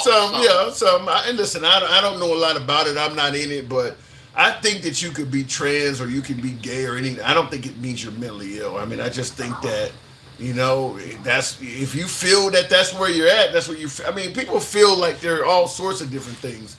I don't know if I would call it mental illness. A child's going to be a product of their environment. I'll give you an example. I grew up in an Italian-American family in Brooklyn, New York. Until I was in my 20s, I believed that the bad guys, the La Cosa Nostra, were the good guys. I believe that being a gangster, and it's not just Italians, it's brown folks, black folks. If you take a kid, a black child, and raise him in a gangster family where big brothers are gang members, mom and dad are ex-gang members, this and that, he's going to grow up in a different culture. He's gonna think that is a normal way to be. So children are a product of their environment. And my point is that we raise our children to be who we would love and expect them to be, but at the same time, we don't force them to be anybody other than what they choose to be. I kind of agree with your raising makes a difference in how you turn out, but it sounds like you're saying that if you raise a child in a household where several people are openly gay, it's likely the kid's going to turn out gay.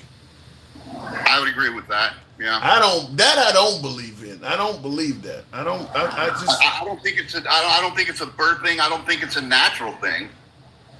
I think maybe they won't turn out gay. Let's not say that. But I think the potential for them to be more accepting towards that lifestyle is 100% correct. What's wrong with being accepting towards the gay lifestyle? It's not for me. So you're not accepting of the gay lifestyle? Absolutely not. So let's say you had a business. You're running your business and you're looking to hire somebody. Would finding out that person is gay alone be enough to disqualify you from hiring them? Oh no, I would hire based on the merit of how well they can do the job. I don't care if you're black, white, brown, green, purple, Catholic, Christian, Buddhist, Asian. If I own a shoe store and you can sell 50 pairs of shoes in a day, I don't give a fuck if you ain't got no legs and arms and a gay man. You're hired. What about in the military? What about gays in the military? Kind of on the fence on that one. Trans in the military, absolutely not. You just said if you can do the job, it won't disqualify you from hiring them. So why should it disqualify the military? Gays in the military, I'm on the fence on. Why? You just said if they can do the job. Because I'm torn between whether or not homosexuality is a legitimate mental illness or not. Trans, I've made peace with, they're mentally ill. Wait. You've got a standard when you go into the military. Certain things will disqualify you. Mental illness is one of them. But you just said that, okay, you're on the fence whether being gay is mentally ill or not, but you would hire them to work at your business. If you don't know if they're mentally ill, why don't you hire them to work for you? Oh, I didn't say that. I said I would hire them based on the merit of their ability to do the job.